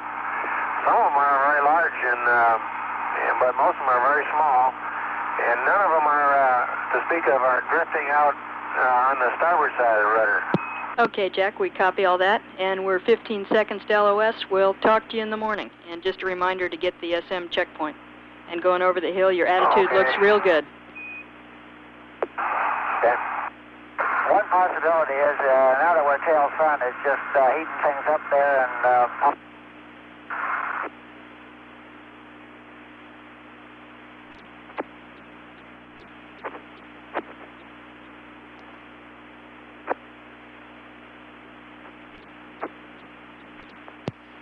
Mission Control, Houston.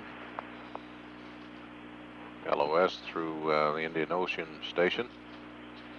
28 minutes to Hawaii. However, the Indian Ocean Station was the final planned communications with Columbia for the evening as the crew goes into a sleep period. That begins in about 10 minutes and runs to 20 hours elapsed time. At 11 hours 50 minutes into the flight of Columbia on STS-3, Mission Control, Houston.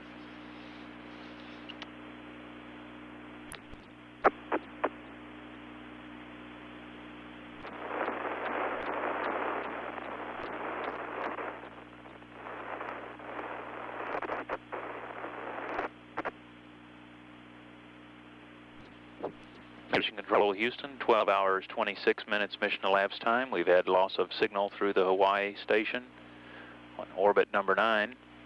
We'll be reacquiring in about 19 minutes.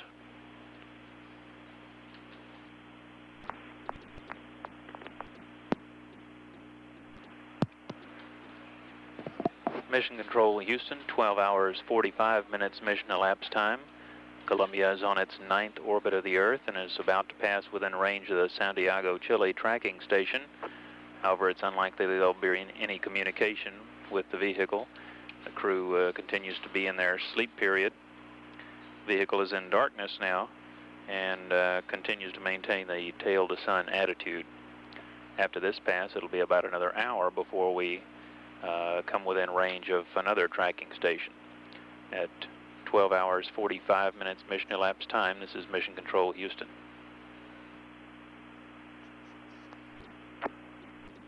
This is Mission Control Houston, 14 hours 2 minutes mission elapsed time. Space Shuttle Columbia is about halfway through its 10th orbit around the Earth. All systems aboard the Columbia appear to be functioning well after about 14 hours of spaceflight. Very few problems have cropped up during the day, and Flight Director Harold Drawn is reviewing all spacecraft systems with the engineers here in Mission Control. The astronauts remain in their scheduled sleep period and are due to be awakened in about 6 hours. Commander Jack Lousma and pilot Gordon Fullerton face a full day of tests Tuesday, working with the remote manipulator arm and the OSS-1 payload. 14 hours 3 minutes mission elapsed time. This is Mission Control Houston.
This is Mission Control Houston, 15 hours mission elapsed time.